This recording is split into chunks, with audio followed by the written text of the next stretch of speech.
അള്ളാഹുവിന് പങ്കാർക്കായി കഴിഞ്ഞാൽ സ്വന്തം ഉമ്മനെ ബലസംഖ്യ ഒരുക്കണം. നിങ്ങൾ മദ്രസയിൽ പോയിട്ടില്ല പോലെ? ഞാൻ പോയിട്ടുണ്ട്.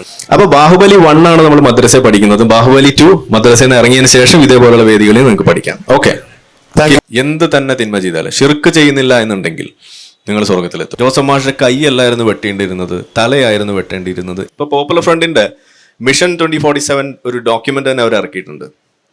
അതിൽ അവർ കൃത്യമായിട്ട് എഴുതി വെക്കുന്ന സംഗതിയാണ്. ഇതിലെ പ്രശ്നം എന്താന്ന് പറഞ്ഞാൽ ഇപ്പൊ നമ്മളുടെ, ഞാനത് പറയുമ്പോൾ പറയാണ്, ഇപ്പൊ നമ്മളുടെ എക്സ് മുസ്ലിങ്ങൾ എന്നൊക്കെ വിളിക്കുന്ന ആളുകൾ പോലും ഈ സാധനം വായിച്ചിട്ടില്ല. അതാണ് ഇതിന്റെ പ്രശ്നം. ഇന്ത്യ ഒരു ഹൈന്ദവ രാഷ്ട്രമാക്കാൻ വേണ്ടിയിട്ട് ഒരു ഡോക്യുമെന്റ് ആണ്. ഇതേപോലെ ആരെങ്കിലും വെറുതെ കുത്തി എഴുതിയെന്ന് വിചാരിക്കും. ആ പറയുന്ന കോൺസ്റ്റിറ്റ്യൂഷൻ എടുത്ത് കത്തിച്ച് കളഞ്ഞിട്ട് അവിടെ ശരിയ അവിടെ കൊണ്ടുവന്ന് സ്ഥാപിക്കും എന്നൊന്നല്ല വിളിക്കാറ്, ലണ്ടനിസ്ഥാൻ എന്നാണ് ഇപ്പൊ വിളിക്കുന്നത്. ഇത് കേട്ടിട്ട് നിങ്ങൾക്ക് ആർക്കെങ്കിലും ഞെട്ടാൻ തോന്നുന്നില്ലേ? ശരിയ ഫോർ ഇന്ത്യ എന്ന് നിങ്ങൾ ഇപ്പൊ കേട്ടിട്ടില്ല, പക്ഷെ അധികം വൈകാതെ കേൾക്കും. ഏറ്റവും കൂടുതൽ ആസ്വദിക്കുന്ന ഒരു സംഗതി മതം വിട്ടതിന് ശേഷം നന്നായിട്ട് ഉറങ്ങുന്നു എന്നുള്ളതാണ്.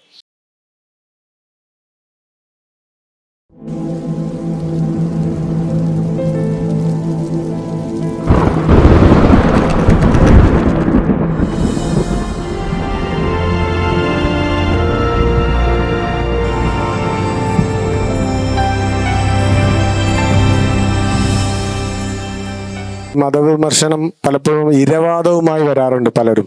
ഒരു പരിധിവരെ ഞാനത് രണ്ട് ഭാഗത്തു നിന്നും സംസാരിക്കുന്നില്ല. ഈ മതത്തെ വിമർശിക്കുമ്പോൾ വേദനിക്കുന്ന ഒരുപാട് പേരുണ്ട്. എന്നാൽ മതത്തെ വിമർശിക്കണം, അത് നമ്മുടെ മൗലിക അവകാശമാണ്. പലപ്പോഴും നമ്മൾ കേട്ടിട്ടുള്ള ഒരു വാദമാണ് ഇസ്ലാമോഫോബിയ എന്നുള്ളത്. ഈ ഫോബിയ എന്ന് പറഞ്ഞാൽ എല്ലാവർക്കും അറിയാം, നമുക്ക് ഏതെങ്കിലും വിഷയത്തെക്കുറിച്ച് അകാരണമായി ഉണ്ടാവുന്ന ഒരു ഭയമാണ് ഫോബിയ. കാരണമില്ലാത്ത ഒരു ഭയത്തിനെയാണ് നമ്മൾ ഫോബിയ എന്ന് പറയുന്നത്. എന്നാൽ ഇസ്ലാമിന്റെ വിഷയത്തിൽ ഒരു ഇസ്ലാമിനെ വിമർശിക്കുന്ന സമയത്ത് അത് മുസ്ലിങ്ങൾക്കെതിരായി മാറുകയും മുസ്ലിങ്ങളെ ഒറ്റപ്പെടുത്താനും ഒരു വംശത്തെ ഇല്ലായ്മ ചെയ്യാനും ഈ ലോകം മുഴുവൻ ഉള്ള ജനങ്ങൾ ഗൂഢാലോചന നടത്തുന്നു എന്നുള്ള രീതിയിൽ അതിനെ ഉയർത്തിക്കൊണ്ടുവരികയും അത്തരം ഇസ്ലാമിനെതിരെയുള്ള വിമർശനങ്ങളെ മൂടി വെക്കാൻ ശ്രമിക്കുകയും അതിനെ പ്രതിരോധിക്കാൻ ശ്രമിക്കുകയും ചെയ്യുന്നവരുടെ ഒരു വാദമാണ് ഇസ്ലാമോഫോബിയ എന്നുള്ളത്. അപ്പോൾ ഇസ്ലാമോഫോബിയ ഉണ്ടോ, പ്രത്യേകിച്ച് കേരളത്തിലുണ്ടോ എന്നുള്ളതാണ് ഈ വിഷയം. ഈ വിഷയത്തെക്കുറിച്ച് നമ്മുടെ സംവാദകനായ ആരിഫ് ഹുസൈൻ സംസാരിക്കും.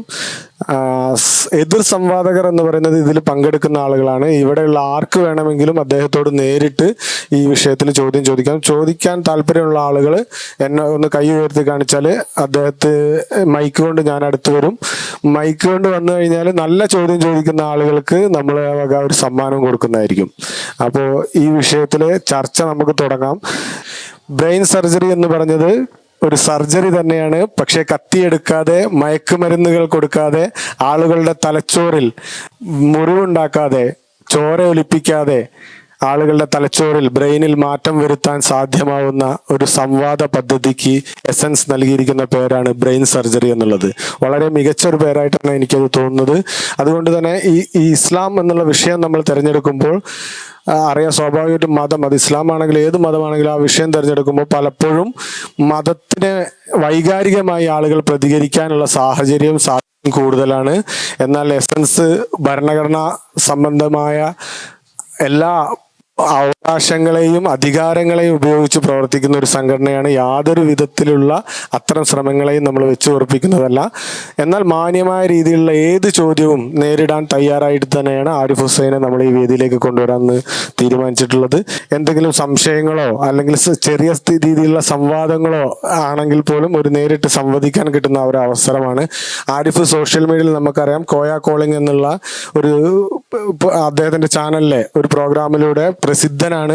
പലപ്പോഴും നേരിട്ട് ആരിഫിനെ പൊതുജന മധ്യത്തിൽ കിട്ടാറില്ല, ആരിഫിന്റെ വൺ സൈഡ് മാത്രമേ കാണിക്കാറുള്ളൂ എന്നുള്ള രീതിയിൽ പല ആരോപണങ്ങളും നേരിടാറുണ്ട്. എന്നാൽ അങ്ങനെ അല്ല, ആരിഫ് പൊതുജന മധ്യത്തിലേക്ക് ഇറങ്ങി വന്ന് ഏത് സാധാരണക്കാരൻ ചോദിക്കുന്ന ചോദ്യങ്ങൾക്കും മറുപടി പറയാൻ തയ്യാറാണ് എന്നുള്ളതിനുള്ള ഒരു തെളിവ് കൂടെയാണ് ഈ പ്രോഗ്രാം. അപ്പോൾ നമുക്ക് ഡോക്ടർ ആരിഫ് ഹുസൈനെ ക്ഷണിക്കാം. മുമ്പ് ഒരു കാര്യം കൂടെ പറയുന്നു, നമ്മളുടെ ഈ പ്രോഗ്രാം തീർത്തും ജനാധിപത്യപരമായ രീതിയിൽ നടത്തുക എന്നുള്ളതാണ് ഒരു അവതാരകൻ എന്നുള്ള രീതിയിൽ എൻ്റെ ചുമതല. അത് 100% അങ്ങനെ തന്നെ ആയിരിക്കും. അവതാരകന് പക്ഷമൊന്നുമില്ല, പക്ഷം ഉണ്ടെങ്കിലും ഞാൻ ഈ പക്ഷം ഇവിടെ കാണിക്കില്ല. ഈ പ്രോഗ്രാമിൽ ഞാൻ എന്തായാലും പൊതുജനപക്ഷത്താണ്. അവരുടെ ഭാഗത്ത് നിന്നുകൊണ്ട് ആരിഫിനെ കൊണ്ട് ചോദ്യം ചോദിക്കുക, ആരിഫിനെ ഉത്തരം മുട്ടിക്കുന്ന ആളുകൾക്ക് കൊടുക്കാനുള്ള നിരവധി സമ്മാനങ്ങൾ, ഉത്തരം മുട്ടിക്കുന്ന ആളുകൾക്കല്ല, നല്ല ചോദ്യങ്ങൾ ചോദിക്കുന്ന ആളുകൾക്ക് കൊടുക്കാനുള്ള സമ്മാനങ്ങളും ഇവിടെ റെഡിയാണ്. അപ്പോൾ ഡോക്ടർ ആരിഫ് ഹുസൈനെ നമുക്ക് വേദിയിലേക്ക് സ്വാഗതം ചെയ്യാം. Arif Hussain, please come. എല്ലാവർക്കും നമസ്കാരം. ഈ ഒരു സമയത്ത് വന്നു ചേർന്ന എല്ലാ ആളുകൾക്കും നന്ദിയുണ്ട്. കേരളത്തിൽ അല്ലെങ്കിൽ ഇന്ന് ലോകത്ത് ഇസ്ലാമോഫോബിയ ഉണ്ടോ എന്ന ഒരു വിഷയം അല്ലെങ്കിൽ ആ ഒരു ചോദ്യം, അതാണ് നമ്മളിന്നിവിടെ ചർച്ച ചെയ്യുന്നത്. അപ്പം അങ്ങനെ പറയുന്ന സമയത്ത് സ്വാഭാവികമായിട്ടും എന്താണ് ഇസ്ലാമോഫോബിയ എന്ന് പറയുന്നൊരു വാക്ക് അത് പറയേണ്ടതായിട്ട് വരും. എവിടെ നിന്നാണ് ഇത് വന്നതെന്ന് പറയേണ്ടതായിട്ട് വരും. ഇതെങ്ങനെയാണ് ഇവിടെ എത്തിയത്, ഇന്നെങ്ങനെയാണ് ഇത് ഉപയോഗിക്കപ്പെടുന്നത്, ഇതെല്ലാം നമ്മൾ പറയേണ്ടതായിട്ട് വരും. അപ്പോൾ മാത്രമാണ് ഇതിൻ്റെ ബാക്കി കാര്യങ്ങൾ നമുക്ക് മനസ്സിലാവുള്ളൂ. അപ്പോൾ ഏതായാലും വളരെ സ്വാഭാവികമായിട്ട് മറ്റേതൊരു വാക്കും ഈ ഭാഷയിൽ, ഇംഗ്ലീഷ് ഭാഷയിൽ എങ്ങനെയാണോ വന്നത് അതേപോലെ തന്നെ വന്നൊരു വാക്കാണ് ഇസ്ലാമോഫോബിയ. വരാനൊരു കാരണം, അന്നത്തെ ഒരു കോണ്ടെക്സ്റ്റിൽ അത് വന്നു. 1990-കളുടെയൊക്കെ തുടക്കത്തിലാണ് അത് വരുന്നത്. വളരെ കാഷ്വലായിട്ട് പറഞ്ഞു പോയ ഒരു വാക്ക്. പക്ഷെ പിന്നീട് ഇറാനിലെ റവല്യൂഷനൊക്കെ ശേഷവും അല്ലെങ്കിൽ അതിന് തൊട്ട് മുന്നേ ആയിട്ടും ഇസ്ലാമിക് റവല്യൂഷൻ, അതോടൊപ്പം ഈ മുസ്ലിം ബ്രദർഹുഡ് എന്ന് പറയുന്ന ഒരു സംഘടന, അവർ ഉയർത്തി വെച്ചിട്ടുള്ള ആശയത്തിൻ്റെ ഭാഗമായിക്കൊണ്ടും പതിയെ പതിയെ ഇത് വലിയ തോതിൽ ഉപയോഗിക്കപ്പെടാൻ തുടങ്ങി. എന്തിനു വേണ്ടിയാണ് ഉപയോഗിക്കപ്പെടുന്നതെന്ന് ചോദിച്ചാൽ, സമൂഹത്തിൽ നിലനിൽക്കുന്ന ചില വിഷയങ്ങളിൽ ഇസ്ലാം വിമർശിക്കപ്പെടേണ്ടി വരുന്ന ചില അവസരങ്ങൾ വരുമ്പോൾ അതിനെ പ്രതിരോധിക്കാൻ, ഇസ്ലാമിന് നേരെ വരുന്ന വിമർശനങ്ങളെ തടയാൻ വേണ്ടിയിട്ട് ഉപയോഗിക്കാൻ തുടങ്ങിയൊരു വാക്കാണ് സത്യത്തിൽ ഇസ്ലാമോഫോബിയ എന്ന് പറയുന്ന വാക്ക്. ആ രീതിയിലാണ് അത് പിന്നീട് പ്രചാരണം ലഭിച്ചത്. പതിയെ പതിയെ ഇസ്ലാം നേരിടുന്ന ഏതൊരു വിമർശനത്തെയും തടയിടാനും അത് ഉപയോഗിക്കപ്പെടാൻ തുടങ്ങി. അപ്പം ഞാൻ നിങ്ങളോട് ചോദിക്കുന്നത്, ഇസ്ലാം എന്ന് പറയുന്ന മതം, അതിലെ ആശയം, അതിലൊരു കുഴപ്പം പിടിച്ചൊരു സംഗതി അല്ലെങ്കിൽ നമുക്ക് ഉൾക്കൊള്ളാൻ കഴിയാത്തൊരു സാധനം ഉണ്ടെങ്കിൽ അത് വിമർശനാതീതമാണോ, വിമർശിക്കപ്പെടേണ്ടതല്ലേ എന്നതാണ് ഒന്നാമത്തെ ചോദ്യം. വിമർശിക്കപ്പെടണം എന്ന് ആഗ്രഹമുള്ള അല്ലെങ്കിൽ അങ്ങനെ അതിനോട് യോജിക്കുന്ന ആളുകളൊന്ന് കൈവക്കാവോ? വിമർശിക്കപ്പെടണം, ഏതൊരു ആശയത്തെ പോലും അത് വിമർശിക്കപ്പെടാം. യെസ്, പാടില്ല എന്ന് പറയുന്ന കുറച്ച് ആളുകൾ ഇവിടെ കാണുന്നുണ്ട്, ഒന്ന് നോക്കിയേക്കണം കേട്ടോ. അപ്പം നമ്മൾ ചോദിക്കുന്നത്, അത് വിമർശിക്കപ്പെടണം തന്നെയാണ് നമ്മൾ പറയുമ്പോൾ, ഏതൊരു മതത്തിനെയും നമുക്ക് അങ്ങനെ വിമർശിക്കാൻ കഴിയുമ്പോൾ വൈ നോട്ട് ഇസ്ലാം? ഇതാണ് നമ്മൾ ചോദിക്കുന്നുള്ളൂ. അതിനെക്കുറിച്ച് പറഞ്ഞു കഴിയുമ്പോൾ, പ്രത്യേകിച്ച് ഇപ്പോൾ ഇസ്ലാം മുന്നോട്ട് വെക്കുന്ന, ഇന്ന് ആഗോളതലത്തിൽ മുന്നോട്ട് വെക്കുന്ന ഏറ്റവും വലിയ പ്രശ്നം എന്ന് പറയുന്നത് ഒരു ഗ്ലോബൽ ടെററിസം എന്ന് പറയുന്ന ഒരു വിഷയം, അല്ലെങ്കിൽ ഒരു ഇസ്ലാമിക് ടെററിസം എന്ന് തന്നെ നമുക്ക് എടുത്തു വിളിക്കാൻ പറ്റുന്ന ഒരു സംഗതിയായി മാറിയിരിക്കുകയാണ്. ടെററിസം എന്നുള്ള വാക്ക് നമ്മൾ കേൾക്കുമ്പോൾ നിങ്ങളുടെ മനസ്സിലേക്ക് ഏത് ടെററിസമാണ് ഓടി വരുന്നത്? ജൈന മതക്കാരുടെ ടെററിസം ആരെങ്കിലും മനസ്സിലേക്ക് വന്നോ? ഒന്ന് കൈവക്കാവോ? ജൈന മത ടെററിസം വന്ന ആളുകൾ ഇല്ല. ബുദ്ധമത ടെററിസം വന്നവർ ആരെങ്കിലും വന്നോ? ഒരാളെയും വന്നിട്ടില്ല. ഹിന്ദു ടെറർ അത് വന്ന ആളുകളുണ്ടോ? ഒരാളുണ്ട്. യെസ്. ഇസ്ലാമിക് ടെറർ അത് മനസ്സിലേക്ക് വന്ന ആളുകൾ, അതാണ് കൈ. അപ്പൊ നിങ്ങൾക്ക് എന്താ ഇസ്ലാമിനോട് എന്താ പ്രത്യേകിച്ച് വല്ല വിരോധമുണ്ടോ അങ്ങനെ തോന്നാൻ? എന്തെങ്കിലും പെർട്ടിക്കുലർ റീസൺ? അതിനൊരു കാരണമുണ്ട്. ആ കാരണത്തെ നമ്മൾ പറയുമ്പോൾ ഒരു ഫ്രീക്വൻസി ബയസാണത്. അതൊരു കോഗ്നേറ്റീവ് ബയസായിട്ട് തന്നെ നമുക്ക് അതിനെ കാണാൻ പറ്റും. മീശമാധവൻ സിൻഡ്രോം എന്ന് പറഞ്ഞാൽ പെട്ടെന്ന് മനസ്സിലാവും അല്ലേ? ചേക്കിലൊരു ഒരു കളവ് നടന്നു കഴിഞ്ഞാൽ ആ കളവ് ആര് നടത്തിയെന്നായിരുന്നു ആ നാട്ടുകാർ ആദ്യം ചിന്തിച്ചിരുന്നത്? അത് മീശമാധവനായിരുന്നു എന്നാണ് ആദ്യം പറഞ്ഞുകൊണ്ടിരുന്നത്. എന്താ കാരണം? അവർ തെളിവുകളുടെ അടിസ്ഥാനത്തിലായിരുന്നു അത് പറഞ്ഞുകൊണ്ടിരുന്നത്? അല്ല. അത് പറയാൻ ഒരൊറ്റ കാരണമേ ഉള്ളൂ. കാലങ്ങളായിട്ട് അവർ നോക്കിക്കൊണ്ടിരിക്കുമ്പോൾ കാണുന്ന കളവ് മുഴുവൻ പിടിക്കപ്പെടുമ്പോൾ അവസാനം അത് ആരാണ്? അത് മീശമാധവനായിരുന്നു. അപ്പൊ പിന്നെ അടുത്തൊരു കളവ് നടക്കുമ്പോൾ അത് വേറൊരാളെ സംശയിക്കാനുള്ള ഒരു സാധ്യത അവിടെ ഇല്ല. അവർ സ്വാഭാവികമായിട്ടും ഇത് മാധവൻ തന്നെ ആയിരിക്കും എന്ന് പറയുന്ന ഒരു അവസ്ഥയിലേക്ക് വന്നു. പക്ഷെ അത് ശരിയാണോ അങ്ങനെ ചിന്തിക്കുന്നത്? അല്ല. ശരിയല്ല എന്ന് തന്നെയാണ് നമ്മൾ പറയുന്നത്. അതൊരു ബയസാണ്, അതൊരു ഫ്രീക്വൻസി ബയസ് നമുക്ക് വേണമെങ്കിൽ വിളിക്കാം. അതായത് നിരന്തരം ഒരേ സംഗതി ഒരേ ഗ്രൂപ്പിൽപ്പെട്ട ആളുകൾ ഒരേ ആശയത്തിന്റെ പേരിൽ നിരന്തരം ചെയ്തുകൊണ്ടിരിക്കുമ്പോൾ അടുത്ത ഇവന്റ് നടക്കുമ്പോൾ സ്വാഭാവികമായിട്ടും അത് ഇന്ന ആശയക്കാരൻ അല്ലെങ്കിൽ ഇന്ന ആള് ഇന്ന കൂട്ടം അവർ ചെയ്തതാകാനേ സാധ്യതയുള്ളൂ എന്ന് നമ്മൾ വിധി എഴുതി. അതാണ് അവിടെ സംഭവിച്ചത്. ഇതിപ്പോ മീശമാധവന്റെ കാര്യത്തിൽ മാത്രമല്ല, ഇസ്ലാമിന്റെ കാര്യത്തിൽ മാത്രമല്ല. നമ്മുടെ നാട്ടിലൊരു കൊലപാതകം നടക്കുന്നു, അല്ലെങ്കിൽ ഏതെങ്കിലും തരത്തിലൊരു കുറ്റകൃത്യം, ഒരു മോഷണം നടന്നു. നമ്മൾ ആരെയായിരുന്നു അല്ലെങ്കിൽ ആരെയാണ് ഇപ്പോഴും കൂടുതൽ സംശയിക്കാറുള്ളത്? പണ്ടൊക്കെ നമ്മൾ തമിഴ്നാട്ടിൽ നിന്ന് വന്ന് ഇവിടെ ജോലി ചെയ്തിരുന്ന ആളുകളെയായിരുന്നു സംശയിച്ചിരുന്നത്, അല്ലെ? ഞാൻ ആ പേരൊന്നും പറയുന്നില്ല, വളരെ റേസിസ്റ്റ് ആയിട്ടുള്ള ഒരു വാക്കാണത്. പക്ഷെ ഇന്ന് നമ്മൾ പറയാറുണ്ട് അതൊരു ബംഗാളിയാണ് എന്ന് നമ്മൾ പറയും, അല്ലെങ്കിൽ അത് ഏതോ ഒരു നോർത്ത് ഇന്ത്യക്കാരനാണ് എന്ന രീതിയിൽ നമ്മൾ പറഞ്ഞു വെക്കും. ശരിയാണോ അതങ്ങനെ ചെയ്യുന്നത്? ഒരിക്കലും ശരിയല്ല. പക്ഷെ നമ്മളത് പറയുന്നുണ്ട്, ഇല്ലേ? അപ്പോൾ അതിന് വഴിവെക്കുന്നത് എന്താണ്? ഫ്രീക്വൻസിയാണ്. ഒരു 100 കളവ് പിടിച്ചപ്പോൾ അല്ലെങ്കിൽ 100 ഇതുപോലുള്ള ഒരു ക്രൈം പിടിച്ചപ്പോൾ അതിനകത്ത് ഒരു 80 ആളും ഇതുപോലെ ആയി, അല്ലെങ്കിൽ അടുത്തടുത്ത് കുറെ ആളുകളെ പിടിച്ചത് മുഴുവൻ ഇവരായി എന്നതിന്റെ പേരിൽ അവരെ സംശയത്തിന് മുന്നിൽ നമ്മൾ നിർത്തുകയാണ്. ഇതാണ് സംഭവിച്ചത്. പക്ഷെ അത് ശരിയല്ല. നമ്മളെപ്പോഴും പറയുന്നത് ഓരോ കുറ്റകൃത്യവും അത് ഇൻഡിവിജ്വൽ ആയിട്ട് കണ്ട് അതിന്റെ പിന്നിലുള്ള ആളുകളെ പ്രത്യേകം കണ്ടതിന് ശേഷമേ നമ്മൾ അതിനകത്ത് കുറ്റം പറയാൻ പാടുള്ളൂ എന്നതല്ല നമ്മൾ പറയാ. പക്ഷെ ഇത്തരം വിഷയങ്ങൾ വരുമ്പോൾ അത് നമ്മൾ മറന്നു പോകുന്നു. നമ്മളെല്ലാവരും അത്തരത്തിലുള്ള ബയസുകൾ കൊണ്ട് നടന്നിട്ടുണ്ട്, ഇപ്പോഴും നിങ്ങൾ കൊണ്ട് നടക്കുന്നുണ്ടാവും, അല്ലേ? വീട്ടിൽ ഒരു ചെറിയ എന്തെങ്കിലും ഒരു കുട്ടികൾ, ഒരു 4 പേരുള്ള കുട്ടികളുള്ള ഒരു വീട്ടിൽ ആരെങ്കിലും ഒരാള് കരയുകയാണ്. അപ്പൊ നിങ്ങൾ ആദ്യം പറയാം അത് അവൻ തല്ലിയതായിരിക്കുള്ളൂ എന്ന് നിങ്ങൾ പറയും, ഇല്ലേ? എന്താണ് കാരണം? ഇതിനു മുന്നേ ഉണ്ടായത് മുഴുവൻ ആ കുട്ടി തള്ളിയിട്ടിട്ടായിരുന്നു മറ്റേ ആളെ കരഞ്ഞത്. അപ്പൊ ഇത് നിരന്തരം നമ്മുടെ ജീവിതത്തിൽ സംഭവിക്കുന്ന കാര്യമാണ്. അപ്പൊ ഈ ഫ്രീക്വൻസി ബയസിനെ നമ്മളെപ്പോഴും സൂക്ഷിക്കണം. അത് നമുക്ക് എല്ലാവർക്കും സംഭവിക്കാൻ സാധ്യതയുള്ള ഒരു സംഭവം തന്നെയാണ്.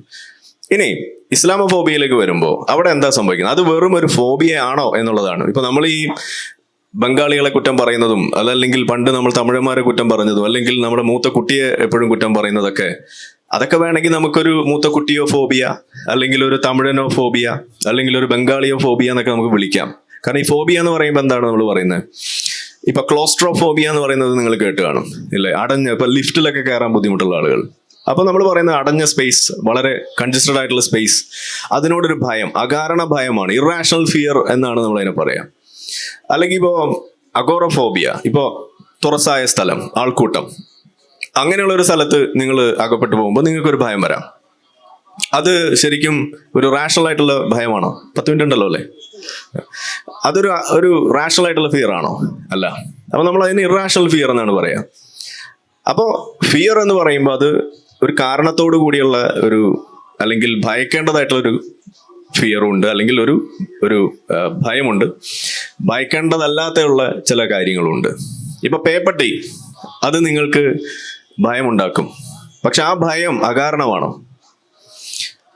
ഒരു സർപ്പം, വിഷമുള്ള സർപ്പം, ഒരു 8 അടി മൂർഖൻ, നിങ്ങൾ ഭയമാണ്.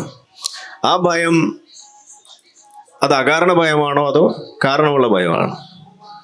അത് ഭയക്കണം. കാരണം കടി കൊണ്ട പ്രശ്നമാണ്, നമ്മൾ ഓടും. അപ്പൊ അതിനുവേണ്ടി നമ്മൾ മുൻകരുതലുകൾ എടുക്കും, ഇല്ലേ? വലിയ ബൂട്ടുകൾ ഇടുന്നു, അല്ലെങ്കിൽ നമ്മൾ രാത്രി കാലങ്ങളിൽ സഞ്ചരിക്കാതിരിക്കുന്നു, അല്ലെങ്കിൽ നടക്കുമ്പോൾ വടിയൊക്കെ കുട്ടി മുട്ടിയൊക്കെ നടക്കും, അല്ലെങ്കിൽ കഴിയുന്ന മാത്രം ഒഴിവാക്കും. ചില ആളുകൾ പണ്ട് തൈര് കുടിക്കരുതെന്നൊക്കെ പറയും. അതിലൊന്നും വലിയ കഥയൊന്നുമില്ല. പക്ഷെ പറഞ്ഞൊരു ഘട്ടം അങ്ങ് കഴിയുമ്പോൾ പിന്നെ എന്തും അതിനെ കൂടെ ചേർക്കാം, അതാണ് ഉണ്ടാവുക. അപ്പൊ ചില കാര്യങ്ങൾ നമ്മൾ ഭയക്കണം. ഇപ്പൊ കോവിഡ് വൈറസ് നമ്മൾ ഭയന്നിരുന്നു, മാസ്ക് നമ്മൾ വെച്ചു, അത് നമ്മൾ ഭയക്കേണ്ടതാണ്. ആ ഭയം എന്തിനാണ്? അത് നമ്മൾ മുൻകരുതലുകൾ എടുക്കാൻ വേണ്ടിയിട്ടുള്ള സംഗതിയാണ്. അപ്പോ ഒരു ഫിയർ എന്ന് പറയുന്ന സമയത്ത് അത് റാഷണൽ ആയിട്ടുള്ള ഫിയർ ആണോ, ഇറാഷണൽ ആയിട്ടുള്ള ഫിയർ ആണോ? ഇതാണ് നമ്മൾ അതിനകത്ത് നോക്കേണ്ടത്. അവിടെയാണ് നമ്മൾ ഓരോ സാധനവും നമ്മൾ എടുത്ത് പരിശോധിക്കുമ്പോൾ ഇസ്ലാമോഫോബിയ എന്ന് പറയുന്ന വാക്ക് സത്യത്തിൽ അതൊരു തെറ്റായ വാക്കാണ് നമ്മൾ പറയേണ്ടതായിട്ട് വരും. കാരണം അത് നിങ്ങൾ ഭയക്കേണ്ട ചില കാരണങ്ങൾ അതിനകത്തുണ്ട് എന്നത് തന്നെയാണ് അതിന്റെ കാരണം. അതെന്താണെന്ന് ചോദിച്ചു കഴിഞ്ഞാൽ നമുക്കൊരു വലിയ ലിസ്റ്റ് തന്നെ ഉണ്ട്. ഞാനത് കൊണ്ടുവന്നിട്ടുണ്ട്, ഫയലിൽ ഇരിപ്പുണ്ട്. ഓരോന്നോരോന്നായിട്ട് നമുക്ക് എടുക്കുകയാണെങ്കിൽ എടുക്കാം. ഫോർ എക്സാമ്പിൾ, ഇപ്പം നമ്മൾ സാധാരണ ഇപ്പൊ ഒരു ഇസ്ലാം എന്ന് പറയുമ്പോൾ ഒരു മതമാണ്, അതൊരു ആശയമാണ്, ദൈവികമായിട്ടുള്ളൊരു ഇടപെടലിലൂടെ വന്നതാണെന്നാണ് അവർ വിശ്വസിക്കുന്നത്. നമുക്കങ്ങനെ വിശ്വാസമൊന്നുമില്ല. അപ്പൊ നമ്മൾ അവരുടെ അതേ വ്യൂ പോയിന്റിൽ നമ്മൾ ആ പെർസ്പെക്റ്റീവിൽ തന്നെ നമ്മൾ ചോദിക്കുക, അതായത് ഇസ്ലാമോഫോബിയ നിങ്ങൾക്കുണ്ട് എന്ന് നമ്മളെയാണ് കുറ്റപ്പെടുത്തുന്നത് അല്ലേ? നിങ്ങൾക്ക് ഭയങ്കര ഇസ്ലാമോഫോബിയ ആണെന്നാ പറയാം. ശരി, എനിക്ക് പേടിയുണ്ട്. ഈ പേടി ആരാണ് നമുക്ക് ഇട്ട് തന്നത്? അതും ചോദിക്കണ്ടേ? ഖുറാനിൽ കൃത്യമായിട്ട് എഴുതി വെച്ചിരിക്കുകയാണ്, നിങ്ങളുടെ മനസ്സിൽ നാം ഭയമിട്ട് തരും. അങ്ങനെ ഭയമിട്ട് കൊടുക്കുക മാത്രമല്ല, അങ്ങനെ ഭയമിട്ട് കൊടുത്ത ആളുകളുടെ പെരടി നോക്കി വെട്ടണം. ഇതും കൂടിയാണ് അതിനകത്ത് എഴുതി വെച്ചിരിക്കുന്നത്. അപ്പൊ ഇനി അവരുടെ പേഴ്സ്പെക്റ്റീവ് തന്നെ നമ്മൾ തിരിച്ചു വയ്ക്കുകയാണ്. സത്യത്തിൽ നിങ്ങൾക്ക് ആർക്കെങ്കിലും ഇസ്ലാമിനോടൊരു ഭയമുണ്ടെങ്കിൽ ആ ഭയം ഇട്ട് കൊടുത്തത് ആരാണ്? ഓപ്ഷൻസ് വേണമെങ്കിൽ നമുക്ക് തരാം. അള്ളാഹു, യേശു, യഹോവ, ഏത് വേണമെങ്കിൽ നിങ്ങൾക്ക് എടുക്കാം. ഇതാണ് നമ്മൾ ചോദിക്കുന്നത്. അപ്പൊ അവിടെ ഈ ദൈവികമായ എന്ന് പറയപ്പെടുന്ന അതേ ഗ്രന്ഥത്തിൽ തന്നെ പറഞ്ഞു വെച്ചിരിക്കുകയാണ്, നിങ്ങളുടെ മനസ്സിൽ ഭയമിട്ട് തരുന്നത് അള്ളാഹു ആണെന്ന്. ഭയമിട്ട് കൊടുക്കുമെന്നാണ് പറയുന്നത്. എന്നിട്ട് പിന്നെ നമ്മൾ ഭയക്കുമ്പോൾ ഭയക്കണത് ശരിയല്ല എന്ന് പറയുന്നത് ശരിയുണ്ടോ? അതില്ല എന്നാണ് നമുക്ക് ആദ്യമേ പറയാനുള്ളത്. ഭയക്കാനുള്ള എല്ലാം നിങ്ങൾ തന്നെയാണ് പറഞ്ഞു വെച്ചിരിക്കുന്നത്. ഭയം നമ്മൾ ഇട്ട് കൊടുക്കുന്നതാണ് പഠിച്ചോൻ പറഞ്ഞിരിക്കുന്നത്. അപ്പൊ നമ്മൾ ഭയക്കും.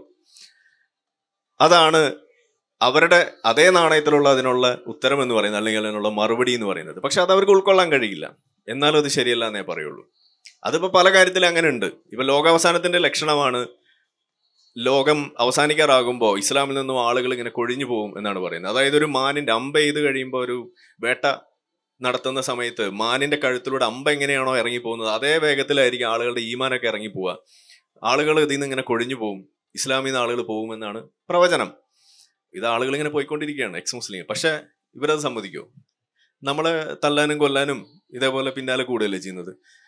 അതല്ലാതെ ഇത് എക്സ് മുസ്ലിമുകൾ വർദ്ധിക്കുന്നു എന്ന് കാണുമ്പോൾ ഹൗ സമാധാനായി, മുഹമ്മദ് നബിയുടെ ഒരു പ്രവചനം അതെങ്കിലും ശരിയായല്ലോ എന്ന് പറഞ്ഞ് അവരെ ആശ്വസിക്കുന്ന നമ്മൾ എവിടെയെങ്കിലും കണ്ടിട്ടുണ്ടോ? ഇല്ല. അപ്പോ ഇതൊക്കെ ഒരു ഓരോ ഘട്ടവും നമ്മൾ എടുത്ത് നോക്കിക്കഴിഞ്ഞാൽ ചില കാര്യങ്ങൾ അവർ അംഗീകരിക്കും, ചിലത് എടുക്കില്ല, ചിലത് എടുക്കും. എല്ലാം എടുക്കേണ്ട ഒരു പാക്കേജാണ് നിങ്ങൾ ഈ പറയുന്ന ദൈവികം എന്ന് വിശ്വസിക്കുന്ന ഒരു മതം എന്നുണ്ടെങ്കിൽ അതിൽ ഓരോന്നും നിങ്ങൾ എടുത്തിരിക്കണം. അതിൽ നിങ്ങൾ ചിലതെടുക്കും ചിലത് തള്ളും എന്ന് പറയുമ്പോൾ അവിടെ ശരിയല്ല. ഇനി അതല്ല, അങ്ങനെയാണ് നിങ്ങൾ ഉദ്ദേശിക്കണമെന്നുണ്ടെങ്കിൽ അവിടെ നമ്മൾ ഈ പറയുന്ന വിമർശനം വരും. ഓരോ കാര്യം ഇപ്പോൾ ഇസ്ലാമിനെ കുറിച്ച് പറയുമ്പോഴാണ് പ്രശ്നം. ഇപ്പൊ നിങ്ങൾക്ക് എല്ലാവർക്കും സ്ത്രീ സ്വാതന്ത്ര്യം അർഹതി എന്ന് പറയുമ്പോൾ അത് ശരിയല്ല എന്ന് തോന്നുന്ന ആളുകൾ ഒന്ന് കൈവെക്കോ? ആ പറഞ്ഞ ശരിയല്ല, അതിലെന്തോ കുഴപ്പമുണ്ട്, ആർക്കും സംശയമില്ല. പക്ഷെ സമാനമായ ഒരു സാധനം ഖുർആനിലുള്ളത്, ഇതിപ്പോ ഇവിടെ ഇതൊക്കെ വിശ്വസിക്കുന്ന ആരെങ്കിലും മുസ്ലിങ്ങളായിട്ടുള്ള ആളുകൾ ഉണ്ടെന്നുണ്ടെങ്കിൽ അവർ പോലും കൈവെക്കും. ഏത് സ്ത്രീ സ്വാതന്ത്ര്യം അർഹതി എന്ന് പറയുമ്പോൾ അത് വളരെ മോശമായി, അത് ശരിയല്ല എന്ന് പറയും, എല്ലാവരും കൈവെക്കും അല്ലേ? പക്ഷെ ഇതേ സാധനം 4:34 ഖുർആനിൽ തന്നെ എഴുതി വെച്ചിരിക്കുകയാണ്. സ്ത്രീകൾ പുരുഷന്മാർ സ്ത്രീകളുടെ കൈകാര്യകർത്താക്കളാണ്, അവര് നിങ്ങളെ അനുസരണക്കേട് കാണിക്കുമെന്ന് നിങ്ങൾ ഭയന്നാൽ അനുസരണക്കേട് കാണിച്ചാലല്ല, അനുസരണക്കേട് കാണിക്കുമെന്ന് ഭയന്നാൽ ആദ്യം അവരെ ഉപദേശിക്കുക, കടപ്പറയിൽ നിന്ന് വിട്ടു നിൽക്കുക. എന്നിട്ടും അവർ ശരിയായില്ലെന്നുണ്ടെങ്കിൽ 2 പൊട്ടിക്കുക. ഇത് ശരിയാണോ എന്ന് ചോദിച്ചു കഴിഞ്ഞാൽ അത് പിന്നെ അല്ലേ, അവിടെ പിന്നെ ചില കണ്ടീഷൻസ് അപ്ലൈ എന്ന് വരും. മനുസ്മൃതിയിലുള്ളതൊക്കെ നമ്മൾ തള്ളിയേക്കണം, അതിനെക്കുറിച്ച് നമുക്ക് പറയണം. അത് വളരെ മോശമാണെന്ന് നമുക്ക് പറയാം, അതിനെതിരെ വോട്ടെടുപ്പ് നടത്താം, വലിയ ജാഥ നടത്താം, ഒക്കെ ശരിയാണ്. അതിവിടെ കൊണ്ടുവരാനേ പാടില്ല എന്ന് നമുക്കൊക്കെ പറയാം. പക്ഷേ ഇതേ സാധനം ഇതിന്റെ മറ്റൊരു വേർഷൻ അത് ഖുർആനിലുണ്ട് എന്ന് പറഞ്ഞു കഴിഞ്ഞാൽ ഇവർ സമ്മതിക്കുമോ? ഇല്ല. ഇതാണ് എൻ്റെ പ്രശ്നം. ഇപ്പൊ ജാതി വ്യവസ്ഥിതി നമുക്കറിയാം, ഏറ്റവും കൂടുതൽ നമ്മൾ എതിർക്കണം എന്ന് പറയുന്ന നമ്മളെ നാടിന്റെ പുരോഗതി ഏറ്റവും കൂടുതൽ പിന്നോട്ട് പിടിച്ചു വലിക്കുന്ന ഒരു വ്യവസ്ഥിതിയാണ് ഈ ജാതി വ്യവസ്ഥിതി എന്ന് പറയുന്നത്. അതിനെ എതിർക്കുന്ന കൂട്ടത്തിൽ ഇന്ന് ആരാണ് ഏറ്റവും മുന്നിൽ നിൽക്കുന്നത്? കമ്മ്യൂണിസ്റ്റുകാരാണോ, കോൺഗ്രസ്സുകാരാണോ, BJP ആണോ? ആരാണ് ജാതി വ്യവസ്ഥിതി എതിർക്കാൻ ഇന്ന് ഏറ്റവും കൂടുതൽ മുന്നിൽ നിൽക്കുന്ന ആരെങ്കിലും ഒരാൾ പറയും? ഇവിടുത്തെ SDPക്കാരല്ലേ അല്ലേ? ഇവിടുത്തെ ഇസ്ലാം മത വിശ്വാസികൾ എന്ന് വിളിക്കപ്പെടുന്ന അതിന്റെ സംരക്ഷകർ, റിപ്പബ്ലിക്കിനെ സംരക്ഷിക്കണം എന്നൊക്കെ പറഞ്ഞു നടന്ന ആളുകളല്ലേ അതിനുവേണ്ടി ഏറ്റവും കൂടുതൽ ഇവിടെ പണിയത്? ജമാഅത്ത് ഇസ്ലാമിയുടെ ഏറ്റവും വലിയൊരു മോട്ടോ അല്ലേ അത്? ജാതി വ്യവസ്ഥിതിക്കെതിരെയുള്ള പ്രവർത്തനം, സമൂഹത്തിൽ ഇക്വാലിറ്റി കൊണ്ടുവരണം എന്നുള്ള പ്രവർത്തനം, ഇത് അവരുടെ പ്രധാനപ്പെട്ട ഒരു സംഗതിയാണ്. ഇതേ ഇസ്ലാം പഠിപ്പിക്കുന്ന എന്താ? സമൂഹത്തെ മൊത്തത്തിൽ 2ആയിട്ട് വിഭജിക്കുകയാണ്, വിശ്വാസി എന്നും അവിശ്വാസി എന്നും. എന്നിട്ട് അവിശ്വാസി കാഫിറിന് എന്ത് ചെയ്യണമെന്നാണ് പഠിപ്പിക്കുന്നത്? അത് നമ്മൾ പഹൽഗാമിൽ കണ്ടു. മുണ്ടുപൊക്കി നോക്കുക, കലിമ ചൊല്ലിക്കുക, ചെല്ലില്ല എന്നുണ്ടെങ്കിൽ ടപ്പേ 2 അരിപ്പ. ഇതല്ലേ അവിടെ പഠിപ്പിക്കുന്നത്. അപ്പോൾ ഒരു വശത്ത് ഇക്വാലിറ്റി വേണമെന്ന് പറയുന്നു, ആ ജാതി വ്യവസ്ഥിതിയെ വലിയ തോതിൽ വിമർശിക്കുന്നു, അതിനെ ഉന്മൂലനം ചെയ്യാൻ വേണ്ടിയിട്ടുള്ള സംരക്ഷകരായിട്ട് വരുന്നു. ഇപ്പൊ പോപ്പുലർ ഫ്രണ്ടിന്റെ മിഷൻ 2047 ഒരു ഡോക്യുമെന്റ് തന്നെ അവർ ഇറക്കിയിട്ടുണ്ട്. അതിൽ അവർ കൃത്യമായിട്ട് എഴുതി വെക്കുന്ന സംഗതിയാണ്. നിങ്ങൾ എത്ര പേര് അത് വായിച്ചിട്ടുണ്ട്, കണ്ടിട്ടുണ്ട്? അത് മിഷൻ 2047 പോപ്പുലർ ഫ്രണ്ടിന്റെ ഡോക്യുമെന്റ് ആരെങ്കിലും ഉണ്ടോ? ഞാൻ ഒരു 4-5 വീഡിയോ എങ്കിലും അതിനെക്കുറിച്ച് ചെയ്തിട്ടുണ്ട്, എന്നിട്ടും കണ്ടില്ലേ? അത് കണ്ടിട്ടുണ്ടോ? അത് കണ്ടിട്ടുണ്ട്. ഇതിലെ പ്രശ്നം എന്താന്ന് പറഞ്ഞു കഴിഞ്ഞാൽ, ഇപ്പൊ നമ്മളുടെ, ഞാനത് പറയുമ്പോൾ പറയാണ്, ഇപ്പൊ നമ്മളുടെ എക്സ് മുസ്ലിങ്ങൾ എന്നൊക്കെ വിളിക്കുന്ന ആളുകൾ പോലും ഈ സാധനം വായിച്ചിട്ടില്ല. അതാണ് ഇതിന്റെ പ്രശ്നം. സ്വതന്ത്ര ചിന്തകരായിട്ടുള്ള ആളുകൾ ഇത് വായിക്കുന്നില്ല. ഇത് ഈ ഒരു സാധനം എഴുതിയത് പോപ്പുലർ ഫ്രണ്ടുകാരായതാ. അത് അവർ തമാശക്ക് വല്ല എഴുതി പഠിച്ചതായിരിക്കുള്ളൂ, ആൽഫബറ്റ് പഠിക്കാൻ വേണ്ടി. ഇതാണ് അവരുടെ ഒരു കാഴ്ചപ്പാട്. പക്ഷെ ഞാൻ അപ്പൊ ചോദിക്കുന്നു, ഈ തരത്തിൽ ഒരു മിഷൻ 2047 ഇന്ത്യ ഒരു ഹൈന്ദവ രാഷ്ട്രമാക്കാൻ വേണ്ടിയിട്ട് ഒരു ഡോക്യുമെന്റ് ആണ്, ഇതേപോലെ ആരെങ്കിലും വെറുതെ കുത്തി എഴുതിയെന്ന് വിചാരിക്കുക, ചുമ്മാ പാരഡി ആയിട്ട് എഴുതിയെന്ന് വിചാരിക്കുക, എന്തായിരിക്കും നമ്മുടെ നാട്ടിലെ അവസ്ഥ? അതിനെ വിമർശിക്കാൻ എല്ലാവരും മുന്നോട്ട് വരും, ഇല്ലേ? അതല്ല ഇവിടെ കാണുന്നത്. ഏതോ ഒരു ഫ്രിഞ്ച് ഹിന്ദു ഗ്രൂപ്പ്, ഏതോ ഒരു ടീം ഇത് ചെയ്തു എന്ന് പറഞ്ഞ് ഇന്ന് അതുമൊക്കെയാണ് വരുന്നത്. അപ്പൊ അവരെഴുതിയത് കണ്ടില്ലേ എന്നാ ചോദിക്കുക. അവരെഴുതിയത് കണ്ടു, പക്ഷെ അവർക്കിത് പ്രചോദനം കൊടുത്തത് ആരാ? അതെന്തായാലും പറയാത്തത്? ആ പറഞ്ഞ സാധനമാണ് മിഷൻ 2047 ഡോക്യുമെന്റ്. അതിൽ അവർ കൃത്യമായിട്ട് എഴുതി വെച്ചിരിക്കുകയാണ് പോപ്പുലർ ഫ്രണ്ടുകാർ.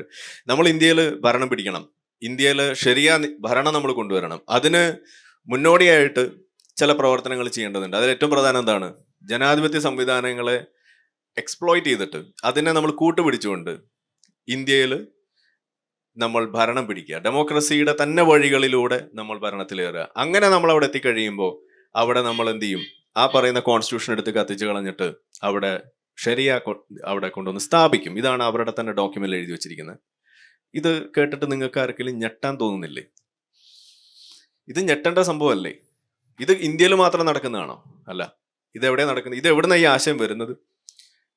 നമ്മളിത് കണ്ടത് മിഷൻ 2047 എന്ന് പറഞ്ഞ് ഈ കഴിഞ്ഞ ഒരു 4-5 വർഷത്തിനുള്ളിലെ നമ്മൾ കണ്ടിട്ടുള്ളൂ. പക്ഷേ US-നെ ഒരു ഇസ്ലാമിക് ശരിയ ഉള്ള സ്ഥലമാക്കണം എന്ന് 1990s ഡോക്യുമെന്റ് എഴുതി പബ്ലിഷ് ചെയ്തിട്ടുണ്ട്. ആര്? ഇതേ സാധനം എഴുതിയത് മുസ്ലിം ബ്രദർഹുഡ്. അന്ന് അവരത് കാര്യമാക്കിയെടുത്തില്ല. അന്ന് അവരതിന്റെ പ്രശ്നം മുൻകൂട്ടി കണ്ട് അതിനുവേണ്ട പണി അവർ ചെയ്തില്ല. ഇന്ന് അവർ നിലവിളിക്കുകയാണ്. US-ൽ ഇന്ന് കാണുന്ന കാഴ്ചയാണത്. ടെക്സസിൽ കഴിഞ്ഞ ദിവസമാണ് നിങ്ങൾ കണ്ടിട്ടുണ്ട്, ശരിയ നിയമം ബാൻ ചെയ്യുന്ന അവസ്ഥയാണ്. കാരണം വേറെ വഴിയില്ല. കാരണം ഉസ്താദുമാരൊക്കെ ഇങ്ങനെ നടക്കുകയാണ്, നടന്നിട്ട് ഷോപ്പുകളിലൊക്കെ കയറിയിട്ട് ഉപദേശം. എന്താ ഉപദേശം? അതെ, നിങ്ങൾ കടയിൽ പന്നിയിറച്ചി വിൽക്കാൻ പാടില്ല, ആൽക്കഹോൾ വിൽക്കാൻ പാടില്ല, വിറ്റാൽ പ്രശ്നമാണ്, ഇതൊക്കെ മാറ്റിക്കൊള്ളണം എന്ന് അവർ ഉപദേശിക്കുകയാണ്, എന്ന് അവരെ താക്കീത് ചെയ്യുകയാണ്. ഇല്ലെങ്കിൽ ഞങ്ങൾ ഒരു വരവൂടി വരും എന്നാണ് പറയുന്നത്. ഇത് ശരിയാണോ ഇങ്ങനെ ചെയ്യുന്നത്?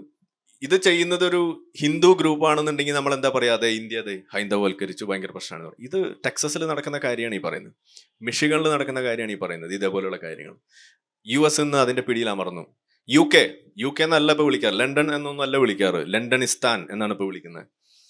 അവിടെ അത്തരം വളരെ മോശമായ രീതിയിലാണ് അവിടുത്തെ കാര്യങ്ങൾ പോയിക്കൊണ്ടിരിക്കുന്നത്.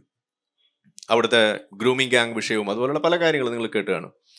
അപ്പൊ പറഞ്ഞു വരുമ്പോൾ ഇത്തരത്തിലുള്ള വളരെ തെറ്റായ രീതിയിലുള്ള പോക്ക് ജനാധിപത്യ സംവിധാനങ്ങളെ ഉപയോഗിച്ചുകൊണ്ട്, അതിൽ ഏറ്റവും കൂടുതൽ ഉപയോഗിക്കുന്നത് നമ്മളെ മതേതര സ്വഭാവവും നമ്മളെ ജനാധിപത്യ ആ ഒരു പ്രിൻസിപ്പിളുമാണ്. അതായത് ഡെമോക്രസി എന്ന് പറയുന്ന പ്രിൻസിപ്പിൾ. ഡെമോക്രസിയുടെ പ്രിൻസിപ്പിളിന്റെ ഏറ്റവും പ്രധാനപ്പെട്ട കാര്യം എന്താ? ഫ്രീ സ്പീച്ചാണ്. എല്ലാവർക്കും അഭിപ്രായം പറയാനുള്ള അവകാശമുണ്ട്, റെപ്രസെന്റ് ചെയ്യാനുള്ള അവകാശമുണ്ട് പൊളിറ്റിക്സിൽ. ഈ സാധനത്തെ ദുരുപയോഗം ചെയ്തുകൊണ്ട് അതിനെ കൂട്ടുപിടിച്ചുകൊണ്ടാണ് ഈ ഭരണത്തിലേറുന്നത്. അങ്ങനെ ആ ചെയ്യുന്ന സമയത്ത് അതിന് സഹായകമാകാൻ വേണ്ടി നമ്മൾ ആരെ കൂട്ടുപിടിക്കണം എന്നാണ് പോപ്പുലർ ഫ്രണ്ട് എഴുതി വെച്ചത്? SC ST OBC ഈ 3 വിഭാഗങ്ങളെയാണ്. അതാണ് അവർ ചെയ്തുകൊണ്ടിരിക്കുന്നത്. അതാണ് ഞാൻ നേരത്തെ പറഞ്ഞത്. ഇന്ന് നമ്മുടെ നാട്ടിൽ ഈ പറയുന്ന ജാതി വ്യവസ്ഥിതിക്കെതിരെ നിങ്ങൾ ഭയങ്കര പീഡിതരാണ് എന്ന് പറയുന്ന ആ സംഗതി ഇങ്ങനെ ആവർത്തിച്ച് പറഞ്ഞുകൊണ്ട് അതിനുവേണ്ടി സംരക്ഷകരുടെ റോള് ചമയുന്നത് ആരാണ്? അതിൽ വീണു പോവുകയാണ് സത്യത്തിൽ ബാക്കിയുള്ള ആളുകൾ ആ ഇരവാദത്തിൽ. കാരണം ഈ ഇസ്ലാം എന്ന് പറയുന്ന ഒരു ആശയത്തിന്റെ അപ്ലിക്കേഷൻ വരുമ്പോൾ അത് പ്രധാനമായിട്ടും 2 രീതിയിലാണ് അപ്ലൈ ചെയ്യുക. ഒന്ന് ഭീകരവാദമാണ്, 2 വിക്ടിം കാർഡാണ്. ഭീകരവാദത്തിലൂടെ ടെററൈസ് ചെയ്യുക, വിക്ടിം കാർഡിലൂടെ സിമ്പതി പിടിച്ചു പറ്റുക, എന്നിട്ട് അവരുടെ എക്സിസ്റ്റൻസ് ഉറപ്പാക്കുക. ഇതാണ് അവിടെ ചെയ്തുകൊണ്ടിരിക്കുന്നത്. ഇതിനു വേണ്ടിയിട്ടുള്ള കളികളാണ് കളിച്ചുകൊണ്ടിരിക്കുന്നത്. ഇത് നമുക്കിപ്പോഴും മനസ്സിലാവുന്നില്ല. അപ്പോൾ ഞാൻ പറഞ്ഞത് ഇത്രയേ ഉള്ളൂ. ഇങ്ങനെയുള്ള വഴികൾ, ഇങ്ങനെയുള്ള രീതികൾ ഇത് നമ്മളുടെ നാട്ടിലും ഉള്ളത്, ഉപയോഗിക്കുന്നത് നമ്മളെ കണ്ണിന്റെ മുന്നിൽ നമ്മൾ കാണുമ്പോൾ നമ്മൾ അനങ്ങി പ്രവർത്തിച്ചില്ല എന്നുണ്ടെങ്കിൽ ഇത് നമ്മളെയും കൊണ്ടേ പോവുള്ളൂ. അപ്പൊ നമ്മളിപ്പോ ഒരു എക്സ് മുസ്ലിം എന്നുള്ള രീതിയിൽ നമ്മൾ ഇതിനെ കാണുന്നത് എന്ത് അടിസ്ഥാനത്തിലാണെന്ന് ചോദിച്ചു കഴിഞ്ഞാൽ ഒറ്റ പണിയേ നമ്മൾ ചെയ്യുന്നുള്ളൂ. നമ്മൾ ആരെയും എക്സ് മുസ്ലിം മദ്രസ എടുക്കാനല്ല ഉദ്ദേശിക്കുന്നത്. പൊതുജനങ്ങളെ ഇത്തരം കാര്യങ്ങൾ സംസാരിക്കേണ്ടതാണ്. ഇതിനകത്തൊരു ഹോളി ക്യാമൽ ഇല്ല, ഇത് അഡ്രസ്സ് ചെയ്യപ്പെടേണ്ടതാണ് എന്ന ഒരു ധൈര്യം നിങ്ങൾക്ക് തരിക, ഒരു കോൺഫിഡൻസ് തരിക എന്നുള്ളത് മാത്രമേ നമ്മൾ ഉദ്ദേശിച്ചുള്ളൂ. ഇത് നമ്മളൊരു 10 പേര് പറഞ്ഞുകൊണ്ട് മാത്രം തീരാൻ പോകുന്ന കാര്യമല്ല. ഇത് സമൂഹം ഉണർന്ന് പ്രവർത്തിക്കണം. സംഘിച്ചാപ്പകളെ ഭയക്കാതെ തന്നെ ഇത് പറയാൻ സാധിക്കണം. ഇല്ല എന്നുണ്ടെങ്കിൽ US നടക്കുന്നത്, UK നടക്കുന്നത്, ബെൽജിയത്തിൽ നടക്കുന്നത്, ഫ്രാൻസിൽ നടക്കുന്നത്, ജർമ്മനിയിൽ നടക്കുന്നത്, ഷെരിയ ഫോർ UK, ഷെരിയ ഫോർ ജർമ്മനി, ഇതൊക്കെ നിങ്ങൾ കേട്ടിട്ടുണ്ടോ? ഷെരിയ ഫോർ ഇന്ത്യ എന്ന് നിങ്ങൾ ഇപ്പൊ കേട്ടിട്ടില്ല, പക്ഷെ അധികം വൈകാതെ കേൾക്കും. അതാണ് ഈ പറഞ്ഞു വരുന്നത്. ഷെരിയ ഫോർ UK എന്ന് ഒരു ആഗോളതലത്തിൽ ഈ ഡെമോക്രസി, സെക്യുലറിസം എന്നൊക്കെ പറയുന്ന ആ പ്രിൻസിപ്പിൾ അതൊക്കെ എടുത്തു നോക്കുകയാണെങ്കിൽ അതിന്റെ ചരിത്രം നമ്മൾ നോക്കുകയാണെന്നുണ്ടെങ്കിൽ അതിന്റെ ഈറ്റില്ലങ്ങളാണ് ഈ പറയുന്ന UK, അതുപോലെ ഫ്രാൻസ് എന്നൊക്കെ പറഞ്ഞാൽ നമുക്ക് ചിന്തിക്കാൻ പോലും കഴിയില്ല. ഈ ലിബറലിസം എന്ന് പറയുന്ന ഒരു കൺസെപ്റ്റിന്റെ തന്നെ ഒരു മക്ക എന്ന് വേണമെങ്കിൽ നമുക്ക് വിളിക്കാം. ആ സ്ഥലത്താണ് ഇന്ന് ഷെരിയ ഫോർ ഫ്രാൻസ് എന്ന തിരിച്ചുള്ള വിളി കേൾക്കുന്നത്. അതാണ് ലോകത്തിന്റെ ഇന്നത്തെ യാഥാർത്ഥ്യം. അപ്പൊ നമ്മളിവിടെ, ഞാൻ എപ്പോഴും അഭിമാനത്തോടു കൂടി പറയുന്ന കാര്യമാണ്, ഇത്തരം സംഗതികളെ ഒരു പരിധി വരേക്കെങ്കിലും തടയിടാൻ ഇന്ത്യക്ക് സാധിച്ചിട്ടുണ്ട്. പക്ഷെ ഇപ്പോ ചില മെല്ലെ പോക്കാണ് നമ്മൾ കണ്ടുകൊണ്ടിരിക്കുന്നത്. ചില ഈ വോക്ക് വൈറസ്, അതിന്റെ ഇൻഫ്ലുവൻസ് കാരണം കാര്യങ്ങൾ തുറന്നു പറയാൻ പല ആളുകൾക്കും പറ്റുന്നില്ല. പറഞ്ഞാൽ നിങ്ങൾ മുസ്ലിം വിരുദ്ധനാണോ എന്ന ചാപ്പ ഏൽക്കേണ്ടി വരുന്നു, സംഖ്യയാണോ എന്നുള്ള ചാപ്പ ഏൽക്കേണ്ടി വരുന്നു. അതുകൊണ്ട് എല്ലാം വിഴുങ്ങുക. ഇതാണ് നമ്മൾ കാണുന്നത്. അത് ഭയക്കാതെ പറയാനുള്ള കാര്യങ്ങൾ തുറന്ന് നമ്മൾ മുന്നോട്ട് പറഞ്ഞു പോയില്ല എന്നുണ്ടെങ്കിൽ ഷെരിയ ഫോർ UK എന്നും ഷെരിയ ഫോർ ഫ്രാൻസ് എന്നും ജർമ്മനി എന്നും US എന്നൊക്കെ നിങ്ങൾ കേട്ട പോലെ ഷെരിയ ഫോർ ഇന്ത്യ എന്ന് കേൾക്കുന്നതും അതിവിദൂരമായ ഒരു കാര്യമല്ല.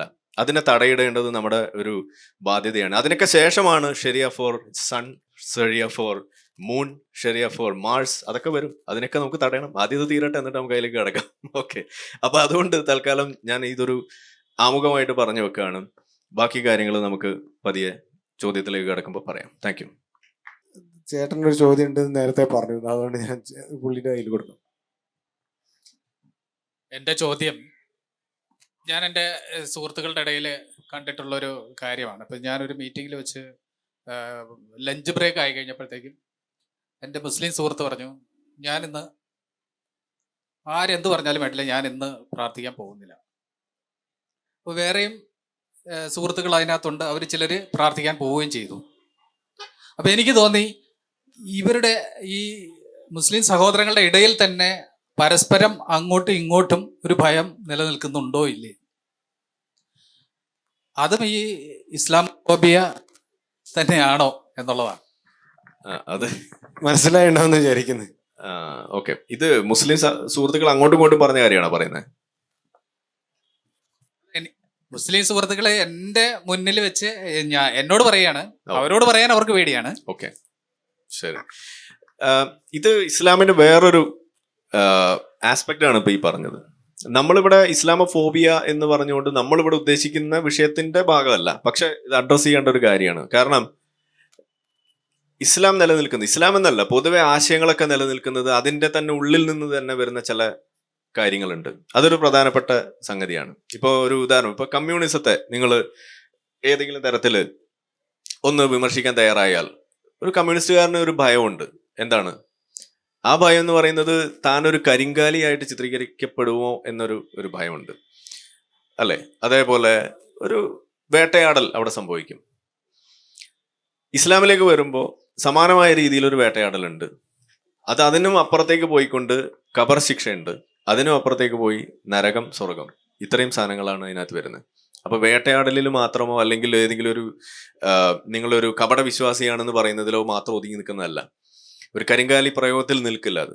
അവിടെ അതിനും അപ്പുറത്തേക്ക് പോകുന്നത് ഖബർ ശിക്ഷയാണ്. ഏറ്റവും ഒരു സാധാരണ മുസ്ലിമിന് ഏറ്റവും ഭയമുള്ള ഒരു സാധനമാണ് ഖബർ ശിക്ഷ. നമ്മളെ എന്താണ് ഖബർ വിശാലമാക്കി തരണമേ എന്ന് പ്രാർത്ഥിക്കണം, നിങ്ങൾ കേട്ടാണ് JCB ഒക്കെ ഓർഡർ ചെയ്യുന്നത്. ചില ആളുകൾ അങ്ങനെയാണ് ചെയ്യാറ്. അതാണ് അതിലൊരു വിഷയം വരുന്നത്. അപ്പോൾ ഈ ഒരു സംഗതി ഉള്ളതുകൊണ്ട് പരസ്പരം ഓരോ മുസ്ലിമും അങ്ങോട്ടും ഇങ്ങോട്ടും ഇത്തരം കാര്യങ്ങൾ ചർച്ച ചെയ്യും. നിസ്കരിക്കാൻ വേണ്ടി പോകുമ്പോൾ ഒരാളെ കൂടെ കൂട്ടും. അത് അറിയുന്ന ആളുകൾ കേട്ടോ, അല്ലാത്തവരൊന്നും അതിന് നിൽക്കില്ല. അതാണ് ഞാൻ എപ്പോഴും പറയാറുള്ളത്. ഈ മതം നമ്മൾ ഒരു മുസ്ലിമിന്റെ ഉള്ളിൽ എത്രത്തോളം ഉണ്ട് എന്നുള്ളത് അളക്കുമ്പോൾ സാധാരണ ജനിച്ചു വീണതിന്റെ പേരിൽ, ഒരു മുസ്ലിം കുടുംബത്തിൽ ജനിച്ചു എന്നതിന്റെ പേരിൽ അവർ അത്രമാത്രം തീവ്രമായ മതമൊന്നും കൊണ്ടു നടക്കുന്നില്ല. പക്ഷെ അതിനൊക്കെ ശേഷം മദ്രസയിലൊക്കെ പോകുന്നു, അവർ കൂട്ടുകൂടുന്ന ആ സർക്കിൾ എങ്ങനെയാണോ, ഈ ദഅവ ഇൻഫ്ലുവൻസ് കൂടുതലുള്ള സ്ഥലമാണ് എന്നുണ്ടെങ്കിൽ, സലഫി അല്ലെങ്കിൽ ജമാഅത്ത് ഇസ്ലാമി ഇതിലൊക്കെയാണ് പെടുന്നതെന്നുണ്ടെങ്കിൽ സ്വാഭാവികമായിട്ട് അവർ മതത്തിന്റെ തീവ്രത കൂടും. അങ്ങനെ വരുന്ന സമയത്ത് അവർ പരസ്പരം മതം അങ്ങോട്ടും ഇങ്ങോട്ടും നിഷ്കർഷിക്കും. അത് എന്താണ്, നന്മ അവിടെ നിർബന്ധിക്കുക, തിന്മ വിരോധിക്കുക എന്ന് പറയുന്ന ഒരു ആസ്പെക്റ്റിലേക്ക് അവിടെ വരും. ഇത് ഖുറാനിൽ തന്നെ പറയാം. അതായത് പച്ചയ്ക്ക് പറഞ്ഞ സദാചാര ഗുണ്ടായിസം ഔദ്യോഗികമായിട്ട് പ്രഖ്യാപിച്ചിട്ടുള്ള ഒരു മതമാണ് ഇസ്ലാം. അപ്പൊ മനസ്സിലായല്ലോ. അപ്പൊ ആ സദാചാര ഗുണ്ടായിസം എന്ന് പറയുമ്പോൾ എന്തൊക്കെ അതിൽ പെടും? അതിപ്പോ ഏതെങ്കിലും തരത്തിലൊരു തിന്മ കാണുമ്പോൾ വിരോധിക്കുക എന്ന് പറയുമ്പോൾ ഇസ്ലാമിലെ തിന്മ എവിടുന്ന് തുടങ്ങും എന്നുള്ളതാണ്. നിങ്ങൾ നിസ്കരിക്കാതിരിക്കുന്നത് വരെ ഒരു തിന്മയാണ്. നിങ്ങൾ നോമ്പെടുക്കാതിരിക്കുമ്പോൾ നിങ്ങൾക്ക് മണ്ടയ്ക്കൊരു കൊട്ട് ഒരു മുസ്ലിം കൂട്ടുകാരെ കൊട്ടുന്നുണ്ടെങ്കിൽ അതുപോലെ ഒരു തിന്മയാണ്. അതായത് ആ നോമ്പെടുക്കാതിരിക്കുക എന്നുള്ളത്. അതുകൊണ്ടാണ് അവൻ അങ്ങനെ ചെയ്യുന്നത്, അതിന് നിർബന്ധിക്കുന്നത് അതാണ്. അപ്പൊ അങ്ങനെ നോക്കുമ്പോൾ ഇപ്പൊ ചെറിയ കുട്ടികൾ നിസ്കരിക്കുന്നില്ലെങ്കിൽ, ചെറിയ കുട്ടിയാണെങ്കിൽ പോലും പാരന്റ്സ് തല്ലണം എന്നാണ് പഠിപ്പിക്കുന്നത്. 10 വയസ്സായിട്ട് നിസ്കരിച്ചില്ലെങ്കിൽ തല്ലണം എന്നാണ് പഠിപ്പിക്കുന്നത്. അപ്പൊ അങ്ങനെ ചെറിയ പ്രായത്തിൽ ചെറിയ കാര്യങ്ങൾ, അപ്പൊ നമ്മളുടെ കണ്ണിൽ ചിലപ്പോൾ അത് അത്രയോ ചെറിയ കുട്ടികൾ നിസ്കരിച്ചില്ലെങ്കിൽ എന്താന്നൊക്കെ നമുക്ക് വേണ്ടി ചിന്തിക്കാം. പക്ഷെ മതത്തിന്റെ കണ്ണിൽ അതൊരു വലിയ തിന്മയാണ്. ആ തിന്മ ആരെയാണ് ബാധിക്കുന്നത് എന്നുള്ളതാണ് അതിൽ രണ്ടാമത്തെ ചോദ്യം. അതായത് ഇപ്പോ 10 വയസ്സായ കുട്ടി നിസ്കരിച്ചില്ലെങ്കിൽ അടിക്കണം എന്ന് പറയുമ്പോൾ, അടിച്ചില്ല എന്നുണ്ടെങ്കിൽ അത് കുട്ടിയല്ല ബാധിക്കുന്നത്, അത് ആ പാരന്റിനെയാണ്. അതാണ് അതിലെ പ്രശ്നം. അപ്പൊ ഡബിൾ ഹൂറി പോയിന്റ്സ് ആണ് ഇതിലൊക്കെ കിട്ടിക്കൊണ്ടിരിക്കുന്നത്. ഞാൻ എപ്പോഴും പറയാറുണ്ടല്ലോ, ഇപ്പൊ ഇസ്ലാമില് ഒരു വിശ്വാസി ഈ മതം മനസ്സിലാക്കിയിട്ട് ജീവിക്കുക എന്ന് പറഞ്ഞു കഴിഞ്ഞാൽ, നിങ്ങൾ ഈ ടെമ്പിൾ റൺ ഗെയിം കളിച്ചിട്ടുണ്ടോ? ഉണ്ട്. അപ്പൊ നിങ്ങൾ ഇങ്ങനെ ടെമ്പിൾ റണ്ണിൽ ഇങ്ങനെ ഓടുമ്പോൾ നിങ്ങൾ എന്താ കളക്ട് ചെയ്യുന്നത്? കോയിൻസ് കളക്ട് ചെയ്ത് ഇങ്ങനെ പോകും അല്ലേ? ഇസ്ലാമിൽ അതാണ് ഓരോ മതവിശ്വാസിയും ചെയ്തുകൊണ്ടിരിക്കുന്നത്. അവൻ കളക്ട് ചെയ്തുകൊണ്ടിരിക്കുന്നത് ഹൂറി പോയിന്റ്സ് ആണ്. ഓരോ കോയിൻ എന്ന് പറഞ്ഞാൽ ഓരോ ഹൂറി പോയിന്റ് ആണ്. അത് കളക്ട് ചെയ്യാൻ വേണ്ടിയാണ് ജീവിതം. അത് കളക്ട് ചെയ്ത് ഏറ്റവും കൂടുതൽ ആര് കളക്ട് ചെയ്യുന്നോ അവൻ നേരെ സ്വർഗത്തിലേക്ക് എത്തും. ഇതാണ് അതിന്റെ പോയിന്റ്. അപ്പൊ അതിനു വേണ്ടിയിട്ടുള്ള മതം പഠിച്ചു കഴിഞ്ഞാൽ അത് നിരന്തരം ചെയ്തുകൊണ്ടിരിക്കുമ്പോൾ അതിന്റെ ഭാഗമാണ് ഈ പറയുന്ന തിന്മ വിരോധിക്കുക എന്നുള്ള രീതിയിൽ ഇത്തരം കാര്യങ്ങൾ ചെയ്തു വെക്കുന്നത്. സോ ഇത് മതം അവർക്ക് വെച്ചു കൊടുക്കുന്ന ഒരു ഇൻഡോക്ട്രിനേഷന്റെ ഭാഗമായിട്ടുള്ള ഒരു ഭയമാണ്. അത് ഒരു യാഥാർത്ഥ്യമാണ്. അത് ഇസ്ലാമോഫോബിയായിട്ട് നേരിട്ട് ബന്ധമൊന്നുമില്ല. ഇത് അവരുടെ മതത്തിനകത്ത് അവർ സ്വാഭാവികമായിട്ട് കൊണ്ടു നടക്കേണ്ട ഒരു ഭയമാണ്. അത് ഓരോ മുസ്ലിമിന്റെ ജീവിതം വളരെ കഷ്ടപ്പാടിലാക്കുന്ന സാധനമാണ്. ഇപ്പൊ ഞാനൊക്കെ എപ്പോഴും പറയാറുണ്ട്, ഏറ്റവും കൂടുതൽ ആസ്വദിക്കുന്ന ഒരു സംഗതി മതം വിട്ടതിന് ശേഷം നന്നായിട്ട് ഉറങ്ങുന്നു എന്നുള്ളതാണ്, പച്ചയ്ക്ക് പറഞ്ഞാൽ. കാരണം ഈ ഭയമില്ല നമുക്ക്. രാവിലേക്ക് എഴുന്നേൽക്കുമ്പോൾ അല്ലെങ്കിൽ ഭയങ്കര പ്രശ്നമാണ്, അയ്യോ നിസ്കരിച്ചില്ല, അയ്യോ ഉറങ്ങിപ്പോയി, ഇതില്ലപ്പോ. എന്നാൽ ഒരു മുസ്ലിമിന്റെ അവസ്ഥ ഇതല്ല. ഈ വിഷയത്തിലേക്ക് വരാൻ വേണ്ടി ഒരു ചോദ്യം ചോദിക്കണം. ഇപ്പോ മുസ്ലിങ്ങളില് ഏതാനും ആളുകൾ അവിടെ ഇവിടെയൊക്കെ പോയി ബോംബ് പൊട്ടിക്കുന്നുണ്ട്. ഇപ്പൊ ഞാൻ ആരിഫ് നേരത്തെ ഒരു ഉദാഹരണം പറഞ്ഞതിൽ പറയുകയാണെങ്കിൽ, ഇപ്പൊ കേരളത്തില് വിഷപ്പാമ്പുകളുടെ എണ്ണം എടുത്ത് നോക്കിയാൽ വളരെ കുറവാണ്. 3, 4 അല്ലെങ്കിൽ ഒരു 5, 6 ഇനം വിഷപ്പാമ്പുകൾ മാത്രമേ ഉള്ളൂ. പക്ഷെ മിക്കവാറും നീർക്കോലി മുതൽ വിഷമില്ലാത്ത എല്ലാ പാമ്പുകളും അടി വാങ്ങിക്കാറുണ്ട്. അപ്പോൾ അതുപോലെ ഈ മുസ്ലിങ്ങൾ എല്ലാവരും തീവ്രവാദികളല്ല. അതിൽ ഏതാനും ആളുകൾ തീവ്രവാദികളായി പോയത് കൊണ്ട് ഇങ്ങനെ, അപ്പൊ ഇസ്ലാമോ ഫിയർ മാത്രമല്ല ഇസ്ലാമോ ഫോബിയയും നിലനിൽക്കുന്നില്ലേ എന്നുള്ള ഒരു ചോദ്യം. അത് ഇസ്ലാമോഫോബിയ അല്ല, മുസ്ലിമോഫോബിയാണ് നിലനിൽക്കുന്നത്. ഓക്കെ, അതായത് മുസ്ലിങ്ങളെ മൊത്തം നമ്മൾ എടുത്തു കഴിയുമ്പോൾ അതിനകത്ത് ഒരു 20% അടിയിൽ വരുന്ന ആളുകളാണ് സത്യത്തിൽ ഈ തീവ്ര മതാശയം കൊണ്ടു നടക്കുന്നതും. അതിൽ തന്നെ ഒരു 10% താഴെ ആളുകളാണ് യഥാർത്ഥ ജിഹാദി പ്രവർത്തനത്തിന് നടക്കുന്നത്. പക്ഷെ ഇതിന്റെ പഴി മുഴുവൻ കേൾക്കേണ്ടി വരുന്ന ആരാ? അത് ബാക്കി വരുന്ന മുസ്ലിം, നമ്മളടക്കം കേൾക്കേണ്ടി വരുന്നു, എക്സ് മുസ്ലിങ്ങളടക്കം കേൾക്കേണ്ടി വരികയാണ്. കാരണം നമ്മളിപ്പോ ഇവിടെയൊക്കെ വരുമ്പോൾ ആളുകൾ തിരിച്ചറിയുകയൊക്കെ ചെയ്യുന്നുണ്ട്. ഞാൻ ഈ ഒരു അഹങ്കാരത്തിൽ വല്ല നോർത്ത് ഇന്ത്യയിലും പോയി എന്ന് വിചാരിക്കുക, അവിടെ പോയിട്ട് ഞാനൊരു വീട് അന്വേഷിച്ചാൽ എനിക്ക് വീട് കിട്ടുമോ? കിട്ടില്ല, കിട്ടാത്ത അവസ്ഥയുണ്ട്. മുംബൈയിൽ പോയാൽ കിട്ടാത്ത സ്ഥലങ്ങളുണ്ട്, കർണാടകയിൽ പോയാൽ കിട്ടാത്ത, നോർത്ത് ഇന്ത്യയിലേക്കൊന്നും പോകണ്ട, കർണാടകയിൽ പോയാൽ കിട്ടും. അപ്പൊ ഈ ഒരു ബയസ് അവിടെ വന്നിട്ടുണ്ട്.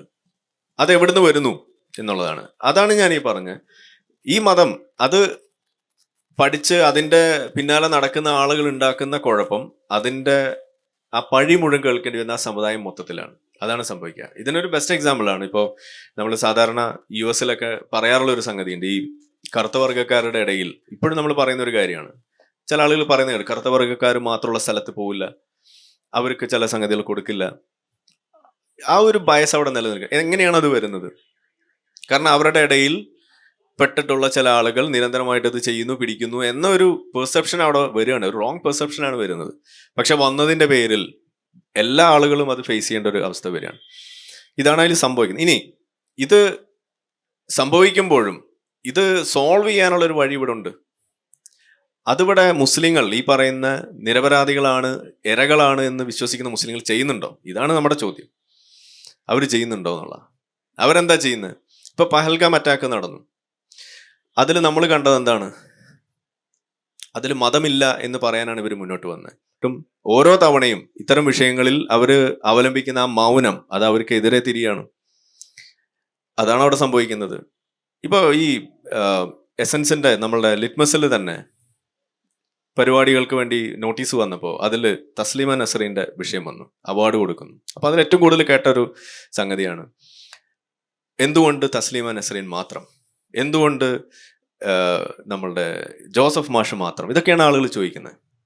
എന്തുകൊണ്ട് മറ്റൊരാളെ ഇതിനകത്തേക്ക് കൊണ്ടുവരുന്നില്ല? വേറെ മതത്തിൽപ്പെട്ട ഒരാളെ എന്തുകൊണ്ട് ഇതിലേക്ക് വിളിക്കുന്നില്ല? ഇതൊക്കെയാണ് വലിയ ചോദ്യമായിട്ട് വരുന്നത്.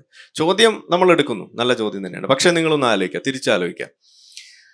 ഒരു തീവ്രവാദ പ്രവർത്തനം നടത്തിയ ഒരു ഹിന്ദു ഭീകരന്, അയാളെ കുറിച്ച് എന്തെങ്കിലും ഒരു സംഗതി, അല്ലെങ്കിൽ അതിന് ഇരയായപ്പെട്ട ഒരു ആളെ കുറിച്ച് നമ്മളൊരു കാര്യം പറയുമ്പോൾ ജോസഫ് മാഷ് ഇരയാണെന്ന് നമ്മൾ ആലോചിക്കണം. ഈ ഭീകരവാദത്തിന്റെ തസ്ലീമ നസ്രീൻ അതിന്റെ ഇരയാണെന്ന് നമ്മൾ ആലോചിക്കണം. ഇങ്ങനെ ഇരയാക്കപ്പെട്ട ഒരു വ്യക്തിയെ നമ്മൾ സോഷ്യൽ മീഡിയയിൽ ഏതെങ്കിലും ഒരു പോസ്റ്റായിട്ടോ എന്തെങ്കിലും ഒരു സംഗതിയോ ചെയ്യുമ്പോൾ അതിന്റെ താഴെ ഇന്നും വന്നുകൊണ്ട് ജോസഫ് മാഷിന്റെ കൈയല്ലായിരുന്നു വെട്ടേണ്ടിയിരുന്നത്, തലയായിരുന്നു വെട്ടേണ്ടിയിരുന്നത്, ഇന്നും പറയുന്ന ആളുകൾ നിങ്ങൾക്ക് കാണാം. സമാനമായ രീതിയിൽ നിങ്ങൾക്ക് മറ്റൊരു മതത്തിൽപ്പെട്ട ആളുകളെ കുറിച്ച്, അല്ലെങ്കിൽ ആ ഇരകളെ കുറിച്ചിട്ട് ആ വിശ്വാസികൾ കൂട്ടത്തോടെ വന്ന് അതിനെ ഇതേപോലെ ന്യായീകരിക്കുന്നത് നിങ്ങൾക്ക് കാണുന്നത് വളരെ അപൂർവമാണ്. ഇനി അഥവാ ആരെങ്കിലും ചെയ്താൽ അവനെ പിടിച്ച് പിന്നോട്ട് വലിക്കാൻ ആ മതത്തിൽ തന്നെ പെട്ടിട്ടുള്ള ആളുകളുണ്ട്. അതാണ് നമ്മൾ കാണുന്നത്. പക്ഷെ നമ്മളിവിടെ ജോസഫ് മാഷ ഇതേപോലെ തെറി പറയുന്ന ആളുകളെ നമ്മൾ തിരുത്തിയാൽ, ആര് തിരുത്തിയാലും അവൻ ഒന്നുകിൽ സംഘിയാവും, അല്ലെങ്കിൽ എക്സ് മുസ്ലിം ആവും, അല്ലെങ്കിൽ ഏതെങ്കിലും ഒരു ബ്രാക്കറ്റിലാക്കി അവനെ നിശബ്ദനാക്കും. ഇതാണ് നമ്മളിവിടെ കാണുന്നത്. സഫാരി ചാനലിന്റെ ചരിത്രത്തിൽ ഒരു കമന്റ് ബോക്സ് പൂട്ടി വെക്കേണ്ടി വന്നിട്ടുണ്ടെങ്കിൽ ഇത്തരം ഒരു അഭിപ്രായം പറഞ്ഞതിന്റെ പേരിൽ അത് ജോസഫ് മാഷ ചരിത്രം പ്രഖ്യാപിക്കുന്ന ആ ഒരു പരിപാടിയുടെ കീഴെയാണ്. അപ്പൊ അങ്ങനെ ഒരു വളരെയധികം ഇതിനെ നോർമലൈസ് ചെയ്യുന്ന, ഈ ഭീകരവാദ പ്രവർത്തനത്തിൽ തങ്ങൾക്കും പങ്കുണ്ടെന്ന് പറയാതെ പറഞ്ഞു വെക്കുന്ന ഒരു രീതി ഇവിടെ മൗനം അവലംബിക്കുന്ന ബഹുഭൂരിപക്ഷം വരുന്ന സാധാരണ മുസ്ലിങ്ങൾ കൂടി കൈക്കൊള്ളുമ്പോൾ തീവ്രവാദികൾ മാത്രമല്ല അവരുടെ ജീവൻ അപകടത്തിലാക്കുന്നത്. അപ്പോൾ അത് അവരും കൂടി ഒരുമിച്ച്, അവരും കൂടി അതിന്റെ ഭാഗമായി മാറുന്നു എന്നുള്ളതാണ് നമ്മൾ പറഞ്ഞു വെക്കുന്നത്. അപ്പൊ മുസ്ലിങ്ങൾക്കൊരു ബാധ്യത ഉണ്ട് ഇത് തിരിച്ചറിഞ്ഞ് അതിനെ തള്ളി പറയാൻ, പ്രത്യേകിച്ച് ഈ ഒരു ഫ്രീക്വൻസി ബയസും കൂടി ഇവിടെ ഉള്ളപ്പോൾ. അതാണ് നമ്മൾ പറഞ്ഞു വെക്കുന്നത്. ഇത് പറയുമ്പോൾ ഉടനെ മുസ്ലിം വിരുദ്ധതയാണെന്ന് പറഞ്ഞിട്ട് കാര്യമൊന്നുമില്ല. ഇതൊരു യാഥാർത്ഥ്യമാണ്. ഇത് നമ്മൾ തിരിച്ചറിയേണ്ട ഒരു വസ്തുതയാണ്. മുസ്ലിങ്ങളുടെ ഭാഗത്തുനിന്നുണ്ടാവുന്ന ഏറ്റവും വലിയൊരു എററാണത്. ആ എറർ കറക്റ്റ് ചെയ്യുക എന്നുള്ളത് തന്നെയാണ് അതിന്റെ വഴി. അത് ചൂണ്ടിക്കാണിച്ച് പറയുക എന്നുള്ളത് തന്നെയാണ് അതിന്റെ വഴി. അതിന്റെ പേരിൽ ചാപ്പ ഭയന്നിട്ട് പറയാതിരുന്നാൽ മുസ്ലിങ്ങൾ കൂടുതൽ കൂടുതൽ കുഴിയിലേക്ക് പോവുക എന്നുള്ളത് തന്നെയാണ്. യെസ്. ഇനി ആർക്കെങ്കിലും ചോദ്യം ഉണ്ടെങ്കിൽ ചോദിക്കാവുന്നതാണ്. ആരെങ്കിലും ഉണ്ടെങ്കിൽ ഒന്ന് കൈവയ്ക്കാൽ മതി. ഉണ്ടോ? ഓക്കെ. ആരിഫ് സാറെ, 2 ക്വസ്റ്റ്യൻസ് ഉണ്ട്. അതിൽ ആദ്യത്തേത്, നമ്മളെപ്പോഴും പറയും നമ്മുടെ ഭാരതം, ഇന്ത്യ എല്ലാവരും അക്സെപ്റ്റ് ചെയ്യാൻ വേണ്ടിയുള്ള ചെയ്തുകൊണ്ടിരുന്ന ഒരു രാജ്യമാണ്. മുഗളന്മാർ, അത് ഈ പോർച്ചുഗീസുകാർ, ബ്രിട്ടീഷുകാർ എല്ലാവരും നമ്മൾ അക്സെപ്റ്റ് ചെയ്തു, അവരുടെ കൾച്ചർ അക്സെപ്റ്റ് ചെയ്തു, അവരുടെ ലാംഗ്വേജ് അക്സെപ്റ്റ് ചെയ്തു. പക്ഷേ ഇന്ന് ഇപ്പോൾ കുറച്ച് നാളായിട്ട് എല്ലാത്തിനെയും ക്യാൻസൽ ചെയ്തൊരു കൾച്ചറാണ് നമ്മൾ മെല്ലെ മെല്ലെ ഡെവലപ്പ് ചെയ്തുകൊണ്ടിരിക്കുന്നത്. പല കാര്യങ്ങളും നമ്മുടെ അഭിപ്രായം, സ്വതന്ത്ര രാജ്യം എന്ന് പറയും, ഒരു അഭിപ്രായം പറയാനുള്ള സ്വാതന്ത്ര്യമില്ല. മതം വിട്ട് കഴിഞ്ഞാൽ മതം വിട്ടു എന്ന് പറയാനുള്ള പേടി. അപ്പം ഇങ്ങനെ നമ്മുടെ രാജ്യം ഇങ്ങനെ മെല്ലെ മെല്ലെ സ്ലോലി അടിമത്തത്തിലേക്ക് പോയിക്കൊണ്ടിരിക്കുകയാണ്. അപ്പം എന്തായിരിക്കും നമ്മളെ ഈ മതപരമായിട്ടും നമ്മളെ ഫ്യൂച്ചർ? ഏത് മതമാണെന്നൊന്ന് പറയൂ. അതിൽ ഏറ്റവും കൂടുതൽ നമ്മൾ പേടിക്കുന്ന മതം ഇസ്ലാം മതം തന്നെയാണല്ലോ. അത് ഒന്നാമത്തെ കാര്യം. ഇതൊന്ന് ഒരു ക്വസ്റ്റ്യൻസ്. രണ്ടാമത്തത്, ഇപ്പോൾ ഇസ്ലാം മതത്തിൽ പറയാറുണ്ട് മരിച്ചു കഴിഞ്ഞ് മില്യൺസ് ഓഫ് ഇയേഴ്സ് കഴിഞ്ഞാലാണ് സ്വർഗം കിട്ടുകയാണ്. അപ്പം ശരിക്കും വീട്ടിലുള്ള പാവം മുസ്ലിങ്ങളെ പറ്റിക്കുകയല്ലേ അവർ സ്വർഗം പറഞ്ഞിട്ട്? കാരണം മുഹമ്മദ് നബിക്ക് പോലും ഇതുവരെ സ്വർഗം കിട്ടിയിട്ടില്ല എന്നാണ് പറഞ്ഞു വെപ്പ്. അപ്പം അങ്ങനെയാവുമ്പോൾ 1300 വർഷം മുമ്പ് മരിച്ച മുഹമ്മദ് നബിക്ക് സ്വർഗം കിട്ടിയില്ലെങ്കിൽ ഇപ്പൊ സാധാരണക്കാരെ മുസ്ലിംസ് മരിച്ചു കഴിയുമ്പോൾ എത്ര മില്യൺസ് ഓഫ് ഇയേഴ്സ് കഴിയേണ്ടി വരും സ്വർഗം കിട്ടണമെങ്കിൽ? അപ്പൊ ആദ്യം സ്വർഗം കിട്ടുന്ന ആദ്യം ഉറപ്പിക്കണം, അപ്പോഴല്ലേ കണക്ക് കൂട്ടാൻ പറ്റുള്ളൂ. നമ്മൾ പറയുന്നത് ഇത്തരം സംഗതികൾ. ഇപ്പൊ മുഹമ്മദ് നബിയുടെ കാര്യം പറഞ്ഞുകൊണ്ട് പറയാണ്, മുഹമ്മദ് നബി ജീവിച്ചിരിക്കുന്ന സമയത്ത് തന്നെ ലോകകപ്പ് അവസാനിക്കുമെന്ന് പറഞ്ഞ് ഓടി ഒളിച്ചിരുന്ന ഒരു വ്യക്തിയാണ് മുഹമ്മദ് നബി എന്ന് പറയുന്നത്. ഞാനൊരു വീഡിയോ ചെയ്തിട്ടുണ്ട്, പാളിപ്പോയ 101 പ്രവചനങ്ങൾ എന്ന് പറഞ്ഞിട്ടൊരു വീഡിയോ ഉണ്ട്. അതിലുണ്ട് അന്ന് വെച്ചാൽ ഒരു പ്രവാചകൻ എന്ന് പറഞ്ഞാൽ എന്താ അതിന്റെ അർത്ഥം? പ്രവചനങ്ങൾ നടത്തുന്ന ഒരാൾ എന്നും കൂടിയാണ്, അല്ലെങ്കിൽ ദൈവത്തിന്റെ കാര്യങ്ങളൊക്കെ വിളിച്ചു പോകുന്ന ഒരാൾ. അയാളുടെ ഏറ്റവും മിനിമം ഒരു സംഗതി എന്തായിരിക്കും? പറയുന്നത് തെറ്റാൻ പാടില്ല എന്നുള്ളതാണ്, അല്ലേ? പറയുന്നത് ശരി, 100% ശരിയായിരിക്കണം. ഒരെണ്ണം തെറ്റിയാൽ പോയില്ലേ? എത്ര എണ്ണം തെറ്റിയിട്ടുണ്ട്? സൂര്യഗ്രഹണം, ചന്ദ്രഗ്രഹണം ഒക്കെ ഉണ്ടാകുമ്പോൾ ഓടും പള്ളിയിലേക്ക്, ഇതേ ലോകം അവസാനിക്കാൻ പോവാണെന്ന് പറഞ്ഞിട്ട്. ഇങ്ങനെയായിരുന്നു മുഹമ്മദ് നബി ചെയ്തുകൊണ്ടിരുന്നത്. എന്നിട്ട് ലോകം അവസാനിച്ചോ? ഇല്ല. ഒരു കുട്ടി മുന്നിൽ കൂടെ നടന്നു പോകുമ്പോൾ പറയാണ്, ഈ കുട്ടി വളർന്നു വലുതാവുന്നതിന് മുന്നേ ലോകം അവസാനിക്കുന്നു. ആ കുട്ടി ഇപ്പോൾ അവിടെ ഫോസിലായി. അതിൽ നിന്ന് നമ്മളിപ്പോൾ എണ്ണ ഊറ്റി കഴിഞ്ഞ ദിവസം ഞാൻ അടിക്കുകയും കൂടി ചെയ്തതാണ്. എന്നിട്ടും ലോകം അവസാനിച്ചിട്ടില്ല. ഇതാണ് അവസ്ഥ. അപ്പൊ ഈ പ്രവചനം പാളിയില്ലേ? ഒരു കുട്ടി ഒരു ഉയരം കുറഞ്ഞ ഒരാള് അടുത്തുകൂടെ പോകുമ്പോൾ മുഹമ്മദ് നബിയുടെ അടുത്ത് ചോദിക്കുകയാണ്. അപ്പൊ മുഹമ്മദ് നബി പറയാണ്, ലോകാവസാനത്തിന്റെ ലക്ഷണമാണിത്. ആളുകൾ ഉയരം കുറഞ്ഞു കുറഞ്ഞു വരും. ലോകാവസാനം ആകുമ്പോഴേക്കും ആളുകളൊക്കെ കുള്ളന്മാരായിരിക്കും. ഇതാണ് മുഹമ്മദ് നബി പറഞ്ഞത്. കുള്ളന്മാരായോ? ലോകത്തിന്റെ ചരിത്രം നിങ്ങൾ എടുത്തു നോക്കിക്കഴിഞ്ഞാൽ ആളുകൾ ഉയരം കൂടുകയാണ് ചെയ്യുന്നത്. പണ്ട് ഇന്ത്യയുടെ ഒരു 10 വർഷം മുന്നേ ഉള്ള ആവറേജ് ഹൈറ്റ് അല്ല ഇന്നുള്ളത്. ഇന്ന് 6 അടിയുടെ അടുത്തേക്ക് എത്തുകയാണ് ഇന്ത്യയിലെ ഹൈറ്റ് മാത്രമല്ല. ലോകത്ത് ഏറ്റവും കൂടുതൽ നെതർലാൻഡ്സിൽ 6 അടിയുടെ മുകളിലാണ് ആളുകളുടെ ഉയരം എന്ന് പറയുന്നത്. എന്ന് വെച്ചാൽ നമ്മളുടെ ന്യൂട്രീഷണൽ കപ്പാസിറ്റി ഇൻക്രീസ് ചെയ്തതിനനുസരിച്ചിട്ട് ആളുകളുടെ ഉയരം കൂടിക്കൊണ്ടിരിക്കുകയാണ്. അപ്പൊ നബി പറഞ്ഞ നേരെ വിപരീതമല്ലേ? അപ്പൊ തൽക്കാലം 2 എണ്ണം പിടിക്കും ഈ പറയുന്ന സാധനം. അപ്പൊ അതിന്റെ അർത്ഥം എന്താണ്? പ്രവചനം ഒന്നും തന്നെ അവിടെ ഫലിച്ചിട്ടില്ല. ഇനി പ്രവചനം ഇതുപോലെയുള്ളത് എന്തെങ്കിലും ഒരു 10 എണ്ണം പറയുമ്പോൾ 2 എണ്ണം ഫലിക്കുകയാണ്.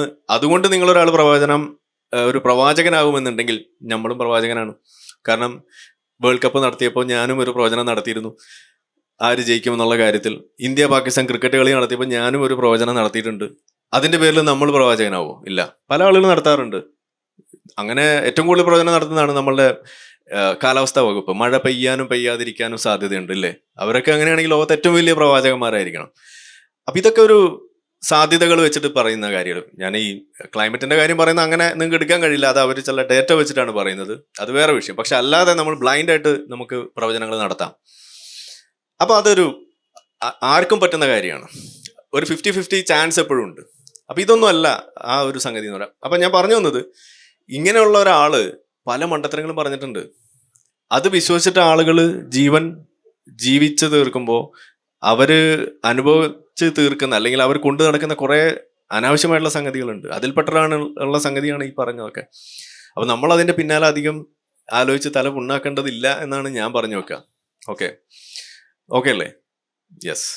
ഒരു ചോദ്യം ഉണ്ടായിരുന്നു, ഇന്ത്യയില് അഭിപ്രായ സ്വാതന്ത്ര്യം കുറഞ്ഞു വരുന്നു. അത് ഞാൻ പറഞ്ഞു. അതായത് ഈ ഒരു മതം ഉപേക്ഷിച്ചതിന്റെ പേരിൽ ഒരു മുസ്ലിം ആയിട്ടുള്ള ഒരു വ്യക്തി ഇസ്ലാം മതം ഉപേക്ഷിക്കുമ്പോൾ ഒരു പ്രശ്നം നേരിടുന്നുണ്ടെങ്കിൽ അത് ആരുടെ ഭാഗത്തു നിന്നാണ് നേരിടുന്നത്? ഇന്ത്യ എന്തെങ്കിലും തരത്തിൽ അവനെ എതിർക്കുന്നുണ്ടോ? ഇല്ല. നമ്മൾ കോൺസ്റ്റിറ്റ്യൂഷനിൽ തന്നെ പറയുന്ന ആർട്ടിക്കിൾ 25 നമ്മൾ വായിക്കുക. നിങ്ങൾക്ക് വിശ്വസിക്കാനും വിശ്വസിക്കാതിരിക്കാനുള്ള അവകാശം ഈ രാജ്യം നൽകുന്നുണ്ട്. Universal declaration of human rights. അതിനകത്ത് എന്താ പറയുന്നത്?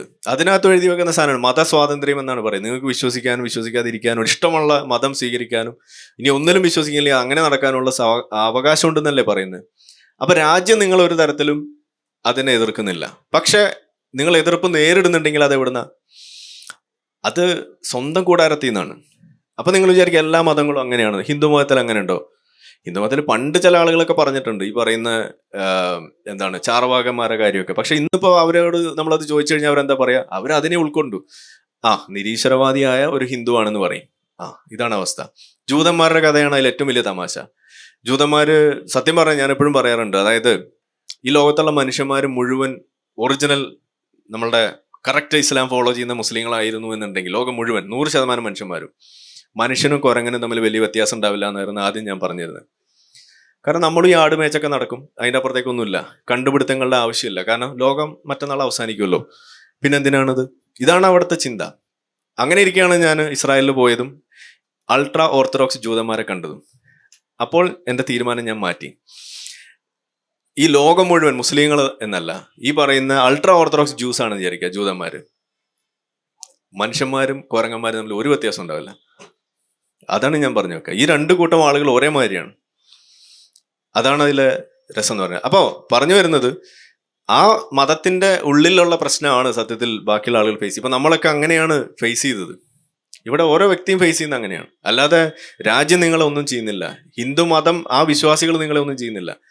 പക്ഷെ ഈ മതത്തിനകത്തുള്ള ആളുകൾ ചെയ്യുന്നുണ്ട്. പക്ഷെ അങ്ങനെയുള്ള ഒരു ജൂതമതം ഞാൻ ഈ പറഞ്ഞതിൽ നിന്ന് മാറി ഇന്ന് സെക്യുലർ ജൂ ആവുക എന്ന് പറയുന്നത് ഒരു വിഭാഗമാണ് അവിടെ. അവരെ ആ രീതിയിൽ ആക്സെപ്റ്റ് ചെയ്യുന്നുണ്ട്. അപ്പൊ നമ്മളൊക്കെ നമ്മളുടെ സംഘടനാ പ്രവർത്തനത്തിൽ നമ്മൾ പറയുന്ന ഒരു കാര്യമാണ്, സെക്യുലർ മുസ്ലിംസ് അല്ലെങ്കിൽ നോൺ റിലീജിയസ് ആയിട്ടുള്ള മുസ്ലിംസ് അവരെയും കൂടി ഉൾക്കൊള്ളാൻ നമ്മൾ തയ്യാറാവണം. നമ്മുടെ രാജ്യം അതിനുള്ളൊരു സംവിധാനം. അല്ലെങ്കിൽ നോൺ റിലീജിയസ് ആയിട്ടുള്ള ആളുകളെയും കൂടി ഉൾക്കൊള്ളുക. മൊത്തത്തിൽ മുസ്ലിം എന്ന് മാത്രമല്ല, ഏത് മതത്തിൽ നിന്ന് വന്ന ആളുകളെ നോൺ റിലീജിയസ് എന്ന് പറയുന്ന ഒരു കാറ്റഗറി കൊണ്ടുവരണം. അതില്ല നിലവിൽ. അതുകൂടി കൊണ്ടുവന്നാൽ തന്നെ കുറെ കാര്യങ്ങൾ വ്യത്യാസമാവും. മതമില്ലാതെയും മതം ഉപേക്ഷിച്ചും ജീവിക്കുക എന്ന് പറയുന്നത് നോർമലൈസ് ചെയ്താൽ ഈ പറയുന്ന മതമേലധ്യക്ഷന്മാർ അവരുടെ അഹങ്കാരത്തിന് വലിയൊരു ഇടിവ് ഉണ്ടാക്കാൻ കഴിയുമെന്നാണ് ഞാൻ പറയുന്നത്. അപ്പൊ പിന്നെ നിങ്ങൾക്ക് ഈ പറയുന്ന അഭിപ്രായ സ്വാതന്ത്ര്യം അവിടെ ഒരു വലിയ വിഷയമായിരിക്കില്ല എന്നുള്ളതാണ്. Okay, thank you Arif. നമ്മൾ ആരിഫ് ഹുസൈൻ അറിയാം, യൂട്യൂബിൽ ഒക്കെ ഈ ആരിഫിന്റെ കോയ കോളിംഗ് എന്ന് പറയുന്ന പ്രോഗ്രാം നടന്നുകൊണ്ടിരിക്കുമ്പോൾ പലരും പറയാറുള്ളതാണ് ആരിഫിനെ കിട്ടുന്നില്ല എന്ന്. അപ്പൊ ആരിഫിന് ഇപ്പൊ പൊതുജനമധ്യത്തിൽ ആരിഫുണ്ട്.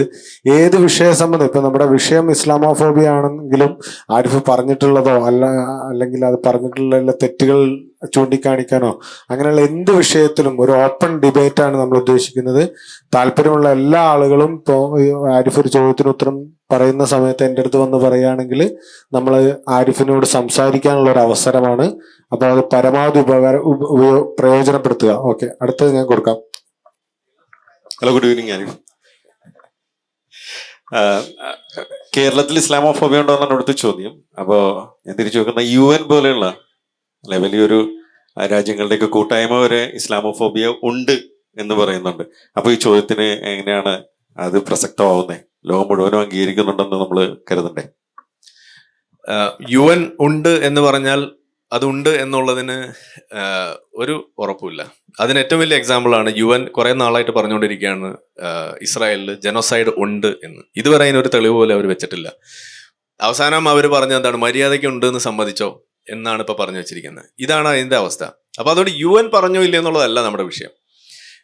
UN അങ്ങനെ പല കാര്യങ്ങളും വളരെ പതുക്കെയാണ് പറഞ്ഞിട്ടുള്ളൂ. ഇപ്പൊ ഐസിസിന്റെ വിഷയമൊക്കെ വന്ന സമയത്ത് അമേരിക്ക അതുപോലുള്ള മറ്റു പല രാജ്യങ്ങളും ഐസിസിനെ തീവ്രവാദ സംഘടനയായിട്ട് ലിസ്റ്റ് ചെയ്തതിന് ശേഷമാണ് UN വന്നിട്ട് ഇത് ഒരു തീവ്രവാദ സംഘടനയാണ് കേട്ടോ എന്ന് പറഞ്ഞ്. അപ്പോൾ ഞാൻ നിങ്ങളോട് ചോദിക്കുന്നത്, അവര് UN പറയുന്നത് വരേക്കും നിങ്ങൾ അത് തീവ്രവാദ സംഘടന അല്ല എന്നാണോ പറയാ? അപ്പൊ ഒരു വിഷയം അവര് ഉണ്ടാക്കുന്ന പ്രശ്നം, അതിന്റെ അടിസ്ഥാനത്തിലാണ് നമ്മളൊരു കാര്യത്തെ വിശകലനം ചെയ്യേണ്ടത്. UN പറഞ്ഞോ ഇല്ലയോ എന്നുള്ളതിന്റെ അടിസ്ഥാനം. UN എന്ന് പറയുന്നത് കുറെ ആളുകൾ, കുറെ കൂട്ടം ആളുകൾ ചേർന്ന് നടത്തുന്ന ഒരു പൊളിറ്റിക്കൽ ഒരു വേദി മാത്രമാണ്. അതിനപ്പുറത്തേക്ക് അതിനൊരു ലെജിറ്റിമസി ഒന്നുമില്ല. ഇപ്പൊ WHO നമ്മൾ പറയാറുണ്ട്, അവരൊരു പോളിസി മേക്കിംഗ് ബോഡിയാണ്, ഒരു പൊളിറ്റിക്കൽ ബോഡിയാണ്, സയന്റിഫിക് ബോഡിയല്ല.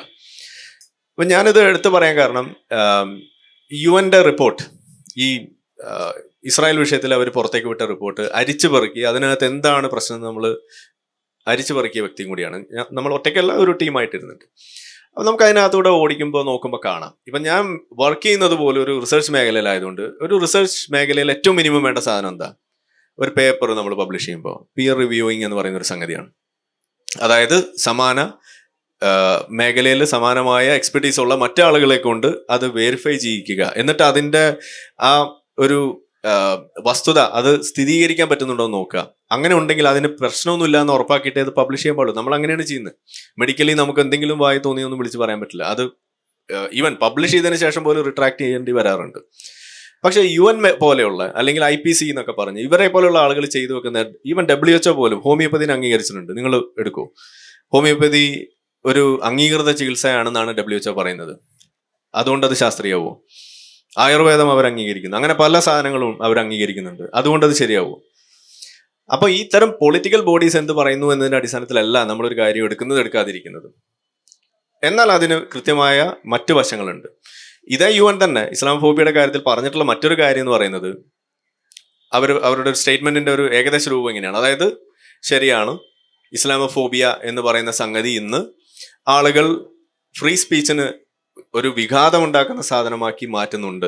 അപ്പൊ ഫ്രീ സ്പീച്ച് വേഴ്സസ് ഇസ്ലാമോഫോബിയ എന്ന ഒരു തലം വരുമ്പോൾ ഇതിനെക്കുറിച്ച് നമ്മൾ കൂടുതൽ ചർച്ച ചെയ്യേണ്ട ഒരു ഘട്ടത്തിലാണ് എന്നും കൂടി വെക്കുന്ന ഒരു ആശയം അതും UN പറഞ്ഞിട്ടുണ്ട്. ഇതന്നെ നമ്മളും പറയുന്നുള്ളൂ. യൂറോപ്യൻ യൂണിയൻ അവരുടെ ഡിസ്കഷൻസ് വലിയ തോതിൽ നടന്നിട്ടുള്ള സംഗതിയാണ്. ബ്രിട്ടീഷ് പാർലമെന്റിൽ നടന്നിട്ടുള്ള സംഗതിയാണ്. ഈ ഇസ്ലാമോഫോബിയ എന്ന് പറയുന്ന വാക്ക് സത്യത്തിൽ നമ്മൾ മുന്നോട്ട് വെക്കുന്ന ഫ്രീ സ്പീച്ച് എന്ന് പറയുന്നതിന് വലിയ ഒരു ബലങ്കതടിയാകുന്നുണ്ട് എന്നുള്ള രീതിയിൽ. അതൊരു ലേസിനെസ് ആണ്. ഒരു ലേസിനെസ്, നിങ്ങൾക്ക് ഈ ഫ്രീ സ്പീച്ചിന് ഉയർത്തിപ്പിടിക്കാനുള്ള മടിയാണ് അത് കാണിക്കുന്നത് എന്നുവരെ അതിന് അഭിപ്രായങ്ങൾ വന്നിട്ടുണ്ട്. അപ്പൊ ഇതൊരു ഓൺഗോയിങ് ഡിബേറ്റ് ആണ്. ഇനി നമ്മൾ നേതൃത്വം കൊടുക്കുന്ന ഒരു സംഘടന ഏത്തീസ്റ്റ് അലയൻസ് ഇന്റർനാഷണൽ, നമ്മൾ UN നേരെ റെപ്രസെന്റ് ചെയ്തിട്ടുണ്ട്. അതായത് അവരുടെ കറണ്ട് നിലപാട് ശരിയല്ല, ഈ ഇസ്ലാമോഫോബിയ എന്ന് പറയുന്ന വാക്ക് അതിനെ റീഡിഫൈൻ ചെയ്യേണ്ട കാലമായിട്ടുണ്ട് എന്ന്. കാരണം ഇപ്പൊ ഈ എക്സ് മുസ്ലിം എന്ന് പറയുന്ന സംഗതിയൊക്കെ വന്നത് 2007 ശേഷമാണ്. അപ്പോഴാണ് മുസ്ലിങ്ങൾ യഥാർത്ഥത്തിൽ എന്താണ് ഫേസ് ചെയ്യുന്നത് എന്നുള്ളത് നാട്ടുകാർ അറിഞ്ഞു തുടങ്ങിയത്. അതുവരെ ഇതാർക്കും അറിയില്ല. കാരണം ഈ ഇസ്ലാമോഫോബിയ വരുന്നത് 1990s അപ്പൊ 1990s മുതൽ 2007 വരേക്കും ഇവിടെ എന്താ നടക്കുന്നത്? മുസ്ലിങ്ങൾ ഇസ്ലാം ഉപേക്ഷിക്കുക എന്ന് പറയുന്ന സാധനം പുറത്തു പോലും പറയാൻ പറ്റാത്ത കാര്യമാണ്. കാരണം ഇന്നും കറന്റ്ലി 7 രാജ്യങ്ങൾ, 6-7 രാജ്യങ്ങൾ മതം വിട്ടവനെ കൊല്ലുന്ന രാജ്യങ്ങളാണ്. ഈ ഇസ്ലാം മതം ഉപേക്ഷിച്ചാൽ, മറ്റു മതമല്ല. 13ഓളം രാജ്യങ്ങൾ അപ്പോസ്റ്റസി, മത നിന്ദ നടത്തിയാലോ അല്ലെങ്കിൽ ബ്ലാസ്ഫമി ഓർ മതനിരാസം, ഇതിന് ശിക്ഷ കൊടുക്കുന്ന രാജ്യങ്ങളാണ്, ഇസ്ലാമിക രാജ്യങ്ങളാണത്. ഹിന്ദു ക്രിസ്ത്യൻ ഒന്നുമല്ല, ജൂത അല്ലെങ്കിൽ ജൈന രാജ്യങ്ങളല്ല. അപ്പൊ ആ ഒരു യാഥാർത്ഥ്യത്തിൽ നിന്ന് മാറിയിട്ട് ഇന്നിപ്പോ ഫ്രീ സ്പീച്ചും ഇതുപോലുള്ള സംഗതികൾ കൂടുതൽ ചർച്ചയാവുമ്പോൾ സ്വാഭാവികമായിട്ടും ഇതിനെ ഒരു റീഡിഫൈൻ ചെയ്യേണ്ട ഒരു കാലഘട്ടത്തിലാണ് നമ്മൾ എത്തിക്കുന്നത്. സോ നമ്മളാണത് ചെയ്യുന്നത്, ഇത് വേറെ ആരുമല്ല. ഭാവിയിൽ ഇനി UN അങ്ങനെ ഒരു തിരുത്തൽ കൊണ്ടുവന്നാൽ നിങ്ങൾക്ക് അഭിമാനിക്കാം, നമ്മളൊക്കെയാണ് അതിന് പണിയെടുത്തതെന്നുള്ളത്. ഓക്കെ, സത്യത്തിൽ ഈ മതത്തിന്റെ അർത്ഥം എന്താണ്? DNA മതത്തിനെ കുറിച്ച് എന്തെങ്കിലും ഇത് കണ്ടുപിടിക്കാൻ പറ്റുമോ? എവിടെ? DNA best. ജനറ്റിക്കലി അങ്ങനെ എന്തെങ്കിലും ഉണ്ടോ നമുക്ക് മതം? ജനറ്റിക്കലി അല്ല. അതായത് മതം, നമ്മളിപ്പോ ഈ പറയുന്ന മലയാള വാക്ക് മതം, അഭിപ്രായം എന്നൊക്കെ പറയുന്ന ഒരു സാധനമുണ്ട്. അതിലേക്ക് നമ്മൾ പോകുന്നില്ല. അതൊരു ഒരു അനാവശ്യ ചർച്ചയാണ്. അത് മീൻസ് ചില ആളുകൾ അങ്ങനെയൊക്കെ പറയാറുണ്ട്, അതൊരു അഭിപ്രായമല്ലേ. അത് നമ്മൾ എടുക്കില്ല. കാരണം നമ്മൾ ഇന്നൊരു റിയാലിറ്റി ഫേസ് ചെയ്യുന്നുണ്ട്. എന്ന് വെച്ചാൽ ഇപ്പൊ ഇവിടെ ഇങ്ങനെ കുറെ പോലീസുകാർ ഇരിക്കുന്നു, അത് ആരുടെ അഭിപ്രായത്തിന്റെ പേരിലല്ല, അത് ചില മത നിയമങ്ങളുടെ പേരിലാണ്. ഓക്കെ, നിങ്ങൾ ഇന്നത് ചെയ്താൽ ഇവിടെ ചിലപ്പോൾ പൊട്ടും എന്ന ഒരു കൃത്യമായ ഒരു റിയാലിറ്റി ഉണ്ട്, അതിന്റെ പേരിലാണ് അത് ചെയ്യുന്നത്. ഓക്കെ, അപ്പൊ അതുകൊണ്ട് നമ്മളുടെ വിഷയം അതാണ്. അല്ലാതെ ഇനി മതം എന്നുള്ള വാക്ക് ഉപയോഗിക്കുമ്പോൾ ഉള്ള പ്രശ്നമാണ്. നിങ്ങൾക്ക് റിലീജിയൻ എന്ന് ഉപയോഗിക്കാം, അല്ലെങ്കിൽ കുറച്ചും കൂടി എളുപ്പം മനസ്സിലാക്കാൻ നല്ലൊരു വാക്കുണ്ട്, ദീൻ എന്ന് പറയാം. ഓക്കെ, ഇന്ന ദീന ഇന്ദല്ലാഹിൽ ഇസ്ലാം എന്നാണ് പറയാം. ഓക്കെ, ആ സാധനത്തെ കുറിച്ചാണ് നമ്മൾ പറയുന്നത്. അപ്പൊ അത് അഭിപ്രായമൊന്നുമല്ല, അത് ഈ പറയുന്ന ഈ റിലീജിയൻ എന്നുള്ള അർത്ഥത്തിൽ വരുന്ന സംഗതിയാണ്. ഇനി ഇത് നമ്മൾ എന്തുകൊണ്ട് ഇതിൽ പെട്ടുപോകുന്നു, ഇതാണുള്ളൊരു ചോദ്യം. അത് ജനറ്റിക്കലി ആണോ എന്നുള്ളതാണ്. ഇത് സൈക്കോളജിക്കലി ഉള്ളൊരു വിഷയമാണ്, സൈക്കോളജിക്കൽ ആയിട്ടുള്ളൊരു വിഷയമാണ്, കോഗ്നിറ്റീവ് ആയിട്ടുള്ളൊരു വിഷയമാണ്. അതായത് നമ്മൾ മനുഷ്യരായി ഇവോൾവ് ചെയ്ത് വരുന്ന സമയത്ത് നമ്മളുടെ സർവൈവലിന് ഹെൽപ്പ് ചെയ്യാൻ വേണ്ടി ചില ട്രേറ്റ്സ് നമുക്ക് കിട്ടുന്നുണ്ട്, അല്ലെങ്കിൽ നമ്മൾ അത്തരം ട്രേറ്റ്സ് ഉള്ള ആളുകളാണ് സർവൈവ് ചെയ്ത് പോയത്. ഓക്കെ, ആ ഒരു ട്രേറ്റ് എന്താണ്? ആ ട്രേറ്റ് എന്ന് പറയുന്നത് നല്ല കഥകൾ പറയാൻ കഴിയുക, കഥ പറഞ്ഞാൽ അതിൽ വിശ്വസിക്കുക എന്നുള്ളതാണ്. അപ്പോൾ ആളുകൾ അത്തരം കഥകൾ പറയുന്നു. അപ്പോൾ സർവൈവലിന് വേണ്ടി നമ്മൾ ഡെവലപ്പ് ചെയ്ത നമ്മളുടെ ഭാഗമായിട്ട് വന്നൊരു സംഗതിയാണ് കോഗ്നേറ്റീവ് എബിലിറ്റിയാണ്, കോഗ്നേറ്റീവ് റെവല്യൂഷനിൽ സംഭവിച്ചുള്ള സാധനം. പക്ഷെ നമ്മളതിനെ ഒരു സൈഡ് എഫക്റ്റ് ആണ് ഈ മതം എന്ന് പറയുന്നത്, അല്ലെങ്കിൽ റിലീജിയൻ എന്ന് പറയുന്നത്. കാരണം നമ്മൾ കുറച്ചുകൂടി അപ്പുറത്തെ കഥകൾ എടുക്കാൻ തുടങ്ങി. അതിൽ സ്വർഗം കടന്നു വന്നു, നരകം കടന്നു വന്നു, അങ്ങനെ പലതും വന്നു. അതാണ് ഉണ്ടായത്. ഇപ്പോൾ ഒരു എക്സാമ്പിൾ പറഞ്ഞാൽ സാധാരണ നമ്മൾ പറയാറുള്ള ഒരു കാര്യമാണ്. ഇപ്പോൾ നിങ്ങളിപ്പോൾ വലിയൊരു പിശുക്കനാണെന്ന് വിചാരിക്കാം. ഓക്കെ, നിങ്ങളുടെ അടുത്ത് ഞാൻ വന്ന് പറയാണ്, ഒരു 100 രൂപ നിങ്ങൾ എനിക്ക് ഡൊണേറ്റ് ചെയ്യണം എന്ന് പറഞ്ഞാൽ നിങ്ങൾ തരില്ല. ആ 100 രൂപ പിടിച്ചു വെച്ചാൽ വേറെ പലതും ആണെന്നാണ് നിങ്ങൾ ചിന്തിക്കുക. പക്ഷെ ഞാൻ നിങ്ങളുടെ അടുത്ത് പറയാണ്, അസ്സലാമു അലൈക്കും, നിങ്ങൾ 100 രൂപ സദക്ക ചെയ്യൂ, അത് ചെയ്താൽ നിങ്ങൾക്ക് ഹൂറി പോയിന്റ്സ് കിട്ടും എന്ന് പറഞ്ഞാൽ നിങ്ങൾ തരൂല്ലേ? നിങ്ങൾ എത്ര വലിയ പിശുക്കനാണെങ്കിലും തരും. വേണമെങ്കിൽ ഒരു ആയത്ത് ഞാൻ ഓതി തരും. അതായത് നിങ്ങൾ പിശുക്ക് കാണിക്കാൻ പാടില്ല. ഖുർആനിൽ പറഞ്ഞ കൈ കഴുത്തിൽ കെട്ടാൻ പാടില്ല എന്നാണ് പറഞ്ഞു വെച്ചിരിക്കുന്നത്. അതാണ് അതിന് കൊടുക്കുന്ന ഒരു വാക്ക് തന്നെ. അപ്പൊ നിങ്ങൾ തരും. അപ്പൊ നേരത്തെ നിങ്ങൾ പിശുക്കനാണ്, ഇപ്പോഴും നിങ്ങൾ പിശുക്കൻ തന്നെയാണ്. പക്ഷെ ഞാൻ അതിന്റെ ടോൺ ഒന്ന് മാറ്റി, ലാംഗ്വേജ് ഒന്ന് മാറ്റി, നിങ്ങൾക്കുള്ള ഗോൾ വേറെയാക്കി. ആദ്യം ഞാൻ പറഞ്ഞു, നിങ്ങൾ എനിക്ക് 100 രൂപ ഡൊണേറ്റ് ചെയ്താൽ എനിക്ക് പോയിട്ടൊരു ബിരിയാണി വാങ്ങിച്ച് കഴിക്കാൻ എൻ്റെ വിശപ്പ് മാറും, നിങ്ങൾക്ക് നല്ലത് വരും എന്നൊക്കെ ഞാൻ പറഞ്ഞാൽ നിങ്ങൾ അത് കുഴപ്പമില്ല, ഞാൻ വേറെ നന്മ മറ്റന്നാൾ ചെയ്തോളാം എന്ന് പറയാം. പക്ഷെ ഇത് ഞാൻ പറഞ്ഞു കഴിയുമ്പോൾ നിങ്ങൾക്ക് നിഷേധിക്കാൻ കഴിയില്ല. ഇനി സമാനമായ ഒരു രീതിയിൽ ഈ കഥ ഇതേപോലെ ഞാനൊരു കുരങ്ങൻ്റെ അടുത്ത് പോയിട്ട് പറയാമെന്ന് വിചാരിക്കാം. ഒരു കുരങ്ങൻ ഒരു പഴക്കൊലയായിട്ട് ഇരിക്കുകയാണ്, എനിക്കൊരു പഴം വേണം. ഞാൻ അവരുടെ അടുത്ത് പോയിട്ട്, ആ കുരങ്ങൻ്റെ അടുത്ത് പോയിട്ട് ഒരു പഴം തരൂ എന്ന് പറഞ്ഞാൽ അത് ചിലപ്പോൾ കൈ കാണിച്ചാൽ ചിലപ്പോൾ പഴം തരും. പക്ഷെ അതിന് പകരം തരാതിരിക്കുന്ന ഒരു കുരങ്ങനാണെങ്കിൽ ആ കുരങ്ങൻ്റെ അടുത്ത് ഞാനിത് പറയാമെന്ന് വിചാരിക്കാം, നിങ്ങൾ സദക്ക ചെയ്യൂ, സദക്ക ചെയ്താൽ ഹൂറിയെ കിട്ടുമെന്ന് പറഞ്ഞാൽ കുരങ്ങൻ അത് തരുമോ? ആ കഥയിൽ അവൻ വിശ്വസിക്കില്ല. അപ്പൊ കഥ പറഞ്ഞാൽ മാത്രം പോരാ, അത് വിശ്വസിക്കാനും കൂടിയുള്ളൊരു കഴിവാണ് സത്യത്തിൽ മനുഷ്യനെ മതങ്ങളിലേക്ക് അടുപ്പിച്ചത്. ഇനി ഇതിലെ പ്രശ്നം, ഇന്നിപ്പോ ആധുനിക ലോകത്ത് നമ്മൾ നേരിടുന്ന ഏറ്റവും വലിയൊരു പ്രശ്നമെന്ന് വേണമെങ്കിൽ പറയാം. അതെന്താണ്? ഇത്തരം പുതിയ കഥകളൊന്നും ഉണ്ടാക്കാൻ പറ്റുന്നില്ല എന്നുള്ളതാണ് ഒന്നത്. രണ്ട്, ആ കഥ പറഞ്ഞ ആരും വിശ്വസിക്കില്ല എന്നുള്ളതാണ്. വെള്ളത്തിന്റെ മുകളിൽ കൂടെ നടന്നു എന്ന് പറഞ്ഞ് ഇന്ന് എത്ര പേര് വിശ്വസിക്കും?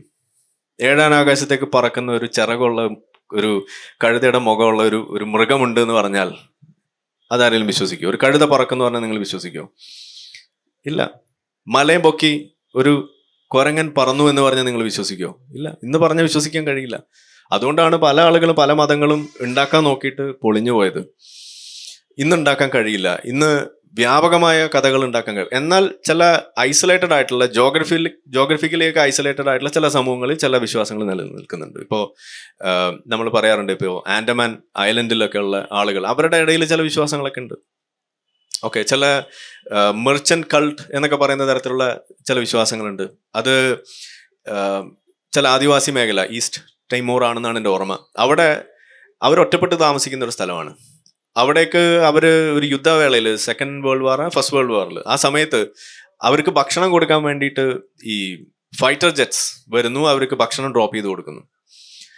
അപ്പോൾ അവർ നോക്കുമ്പോൾ എന്താണ്, ഞങ്ങൾക്ക് ഭക്ഷണമില്ല, ഭക്ഷണം ലഭിക്കണമേ എന്ന് അവരിങ്ങനെ ആഗ്രഹിച്ചിരിക്കുമ്പോഴാണ് ആകാശത്തെ കൂടെ ഒരു സാധനം പറന്നു പോകുന്നു, അതിങ്ങനെ ഭക്ഷണം ഇട്ട് കൊടുക്കുന്നു. അവർ നോക്കിയപ്പോൾ ഇത് കൊള്ളാലോ, ഇതാണപ്പോൾ നമ്മുടെ ദൈവം എന്ന് അവർ വിചാരിച്ചു.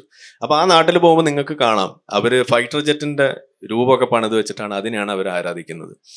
നമുക്കത് കേൾക്കുമ്പോൾ ചിരി വരും. അവരുടെ അടുത്ത് പോയാൽ അവർ മതനിന്ദ നടത്തി എന്ന് പറഞ്ഞ് നിങ്ങളെ തലവെട്ടും. അതാണ് ഉണ്ടാവും. അത് സൂക്ഷിക്കുക. അപ്പം നിങ്ങളുടെ കഥ നിങ്ങൾക്ക് വലുതാണ്, പക്ഷെ അതേ കഥ വേറൊരാൾക്ക് പ്രശ്നമാണ്. അതാണ് വെള്ളത്തിന്റെ മുകളിൽ കൂടെ നടന്നു അല്ലെങ്കിൽ മൂന്നാമത്തെ ദിവസം എണീറ്റു എന്ന് പറയുമ്പോൾ നിങ്ങൾക്ക് ചിരി വരും.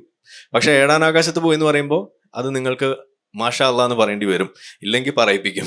അതാണ് വ്യത്യാസം. അപ്പൊ കഥകൾ ഓരോ ആളുകൾ പറയുന്നതിനനുസരിച്ച് ചില വ്യത്യാസങ്ങൾ അങ്ങോട്ടും ഇങ്ങോട്ടൊക്കെ ഉണ്ടാവും. അപ്പോൾ നിങ്ങളൊന്ന് അഡ്ജസ്റ്റ് ചെയ്യാന്നുള്ളതാണ് നമുക്ക് പറയാനുള്ളത്. ഓക്കെ, അടുത്തൊരു ചോദ്യം കൂടെ ഉണ്ട്. ഒരു വിശ്വാസിയുടെ ആംഗിളിൽ നിന്ന് ചോദിക്കുകയാണ്. വിശ്വാസികൾക്ക് എന്തെങ്കിലും ഒരു തെറ്റ് ചെയ്തെന്ന് തോന്നിയാൽ അവർക്ക് പശ്ചാത്താപം, പ്രായശ്ചിത്തം തുടങ്ങിയ മതവിധികളെല്ലാം ഉണ്ടല്ലോ. അപ്പോൾ ഈ ജോസഫ് മാഷിൻ്റെ കൈവെട്ടിയ കേസിലും വെട്ടിയത് അവസാന കണ്ണിയാണെങ്കിലും ആദ്യത്തെ കണ്ണി എന്ന് പറയുന്ന ആ കുട്ടിയുടെ മനസ്സിൽ ഒരു തെറ്റായൊരു തോന്നലുണ്ടായി. ആ തെറ്റായ തോന്നൽ ആ കുട്ടി വീട്ടിൽ പോയി പറയുന്നു. വീട്ടുകാർക്കും അത് ശരിയായി തോന്നിയില്ല, തെറ്റായി തോന്നുന്നു. അവർ വേറെ അടുത്ത ആളോട് പറയുന്നു. അങ്ങനെ മുന്നോട്ട് പോകുന്നു. അപ്പോൾ ഇതിനെ എല്ലാത്തിലും ഈ വിശ്വാസികളാണ് ഈ ലൈനിലുള്ളത്. അപ്പോൾ ഇതെല്ലാം കഴിഞ്ഞ് നമുക്ക് ഇന്നും മനസ്സിലാകുന്നുണ്ട് അത് തെറ്റായി പോയെന്ന് എല്ലാവർക്കും മനസ്സിലാകുന്നുണ്ട്, വിശ്വാസികൾക്ക് മനസ്സിലാകുന്നുണ്ട്. അപ്പോൾ അവർ ഇതിനു വേണ്ടി പശ്ചാത്തപിക്കുന്നുണ്ടോ, അല്ലെങ്കിൽ പശ്ചാത്തപിക്കുന്നത് കൊണ്ട് അവർക്ക് പ്രയോജനമുണ്ടോ, അല്ലെങ്കിൽ അവർക്ക് അതിന് സ്വർഗത്തിൽ എന്തെങ്കിലും സ്ഥാനം കിട്ടുമോ എന്നുള്ളതാണ്. അതായത് ആ വിശ്വാസികളുടെ കണ്ണിൽ ഇപ്പോഴും ജോസഫ് മാഷ് ഒരു മതനിന്ദകനാണ്. ഓക്കെ, മതനിന്ദകനോട് എന്ത് ചെയ്യണമെന്നാണ് ഇസ്ലാം പഠിപ്പിക്കുന്നത്? അത് ഈണത്തിൽ പറയും. അവർ കൈകാലുകൾ വിപരീത ദിശയിൽ നിന്ന് വെട്ടണം എന്ന് 5:33 എഴുതി വെച്ചിരിക്കുന്ന സംഗതിയാണ്. അപ്പോൾ മുഹമ്മദ് നബിയെ കളിയാക്കുക അല്ലെങ്കിൽ അള്ളാഹുവിനെ കളിയാക്കുക, ഇങ്ങനെ ഉള്ള വിഷയങ്ങൾ ഉണ്ടായാൽ അതിനുള്ള വിധി, മതവിധി ഉണ്ട്. അത് ആര് നടത്തുന്നു നടത്തിയില്ല അത് വേറെ വിഷയം. അപ്പം അതുകൊണ്ട് അതിൽ പശ്ചാത്തപിക്കുന്ന ഒരു അവസ്ഥ അവർക്ക് വരുന്നില്ല. അതുകൊണ്ടാണ് ഞാൻ പറഞ്ഞത്, ഇന്നും അതിനെ സംബന്ധിച്ചിട്ടൊരു പോസ്റ്റ് ഇട്ടാൽ അത് ന്യായീകരിക്കുന്ന വിശ്വാസികളെയാണ് നിങ്ങൾക്ക് കാണാൻ കഴിയുക. അതിനെ എതിർക്കുന്ന വിശ്വാസികളെ നിങ്ങൾക്ക് കാണാൻ വലിയ പാടാ, അല്ലെങ്കിൽ അവർ മിണ്ടാണ്ടിരിക്കും. അതാണ് ഉണ്ടാവുക. എതിർത്ത് പറയുന്നത് നമ്മളെപ്പോലുള്ള കുറച്ച് ആളുകളാണ്. നമ്മളെ പിന്നെ സംഗീതം വിളിക്കുക. ഇതാണ് അവിടുത്തെ ഒരു വസ്തുത. ഒന്നത്. രണ്ട്, ഇനി ഇത് അഥവാ ഒരു തെറ്റാണെങ്കിൽ അവരെ സ്വർഗത്തിൽ നിന്ന് തടയാനുള്ള ഒരു സാധനമായിട്ട് മാറുമോ എന്നുള്ള ഒരു സംശയമുണ്ട്. അതാണല്ലോ ചോദിച്ചതിൻ്റെ വേറൊരു ആംഗിൾ അല്ലേ. അതായത് പശ്ചാത്തപിച്ച് മടങ്ങാനുള്ള സാധ്യത ഉണ്ടോ എന്നുള്ളത്. എന്ന് വെച്ചാൽ മടങ്ങിയില്ല എന്നുണ്ടെങ്കിൽ അതൊരു പാപമായിട്ട് കണക്കാക്കണമല്ലോ. പാപമായിട്ട് കണക്കാക്കുന്നില്ല എന്നുള്ളത് പോട്ടെ. ഇനി അഥവാ ഉണ്ടെങ്കിൽ തന്നെ ഇസ്ലാം പഠിപ്പിക്കുന്ന പ്രകാരം നിങ്ങൾ ആരും ഒന്നും വിചാരിക്കരുത്, സ്വന്തം ഉമ്മയെ വ്യഭിചരിച്ചാൽ പോലും നിങ്ങൾ സ്വർഗത്തിലെത്തും. നിങ്ങൾ ശിർക്ക് ചെയ്യാതിരുന്നാൽ മതി എന്നാണ് ഇസ്ലാം പഠിപ്പിക്കുന്നത്. നിങ്ങൾ എന്ത് തന്നെ തിന്മ ചെയ്താലും ശരി, എന്ത് തന്നെ തിന്മ ചെയ്താലും ശിർക്ക് ചെയ്യുന്നില്ല എന്നുണ്ടെങ്കിൽ നിങ്ങൾ സ്വർഗത്തിലെത്തും. ബാക്കിയൊക്കെ പടച്ചോൻ പൊറുക്കുന്നാണ് പറയുന്നത്. അപ്പൊ പിന്നെ ജോസഫ് മാഷ് കൈ വെട്ടിയത് അത് ശിർക്കല്ലല്ലോ. അതുകൊണ്ട് അങ്ങനെ ഒരു ടെൻഷൻ അവർക്കില്ല. ഓക്കെ, സമാധാനമായിട്ടിരുന്നു. ഫോബിയ എന്നുള്ളത് ഒരു തെറ്റായ പ്രയോഗമാണെന്നും ഇസ്ലാമിനെ ഭയപ്പെടേണ്ടതുണ്ട് എന്നാണ് ആരിഫ് മുന്നോട്ട് വെക്കുന്ന വാദം എന്നുള്ളതാണ് ചോദ്യം. അതെ, അതായത് പലതരം ഫോബിയകളുണ്ട്. എട്ടുകാലീനെ പേടി, അല്ലെങ്കിൽ പാമ്പിനെ പേടിക്കുന്നു, അല്ലെങ്കിൽ ഇരുട്ടിനെ പേടിക്കുന്നു, ക്ലോസ്ട്രോഫോബിയ, അടഞ്ഞ സ്ഥലങ്ങളെ. അപ്പൊ ഇതൊക്കെ നമ്മൾ പറയും ഇറാഷണൽ ഫിയർ ആണെന്നാണ് പറയാ. അപ്പൊ ഇറാഷണൽ ഫിയർ ആണ് ഇസ്ലാമിനോടുള്ള ഭയം എന്ന രീതിയിലാണ് പൊതുവെ പറഞ്ഞു വെക്കുന്നത്, അല്ല ആ വാക്കുകൊണ്ട് ഉദ്ദേശിക്കുന്നത്. പക്ഷെ ഞാൻ പറയുന്നു അത് ഇറാഷണൽ ഫിയർ അല്ല വേണ്ടത്. നിങ്ങൾക്ക് യഥാർത്ഥത്തിൽ ഇസ്ലാമോ ഫിയർ തന്നെയാണ് അവിടെ ഉണ്ടാവുക എന്നാണ് നമ്മൾ പറഞ്ഞു വെക്കുന്നത്. അതായത് അത് യഥാർത്ഥത്തിൽ നിങ്ങൾ പേടിക്കേണ്ട സാധനം. പേപ്പട്ടിയെ നിങ്ങൾ എങ്ങനെ പേടിക്കുന്നു, അല്ലെങ്കിൽ ഒരു 8 അടി മൂർഖനെ നിങ്ങൾ എങ്ങനെ പേടിക്കും, ആ രീതിയിൽ പേടിക്കുക. പക്ഷെ അവിടെ ഒരു കാര്യം, നിങ്ങൾ മുസ്ലിങ്ങളെ ആ രീതിയിൽ പേടിക്കേണ്ടതുണ്ടോ എന്നുള്ളതാണ് നമ്മൾ ചോദിക്കുന്നത്. അതിന്റെ ആവശ്യമില്ല. എല്ലാ മുസ്ലിങ്ങളെയും കാണുമ്പോൾ പേടിച്ചോടുന്ന ഒരു അവസ്ഥ അതുണ്ടെങ്കിൽ അതാണ് ഫോബിയ. അത് മുസ്ലിമ ഫോബിയ എന്ന് തന്നെ നമ്മൾ വിളിക്കണം. അത് ഇറാഷണൽ ആണ്. കാരണം ആ മുസ്ലിം നല്ല മുസ്ലിം ആവാലോ, അവൻ ഈ തീവ്രവാദ ചിന്ത ഇല്ലാത്തതാവാം, ഉള്ള ആളുകൾ തിരുത്തുന്ന മുസ്ലിം ആണെങ്കിൽ എന്ത് ചെയ്യും? അവിടെയാണ് അതിന്റെ വ്യത്യാസം. ഇപ്പൊ ഞാൻ പറഞ്ഞു, ഇപ്പൊ ഞാൻ എക്സ് മുസ്ലിം എന്നുള്ള ലേബലിൽ ഇവിടെ നടക്കുന്ന ആള് മറ്റൊരു സ്ഥലത്ത് ഒരു സംസ്ഥാനത്ത് പോകുമ്പോൾ എന്നെയും പേരിന്റെ പേരിൽ അവർ കണക്കാക്കുക സാധാരണ മുസ്ലിം ആയിട്ടാണ്. പക്ഷെ ആ ബയസ് ഞാൻ നേരിടേണ്ടി വരും. അവിടെ അത് തെറ്റാണെന്ന് നമുക്കറിയാമെങ്കിൽ അവർക്കത് മനസ്സിലാവില്ല. അവിടെയാണ് നമ്മൾ പറയുന്നത് മുസ്ലിമ ഫോബിയ, നിങ്ങൾ രണ്ടാമതും ഒന്നും കൂടി ഒന്ന് ചിന്തിക്കണം എന്ന് നമ്മൾ പറയുന്നത് അതുകൊണ്ടാണ്. പക്ഷെ അങ്ങനെ ഇസ്ലാമോഫോബിയ പോലെ തന്നെ മറ്റു മതങ്ങളിൽ ഇതുപോലുള്ള ആശയങ്ങൾ സ്വാഭാവികമായിട്ട് ഉണ്ടാവുമല്ലോ. ഇതിലും ക്രൂരമായ ആശയങ്ങളൊക്കെ ബൈബിളിൽ തിരഞ്ഞാലും കാണാൻ സാധിക്കും. അപ്പൊ എന്തുകൊണ്ട് അവിടെ ഒരു ക്രിസ്ത്യൻ ഭയം ഉണ്ടാവണം എന്ന് പറയപ്പെടുന്നില്ല, അല്ലെങ്കിൽ ഒരു ഹിന്ദു ഭയം? അതാ ഞാൻ തുടക്കത്തിൽ പറഞ്ഞത്. ഇപ്പൊ മനുസ്മൃതി അതിനകത്തുള്ള ഒരു സാധനം എടുത്ത് വെച്ചിട്ട് ജാതി വ്യവസ്ഥിതി, ശൂദ്രൻ ഇന്നത് ചെയ്യാൻ പാടില്ല, ശൂദ്രൻ ഇങ്ങനെ കളിയാക്കിയിട്ടുണ്ടെങ്കിൽ അവനെ തട്ടണം, ഇങ്ങനെയൊക്കെ പറയുന്നു. അപ്പൊ നമുക്കറിയാം അത് വളരെ മോശമായിട്ടുള്ള കാര്യമാണ്. എന്നാ സ്ത്രീ സ്വാതന്ത്ര്യം അർഹതി എന്ന് പറയുമ്പോൾ അത് വളരെ മോശമാണെന്ന് നമുക്കൊക്കെ പറയാം, എല്ലാവർക്കും പറയാൻ പറ്റുന്നു. അത് പറയുന്നതിന്റെ പേരിൽ ഏതെങ്കിലും ഹിന്ദു അയ്യോ നിങ്ങൾ ഹിന്ദു ഫോബിക്കാണ് എന്ന് പറയുന്നത് നമ്മൾ കേൾക്കുന്നുണ്ടോ? ഇല്ല. അപ്പോ എന്താണ് അത് മനസ്സിലാക്കുന്നത്? ആ ഒരു തിരുത്തൽ, അല്ലെങ്കിൽ അങ്ങനെ ഒരു രീതിയിൽ കാര്യങ്ങളെ ചിന്തിച്ച് കാണാനുള്ള ഒരു പാകപ്പെടൽ അവിടെ സംഭവിച്ചിട്ടുണ്ട്. അത് ഇസ്ലാമിനകത്ത് കാണുന്നില്ല എന്നുള്ളതുകൊണ്ടാണ് നമ്മളിത് പറയേണ്ടി വരുന്നത്. Yes, thank you. ഒരു ചോദ്യം കൂടെ ഉണ്ട് കാണികളുടെ ഭാഗത്ത്. അസ്സലാം അലൈക്കും വറഹ്മത്തുള്ളാഹി വബറകാതുഹു. വഅലൈക്കും അസ്സലാം വറഹ്മത്തുള്ളാഹി വബറകാതുഹു. സ്വന്തം ഉമ്മാനെ ബലാത്സംഗം ചെയ്താലും അല്ലെങ്കിൽ ചെയ്താലും പടച്ചോൻ പോർക്കും. ഷിർക്ക് ചെയ്യരുത്. എന്താണ് ഈ ഷിർക്ക്? ഷിർക്ക് ചെയ്യാത്തവൻ ഒരിക്കലും ഉമ്മാനെ ബലാത്സംഗം ചെയ്യൂല. അതിനുള്ള മറുപടി ഇതാ. നിങ്ങൾ മദ്രസയിൽ പോയിട്ടില്ല അപ്പൊ അല്ലെ? ഞാൻ പോയിട്ടുണ്ട്. ഉസ്താദ്മാര് പറയുന്ന കാര്യമാണ്. അപ്പൊ നിങ്ങൾക്ക് അവിടെ ചോദിക്കാറുന്നില്ലേ? ഷിർക്കിന്റെ അർത്ഥം മാത്രം പറഞ്ഞു. ഷിർക്ക് എന്താ അതാണ് അറിയില്ലേ? ഇല്ല. അള്ളാഹുവിൽ പങ്കു ചേർക്കാം. അത് ശരി, അള്ളാഹുവിന്റെ പങ്കു ചേർക്കാൻ ഒരാൾക്കും പാടില്ല. ഇല്ലേ? അള്ളാഹുവിന്റെ പങ്കു ചേർക്കാൻ കഴിഞ്ഞാൽ സ്വന്തം ഉമ്മനെ ബലാത്സംഗം ഒരിക്കലും കഴിയൂല. അത് കഴിയോ ഇല്ല എന്നുള്ള വേറെ വിഷയം. ചെയ്യുന്ന ആൾക്കാരുണ്ടല്ലോ. അല്ല, അത് ചെയ്താലും സോറി ഈ സൗണ്ട് അത് ചെയ്താലും കുഴപ്പമില്ല എന്ന് ഉസ്താദ്മാര് നടത്തിയ പ്രസംഗം ഉണ്ടെന്ന്. പ്രസംഗം വേണോ അതില്? നിങ്ങൾക്ക് ഇസ്ലാമിലെ ആളുകൾ ഇത് പ്രസംഗിക്കുന്ന കേൾപ്പിച്ചായിരുന്നോ? ഉണ്ട്, എന്റെ കയ്യിലുണ്ട്. ഉണ്ട്. പിന്നെന്താ പ്രശ്നം? അതല്ല പറയുന്നത്. ഒരിക്കലും ഒരു ഉമ്മാനെ ഒരു വ്യക്തിക്ക് ഓക്കെ, അതായത് ശിർക്ക് ചെയ്യാത്ത വ്യക്തി ഉമ്മയെ ഒരിക്കലും വ്യഭിചരിക്കില്ല, ഇതല്ല നിങ്ങൾ പറയുന്നത്? ശിർക്ക് എന്ന് പറഞ്ഞാൽ നമ്മൾ തെറ്റിലേക്ക് പോകരുത്. അതല്ല, ശിർക്ക് എന്ന് പറഞ്ഞാൽ തെറ്റല്ല. ശിർക്ക് എന്ന് പറഞ്ഞാൽ അള്ളാഹുവിൽ പങ്കു ചേർക്കലാണ്, അത് വേറെ. തെറ്റ് എന്ന് പറഞ്ഞിട്ട് നിങ്ങൾക്ക് അതിനെ ലഘൂകരിക്കാൻ കഴിയില്ല. മതത്തിൽ തന്നെ പറയുന്നത് മാതാവിന്റെ കാലടിയും കീഴിലാണ് സ്വർഗ്ഗമുള്ളത്. അങ്ങനെയുള്ള ഒരു ഉമ്മാനെ എങ്ങനെ ചെയ്യും? അത് അങ്ങനെയാണെങ്കിൽ ഇപ്പൊ ഈ പറയുന്ന പോലെ കക്കാൻ എങ്ങനെ ഒരു മുസ്ലിമിന് സാധിക്കുമെന്ന് ചോദിക്കണ പോലെയല്ലേ? അതും ഈ മതം തന്നെയല്ലേ പറയുന്നത്. അതാ പറഞ്ഞേ, കക്കരുതെന്ന് ഇസ്ലാമിൽ പറയുന്നില്ലേ? വേറെ അങ്ങോട്ടുണ്ട്, ലക്കും ദീനിക്കും വലിയ ദീൻ. അത് റദ്ദാക്കിയ ആയതാണ് കേട്ടോ. പുതിയതെടുക്ക്, അത് ഖുർആനിലുണ്ട്. അത് പുതിയതെടുക്ക്, അത് റദ്ദാക്കിയതാ. ലക്കും ദീനക്കും വലിയ ദീൻ റദ്ദാക്കിയിട്ട് അടുത്തത് ഇറങ്ങിയിട്ടുണ്ട്. അത് നിങ്ങൾ അപ്ഡേറ്റ് ചെയ്തിട്ടില്ല, അതിന്റെ പ്രശ്നമാണ്. വേർഷൻ 2 ഇറങ്ങിയിട്ടുണ്ട്. വേർഷൻ 2 കാഫിറിനെ കണ്ടുകൊടുത്ത് വെച്ച് വെട്ടിക്കൊള്ളും. 9:5 വായിച്ചാണ്. ഓക്കെ, അതങ്ങനെയാണ്. നിങ്ങൾ പോയി പഠിക്കും. നസ്ഖ് ചെയ്യാന്ന് പറയുന്ന ഒരു ആശയം നിങ്ങൾ കേട്ടിട്ടുണ്ടോ? ഈസാ നബീനെ ഇറക്കിയിട്ടുണ്ട്, ലൂത്ത് നബീനെ ഇറക്കിയിട്ടുണ്ട്. ഓരോ ശരി, കാലഘട്ടത്തിലേക്ക് നസ്ഖ് ചെയ്യുക എന്ന് പറയുന്നതിനെ കുറിച്ച് നിങ്ങൾക്ക് അറിയോ? നസ്ഖ് ചെയ്യുക കേട്ടിട്ടുണ്ടോ? നസ്ഖ് പുള്ളി കേട്ടിട്ടില്ല എന്നാണ്. കേട്ടിട്ടില്ല. അതാണ് അതിന്റെ പ്രശ്നം. അതായത് ഒരാശയം ഇറങ്ങുന്നു, മറ്റൊരു ഘട്ടം വരുമ്പോൾ മുന്നേ ഉണ്ടായിരുന്ന സാധനത്തെ ആ ആയത്തിനെ റദ്ദാക്കിയിട്ട് പുതിയത് ഇറക്കുന്നു. ഒരു എക്സാമ്പിൾ പറഞ്ഞുതരാം. ഇതൊക്കെ പറയുമ്പോഴാണ് പ്രശ്നം. അതായത് മുഹമ്മദ് നബിയുടെ അടുത്ത് കാണാൻ വരുന്ന ആളുകൾ, മുഹമ്മദ് നബിക്ക് വലിയ ഒരു പട്ടിണിയും പരിവട്ടമൊക്കെ ആയിട്ട് നിൽക്കുന്ന സമയമാണ്, പ്രവാചകനാണെങ്കിലും. അങ്ങനെ ഇരിക്കുന്ന സമയത്ത് മുഹമ്മദ് നബി ഒരു ആയത്ത് ഇറക്കുകയാണ്. ആ ആയത്ത് എന്താണ്? ഇനി എന്നെ കാണാൻ വരുന്ന ആളുകളൊക്കെ എനിക്ക് കാണിക്ക അർപ്പിക്കണം എന്ന് പറഞ്ഞു. അപ്പോൾ ആ ആയത്തിന്റെ പേരിൽ ആളുകൾ അത് കേട്ടപ്പോൾ, ഇതിപ്പോ കാണിക്ക എല്ലാവരും കൂടെ ഉള്ളവരും ഇതേപോലെ പട്ടിണി പരിവട്ടമായിട്ട് നടക്കുന്ന ആളുകളാണ്. അപ്പൊ അവരുടെ കയ്യിൽ കാര്യമായിട്ടൊന്നുമില്ല. ആകെ കൂടി വന്നത് എന്താണ്? കൂടെ ഉണ്ടായിരുന്ന അലിയാണ് ഒരിക്കൽ പോയിട്ട് എന്തോ തൊട്ട് കൊടുത്തിട്ട് ഇതേപോലെ കണ്ടത്. അപ്പോൾ അലിയും മുഹമ്മദ് നബിയും കൂടിയിട്ട് ചർച്ച ചെയ്യാണ്. അല്ല അലി, ഇത് എന്തപ്പോ കാര്യം, ഇതിപ്പോ ആരും വരണില്ലല്ലോ, നമ്മളെ ഇറക്കിയ ആയത്ത് പണിയായോ എന്ന് ചോദിക്കുകയാണ്. അപ്പൊ ഉടനെ അടുത്ത ആയത്ത് ഇറങ്ങുകയാണ്. എന്താണ്? ഇനി നിങ്ങൾക്ക് കാണിക്കൊന്നും വേണ്ട, നിങ്ങൾക്ക് വെറും കൈയോട് കൂടിയും വേണമെങ്കിലും വരാം എന്ന് പറഞ്ഞു. അപ്പൊ ഈ രണ്ടായത്ത് ഖുറാനിലുണ്ട്. നിങ്ങൾ ഇതിൽ ഏതാ എടുക്കുക? കാണിക്ക വെക്കണം എന്നുള്ള ആയത്തുണ്ട്, ഇനി വേണ്ട എന്നുള്ള ആയത്തുണ്ട്. ഇതിലേത് നിങ്ങൾ എടുക്കും? അതിൽ രണ്ട് ഓപ്ഷൻ ഉണ്ട് വേറെ. അതിൽ ഈ പാവപ്പെട്ട ആൾക്കാർക്ക് കൊടുത്തിട്ട് നമ്മുടെ അതല്ല, ഇനി വേണ്ട എന്നാണ്. പാവപ്പെട്ടവൻ പുതിയ പണക്കാരനൊന്നുമില്ല, ഇനി വേണ്ട. ഇതിലിപ്പോ പല പള്ളികളും അങ്ങനെ ചെയ്യുന്നുണ്ട്. പള്ളിയിലെ കാര്യമല്ല, മുഹമ്മദ് നബിയുടെ കാര്യമാണ് നമ്മൾ പറയണത്. മുഹമ്മദ് നബിയെ കാണാൻ വരുമ്പോ കാണിക്ക വെക്കുന്നതിനെ കുറിച്ചാ പറഞ്ഞത്. പറഞ്ഞുതരാം. അതായത് നിങ്ങൾ ഖുറാനിൽ കണ്ടിട്ടില്ലേ? അതൊന്ന് സെർച്ച് ചെയ്തോളൂ. നെസ്ക ചെയ്യുക എന്ന് പറയുന്ന ഒരു സംവിധാനമുണ്ട് ഇസ്ലാമിൽ. അത് നിങ്ങൾ പഠിക്കുക. അപ്പൊ ഈ ആയത്തെ കയ്യിൽ വരും. അതിൽപ്പെട്ടതാണ് ഈ പറഞ്ഞ സാധനം. അതായത് മക്ക, അതായത് ഖുറാൻ നിങ്ങൾ കാണുമ്പോൾ രണ്ട് പീരീഡിൽ ഇതിനെ കാണും. ഒരു ക്രോണോളജിക്കൽ ഓർഡറിൽ നിങ്ങൾ എടുക്കണം. അതായത് ആദ്യത്തെ ഒരു പീസ്ഫുൾ കോ എക്സിസ്റ്റൻസിന്റെ ഭാഗമായിട്ട് മക്കൻ കാലഘട്ടം, 13 വർഷം നീണ്ടു നിന്ന പ്രബോധനം. ആ സമയത്ത് മുഹമ്മദ് നബി പല കാര്യങ്ങളും ഖുറാനിൽ കൂടെ പറഞ്ഞിട്ടുണ്ട്. അത് വളരെ കാവ്യാത്മകമായിട്ട് കേട്ടാൽ ഇമ്പം തോന്നുന്ന നല്ല കവിതകൾ എന്ന് പറയാവുന്ന ചില സാധനങ്ങളാണ്. അതിൽപ്പെട്ടതാണ് ഈ ലക്കും ദീനക്കും വലിയ ദീൻ എന്നൊക്കെ പറയുന്ന സാധനം. പക്ഷെ അതിനുശേഷം ഹിജറ പോയതിനു ശേഷം മദീനയിലെത്തിയിട്ട് പിന്നെ ഒരു അമ്പി മാറിയിട്ട് അവിടെ അന്യനാവുന്ന ഒരു അവസ്ഥയുണ്ട്. ആ സമയത്ത് ബാഹുബലി 2 വരുമ്പോൾ അതിൽപ്പെട്ടുള്ള സംഗതിയാണ് എന്ത്? മറ്റേത് റദ്ദാക്കിയിട്ട് ബാഹുബലി 1 പറഞ്ഞ ഈ ലക്കും ദീനക്കും വലിയ ദീൻ റദ്ദാക്കിയിട്ട് ബാഹുബലി 2 എന്ത് പറഞ്ഞു?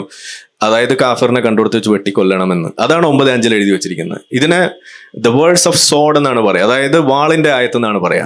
അതെന്തിനാ അപ്പൊ അവിടെ എഴുതി വെക്കണം? അപ്പൊ എന്തിനാ മറ്റേത് റദ്ദാക്കിയത്? കാലഘട്ടം മാറി. നിങ്ങൾ പറഞ്ഞല്ലോ കോണ്ടെക്സ്റ്റ്, ആ കോണ്ടെക്സ്റ്റ് ആണ് ഈ പറയുന്നത്.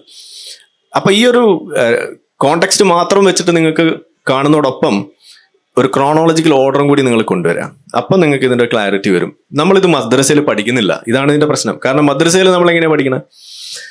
അവിടുന്ന് ഇവിടുന്ന് കുറെ കാര്യങ്ങൾ പറയും, ഇതല്ലേ പഠിക്കുന്നത്. ഇപ്പൊ ഒരു ഉദാഹരണം, മുഹമ്മദ് നബിയുടെ ശരീരത്തിൽ ഒട്ടകത്തിന്റെ കുടൽമാല കൊണ്ട് ഇട്ട ആളോട് എന്ത് ചെയ്തു എന്നാ നമ്മൾ മദ്രസയിൽ പഠിച്ചിരിക്കുന്നത്? ക്ഷമിച്ചു അല്ലേ? സത്യത്തിൽ ക്ഷമിച്ചിട്ടുണ്ടോ?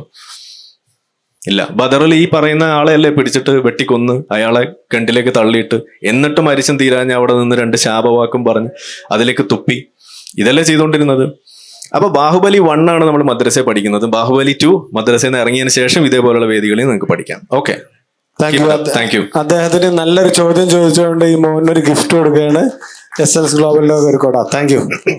ഞാൻ നേരത്തെ ചോദിച്ച് അവസാനിപ്പിച്ചതെന്ന് തുടങ്ങാം. നമ്മൾ ഈ മതങ്ങളുടെ വിഷയങ്ങൾ സംസാരിക്കുമ്പോൾ ഇസ്ലാം മതത്തിലല്ലാത്ത മറ്റു മതങ്ങളിലും ക്രൂരമായ ആയത്തുകളും അല്ലെങ്കിൽ ഇതുപോലുള്ള വചനങ്ങളും ഉണ്ട്.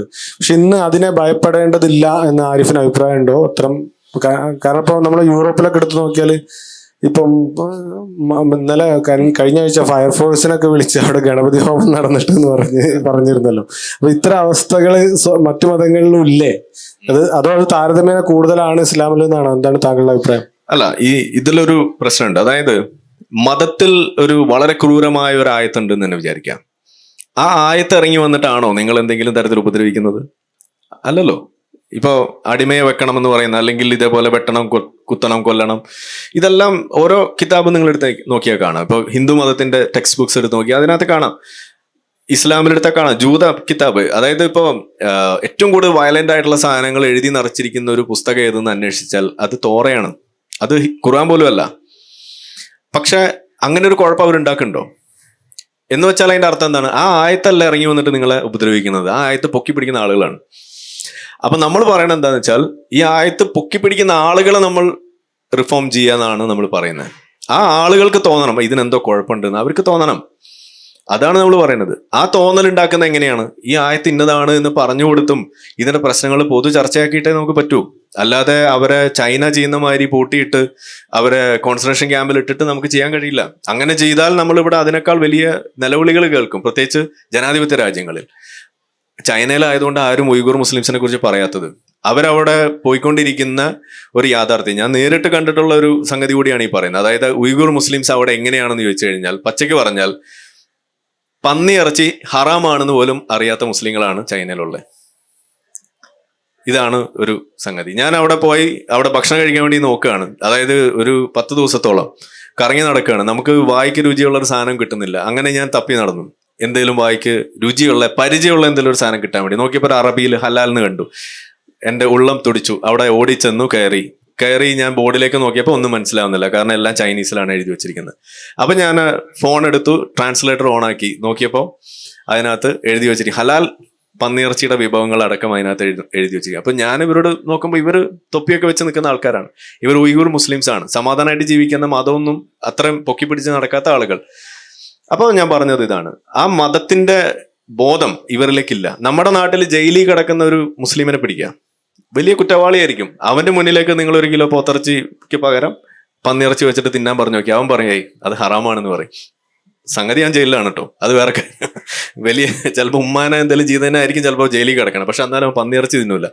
ഇതാണ് ഞാൻ പറഞ്ഞത്, ആ ഒരു നോർമലൈസേഷൻ ഉണ്ട് മത നിയമങ്ങൾക്ക്. ആ ഒരു സംഗതിയാണ് തെറ്റുകളിലേക്കും ഇതുപോലെ പ്രശ്നം വയലൻസും ഒക്കെ ഉണ്ടാകുന്നത്. വയലൻസ് പ്രൊപ്പൻസിറ്റിക്ക് വഴിവെക്കുന്നത് അങ്ങനെയാണ്. യെസ്, ദൈവിക അനുഗ്രഹമില്ലേ മാതാവിന്റെ മുലപ്പാൽ കിട്ടില്ല. ദൈവിക അനുഗ്രഹമാണോ മാതാവിന്റെ മുലപ്പാൽ ആണോ? അല്ലോ, ദൈവത്തിന്റെ അനുഗ്രഹമല്ല, മനുഷ്യനുള്ളൊരു വളരെ പ്രധാനപ്പെട്ട സംഗതിയാണ്. എന്തുകൊണ്ട് അവർ പ്രസവിക്കുമ്പോൾ ആ സാധനം പെണ്ണില്ല, പ്രസവിക്കാനാട്ടി മുമ്പായിട്ട് ആ സാധനം പെണ്ണില്ല, മുലപ്പാൽ പെണ്ണില്ല. അത് ദൈവികാനുഗ്രഹം വ്യത്യസ്തം ചെയ്യുകയുടെ ചേഞ്ചുകളും ഉണ്ടാവുന്നല്ലേ. പർവ്വതങ്ങളും അങ്ങനെ തന്നെ, അഗ്നി പർവ്വതം, മറ്റേ കരിങ്കല്ല് പർവ്വതം, അതല്ലാതെ കുടിവെള്ളം കിട്ടുന്ന പർവ്വതം, ഈ മൂന്നും വ്യത്യസ്ത രൂപത്തിൽ ഒരു പേര് ഒന്നാണ്. ഇത് നിനക്ക് അനുഗ്രഹം കൊണ്ടില്ലേ പിന്നെ ദൈവത്തിന്റെ അനുഗ്രഹം ഇല്ല, അതൊക്കെ പിന്നെ ആണോ അല്ലേ? ഇതൊന്നും ദൈവാനുഗ്രഹമൊന്നുമല്ല. ഇപ്പൊ മുലപ്പാൽ എന്തുകൊണ്ട് പ്രസവിക്കുന്നതിന് മുന്നേ വരുന്നില്ല എന്ന് ചോദിച്ചു കഴിഞ്ഞാൽ അവിടെ ഓക്സിറ്റോസിൻ പാത്വേ നമ്മൾ അറിഞ്ഞാൽ മതി. ഓക്സിറ്റോസിൻ റിലീസ് ചെയ്യുന്നത് മുതലാണ് നമുക്ക് ഈ സാധനം വരുള്ളൂ. ആ ബോണ്ടിങ് ഹോർമോൺ, അതുപോലെ സക്ലിംഗ് റിഫ്ലെക്സ് വരണം, അപ്പോഴാണ് ഈ സാധനം വരുള്ളൂ. അത് തന്നെ നിങ്ങൾ കേട്ടിട്ടുണ്ടാവും, പ്രസവിച്ച ഉടനെ സ്ത്രീകൾക്ക് മുലപ്പാൽ വന്നോളുന്നില്ല. അതെന്താ വരാത്ത? ദൈവം എന്താ ഉറങ്ങാൻ പോയോ? അതല്ല, അങ്ങനെയല്ല. ഈ പ്രസവിക്കുന്നതിന് മുമ്പോട്ട് അത് ഉണ്ടാകാറില്ല, അതാ പറഞ്ഞ ശേഷമാണ് അത് ഉണ്ടാകുന്നത്. അതൊരു ഞരമ്പ് ടച്ചിങ്, അതൊക്കെ അനുഗ്രഹം. പിന്നെ എന്തുകൊണ്ട് നമ്മളെ കൈ കണ്ടാൻ മൃഗുന്ന സാധനം അത് പ്രസവിച്ചാൽ അതിന്റെ അമ്മയുടെ മുമ്പിൽ ഓടിപ്പോകുന്നു? എന്തുകൊണ്ട്? അമ്മയുടെ ഗർഭപാത്രത്തിൽ നിന്ന് ആരെങ്കിലും പറഞ്ഞു കൊടുത്തിട്ടുണ്ടോ? അങ്ങനെ അത് നക്കി കഴിഞ്ഞാൽ ചത്ത പോകും. പറഞ്ഞുതരാം. ഇപ്പൊ സമയം 6:20 ഓക്കെ, 1 മണിക്കൂർ ആവുന്നേ ഉള്ളൂ ഈ ലൈറ്റ് ഓൺ ആക്കിയിട്ട്. ഈ ബൾബ് ഇവിടെ ഉണ്ടായിരുന്നു, എല്ലാ സാധനവും ഇവിടെ ഉണ്ടായിരുന്നു. എന്തുകൊണ്ടാണ് 1 മണിക്കൂർ മുന്നേ ഇത് കത്താതെ വരുന്നത്? സ്വിച്ച് ഓൺ ആക്കത്തുണ്ടല്ലേ അല്ലേ? അത് നിങ്ങൾ പറയുന്ന സംഭവം അതിനകത്ത് ദൈവം എന്ന് പറഞ്ഞ സാധനം അതിനകത്തുള്ളതിനുമുണ്ട്. കാരണം വെച്ചാൽ അതിനകത്ത് കറണ്ട് അല്ലല്ല, കറണ്ട് അതിനകത്തുണ്ട്. നിങ്ങൾക്ക് ചോദിക്കുന്നില്ലേ, അതിനകത്ത് കറണ്ട് ഉണ്ട്. അത് ചെന്ന് അന്വേഷിച്ച് അതിന് ടച്ച് ചെയ്താലേ അറിയാം, ഇത് മനസ്സിലാക്കാൻ പറ്റുള്ളൂ. അപ്പൊ അത് നിങ്ങൾ പറഞ്ഞ മറുപടിയിലേക്ക് എത്തിയിട്ടുണ്ട്. ഞാൻ ചോദിക്കണതാണ്, അതായത് നിങ്ങൾ ഈ പറഞ്ഞ സാധനവും സംവിധാനമൊക്കെ ഇവിടെ ഉണ്ടല്ലോ, എന്നിട്ടും എന്തുകൊണ്ട് ചില സ്ത്രീകൾക്ക് പ്രസവിച്ചിട്ട് ഉടനെ മുലപ്പാൽ വരുന്നില്ല? അത് പറയൂ. പ്രസവിച്ച് വരാം, അത് ആ സംവിധാനം, ആ കുട്ടി ഉണ്ടാവുന്ന സംഭവം അത് ദൈവം തന്നെയാണ്. എങ്ങനെ ഒരു കൊച്ചിനെ പ്രസവിക്കുമ്പോഴാണ് അവരോട് ബ്ലഡ് ശുദ്ധീകരിച്ച് ഉടനെ ചിലർക്ക് പാല് വരുന്നില്ല, അല്ലെങ്കിൽ ചിലർക്ക് പ്രസവിക്കാതെ തന്നെ മുലപ്പാല് വരുന്ന അവസ്ഥ ഒക്കെ ഉണ്ടാവുന്നില്ല. പ്രസവിക്കാണ്ട് സ്ത്രീകൾക്ക് അങ്ങനെ വരാറില്ല. വരാറുണ്ടല്ലോ, ഉണ്ട്. പ്രസവിക്കുമ്പോഴേ പിറ്റ്യൂട്ടറി ഗ്ലാൻഡ് ക്യാൻസർ വന്ന ആളുകൾക്ക് വരാം, പുരുഷന്മാർക്ക് വരെ ചിലപ്പോ വരാം. അപ്പോഴോ പുരുഷന്മാർക്ക് മുലപ്പാല് വരുന്നു. അപ്പോഴോ ഇതൊക്കെ ഞാൻ പറഞ്ഞത് എന്റെ വിശ്വാസത്തിൽ അതൊക്കെ സംഭവിക്കുക. ഞാൻ പറഞ്ഞത് എന്തുകൊണ്ട് നിങ്ങളുടെ പേര് എന്താ പേര്? ആരിഫ് ഹുസൈൻ. നിങ്ങളുടെ സുന്നത്ത് ചെയ്തിട്ടുണ്ടോ? നിങ്ങളുടെ സാധനം കാണിച്ചിട്ടുണ്ടോ?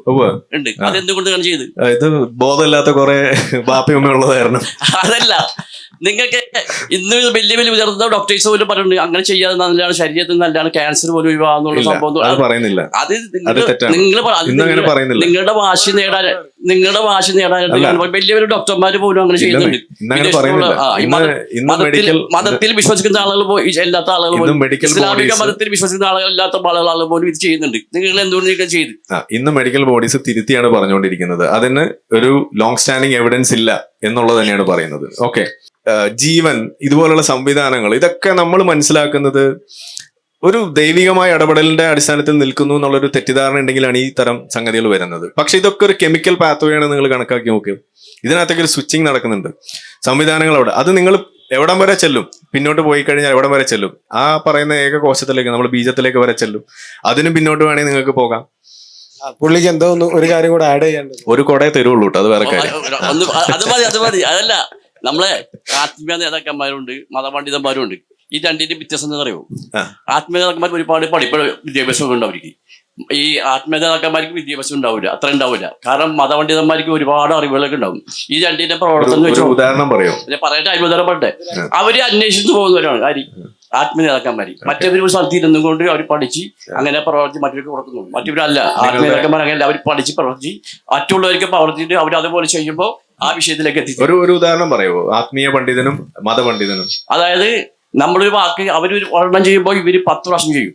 ഒരു ഉദാഹരണം, വലിയ ജാക്കിർ നായിക്ക് ആത്മീയ ഗുരുവാണ്, ആത്മീയ പണ്ഡിതനാണോ എന്താണ് മറ്റേ എന്ത് പണ്ഡിതനാണ്? മതപണ്ഡിതനാണോ ജാക്കിർ നായിക്ക്? ഈ പറയുമ്പോഴേ വ്യക്തികൾ എനിക്ക് ഇവിടെ ഒരു മിനിറ്റ് പറയട്ടെ. ഇവിടെ നിൽക്കുന്ന ആളുകളിൽ ഏറ്റവും അറിവില്ലാത്ത ഒരാളാണ് ഞാൻ. എങ്കിൽ കൂടിയും എനിക്ക് ആത്മീയമാരെ കുറിച്ച് അറിവുള്ള പണ്ഡിതന്മാരെ പ്രവർത്തിച്ചിട്ട് കുറച്ച് അറിവ് എനിക്കുണ്ട്. ആരാ? ഒരു ഉദാഹരണം പറയും, എനിക്ക് അറിയാം. എന്റെ അനുഭവം പറഞ്ഞത്, ഞാൻ ഒരുപാട് മദ്യപിച്ചിട്ടും ഒരുപാട് തോന്നിവാസങ്ങൾ നടന്ന ആളാണ് എനിക്ക് സംഭവിച്ചുള്ളത്.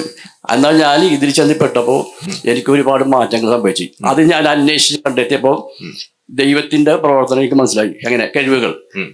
ഉദാഹരണം പറഞ്ഞ അർദ്ധരാത്രി നമ്മ ഒരു ഉദാഹരണം പറഞ്ഞിട്ടുണ്ടോ, ഒരു ബിൽഡിങ്ങിന് മുകളിൽ കിടന്ന് നല്ല നിലാവുള്ള സമയത്ത് ആകാശങ്ങളിലേക്ക് നമുക്ക് കണ്ണൂർ നോക്കാം. ഇവിടെ അത് ഇവിടുന്ന് സംഭവിക്കാം. അന്ന് നോക്കിക്കഴിഞ്ഞാൽ വാർത്ത കേൾസികൾ, നക്ഷത്ര കേൾസികൾ, സൂര്യൻ, മറ്റേ ഈ ചന്ദ്രൻ, ചെകുത്താനൊക്കെ ഇങ്ങനെ നക്ഷത്രം എറിയുന്നൊക്കെ അപ്പോൾ കാണാണ്. അത് നിങ്ങൾ എന്തെങ്കിലും പറഞ്ഞ് ജയിക്കാനായിട്ടുള്ള പറഞ്ഞത്. ഞാൻ പറഞ്ഞത് കേട്ടിട്ട് പറഞ്ഞാൽ മതി. നിങ്ങൾക്ക് വിജയിക്കാനും വേണ്ടി നിങ്ങൾ അങ്ങനെ പറഞ്ഞ കാര്യം ഞാൻ ചോദിക്കാം, ഫുള്ളായിട്ട് കേൾക്കും. അപ്പൊ ഞാൻ അങ്ങനെ ആ നക്ഷത്രങ്ങളൊക്കെ നോക്കിയാൽ കണ്ട ഒന്നിനെ മുട്ടുന്ന ചുമല ചെയ്യുന്ന പോലെ കോടിക്കണക്കിന് നക്ഷത്രങ്ങളുണ്ട്. ഇതൊക്കെയും നമുക്ക് ഇവിടുന്ന് കാണുമ്പോൾ വളരെ ചെറുതാണ് തോന്നുന്നത്. എന്നാൽ അത് എത്രയോ ലക്ഷം കിലോമീറ്റർ അകലെ ഒന്നൊന്ന് വ്യത്യാസം ഉള്ളത് നമുക്ക് മനസ്സിലാക്കാം. ഇതൊക്കെയും ഒരു ശക്തിന്റെ കഴിവാണ് അതിനെ അങ്ങനെ നിർത്തിയിരിക്കുന്നത്. ഏതാണ് ആ ശക്തി? ആ ശക്തി ആരും അംഗീകരിക്കുന്നു. ലോകത്തിൽ പ്രപഞ്ചത്തിലൊരു ശക്തിയുണ്ട്. ആ ശക്തി പേരുണ്ടോ? പേര് അതിനെ വിലയിരുത്തി പറ്റാൻ പറ്റില്ല. മറ്റുള്ളവര് അറിവുള്ളവര് ദൈവമേ, അല്ല മറ്റുള്ളവര് യേശു, മറ്റുള്ള അള്ളാഹ്, അങ്ങനെ പല വിധം വിളിക്കുന്നു. എന്തായാലും ഒന്നിലേക്ക് ചെന്ന് ചേർന്നു. ഒരു ഹൈവേ റോഡ് പല വഴിക്കും ചെല്ലാം. ചെന്ന് മുട്ടുമ്പോളാ പല വഴി റൂട്ടുണ്ട്. ചെല്ലുമ്പോ ഹൈവേ റോഡിലേക്ക് മുട്ടും. എന്നപോലെ ശരിക്കും ഇതേന്ന് ഒന്ന് വിളിച്ചു കഴിഞ്ഞാൽ ആ വിളി കേൾക്കും. ഈ ഷിപ്പിനോട് അപ്പൊ നിങ്ങളിപ്പോ ഓക്കെ മനസ്സിലായി. അപ്പൊ നിങ്ങളിപ്പോ ഈ ഇത്രയും ഹൈവേയിലേക്ക് കയറാൻ കാരണം നിങ്ങൾ വലിയ തോതിൽ ചില ശീലങ്ങളൊക്കെ കൊണ്ട് നടന്നിരുന്നിടത്തുനിന്ന് ഇതിൽ വന്ന് പെട്ടു. അപ്പോൾ നിങ്ങൾ ദുശീലങ്ങൾ മാറുന്നതിന് അത് കാരണമായി. അപ്പൊ പിന്നെ നിങ്ങൾ അതിൽ കൂടുതൽ ചിന്തിച്ചു. ഇപ്പൊ ഈ ഹൈവേയിലാണ് ഓടിക്കൊണ്ടിരിക്കുന്നത്. അതല്ലേ പറഞ്ഞു വന്ന്. ഇത്ര ആളുകൾ ഇതൊന്നും ചെയ്യാത്ത ആളുകളുണ്ട്. ഇവരെല്ലാവരും ഈ ഹൈവേ കൂടെ ആണോ ചെയ്യുന്നത്? ഇപ്പോൾ ഡി അഡിക്ഷൻ സെന്ററിലേക്ക് പോകുന്നു ആളുകൾ.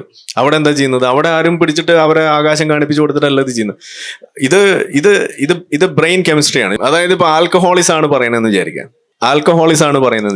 അതായത് ഈ മദ്യപാനം, നമ്മൾ ആളുകൾ വിചാരിക്കുന്നത് അത് ശീലമാണെന്നുള്ള രീതിയിലാണ് പറയാം. മദ്യപാനത്തിന് കൃത്യമായ ജനറ്റിക് ബാക്കിംഗ് ഉണ്ട്. അതായത് ഒരു ജീനിൽ തന്നെ നിങ്ങൾക്ക് അതിനോട് കാരണമാകാൻ പാകത്തിനുള്ള ഒരു കാരണം നിങ്ങളുടെ ജനറ്റിക് മേക്കപ്പിൽ തന്നെ ഉണ്ട്. ആൽക്കഹോൾ യൂസ് ഡിസോർഡർ എന്ന് നമ്മൾ പറയും, AUD എന്നാണ് അതിന് പറയാം. അപ്പൊ അതുള്ള ആളുകൾ മദ്യപാനികളാകാനുള്ള സാധ്യത കൂടുതലാണ്. അപ്പൊ നമ്മൾ എന്താ ചെയ്യുക? അങ്ങനെയുള്ള ആളുകൾക്ക് ശാസ്ത്രീയമായിട്ട് അങ്ങനെയുള്ള ആളുകളെ നമ്മൾ വളരെ കരുതിയാണ് ചെയ്യുക. കാരണം അവരതിൽ നിന്ന് പിന്തിരിപ്പിക്കാന്ന് പറയുമ്പോൾ വളരെ എളുപ്പമുള്ള കാര്യമല്ല, ബുദ്ധിമുട്ടാണ്. അപ്പൊ ഇത് അറിയാത്തൊരു കാലഘട്ടത്തിൽ നിങ്ങളൊരു 100 പേരെ പിടിക്കുന്നു, എന്നിട്ട് 100 പേർക്കും മദ്യ വർജനത്തിന് വേണ്ടിയിട്ട് നിങ്ങൾ എന്തെങ്കിലും ചെയ്യുന്നു. അതിൽ കുറച്ചാളുകൾ രക്ഷപ്പെടും, കുറച്ചാളുകൾ രക്ഷപ്പെടില്ല. ഈ രക്ഷപ്പെടാത്ത ആളുകൾ കൂടുതൽ ആരാവാനാ സാധ്യത? നിങ്ങളുടെ കാഴ്ചപ്പാടിൽ പറയും അത് ദൈവം വിധിച്ചില്ല എന്ന് പറയും. നമ്മളെ കാഴ്ചപ്പാട് എന്ത് പറയും? അവന്റെ ജനറ്റിക് മേക്കപ്പ് അതിന് പ്രശ്നം ഉണ്ടാക്കുന്ന കൂട്ടത്തിൽ. അതുകൊണ്ടാണ് അവനെ ഇന്ന് രക്ഷപ്പെടാൻ ബുദ്ധിമുട്ട്. അല്ലാത്തുള്ള ആളുകൾ വെറും ശീലത്തിന്റെ അടിസ്ഥാനത്തിലൊക്കെയാണ് വന്നു വിടുന്നതെന്നുണ്ടെങ്കിൽ അതിൽ നിന്ന് പുറത്തു കിടക്കാൻ സാധ്യത കൂടുതലാണ്. അതാണ് അതിന്റെ വ്യത്യാസം എന്ന് പറയുന്നത്. അപ്പൊ നിങ്ങളുടെ വിശ്വാസം നിങ്ങളെ രക്ഷിച്ചോ, അതിനൊന്നും കുഴപ്പമൊന്നുമില്ല, നിങ്ങൾ കുടിക്കൊന്നും വേണ്ട. പക്ഷെ കാരണം ഇങ്ങനെയുണ്ട്, വസ്തുതകൾ ശാസ്ത്രീയമായിട്ട് പറയുമ്പോൾ ഇങ്ങനെയും കൂടി ഉണ്ട് എന്നുള്ളതെന്ന് അറിഞ്ഞാൽ മതി. Thank you. താങ്കൾക്ക് മനസ്സിലായില്ലെന്ന്.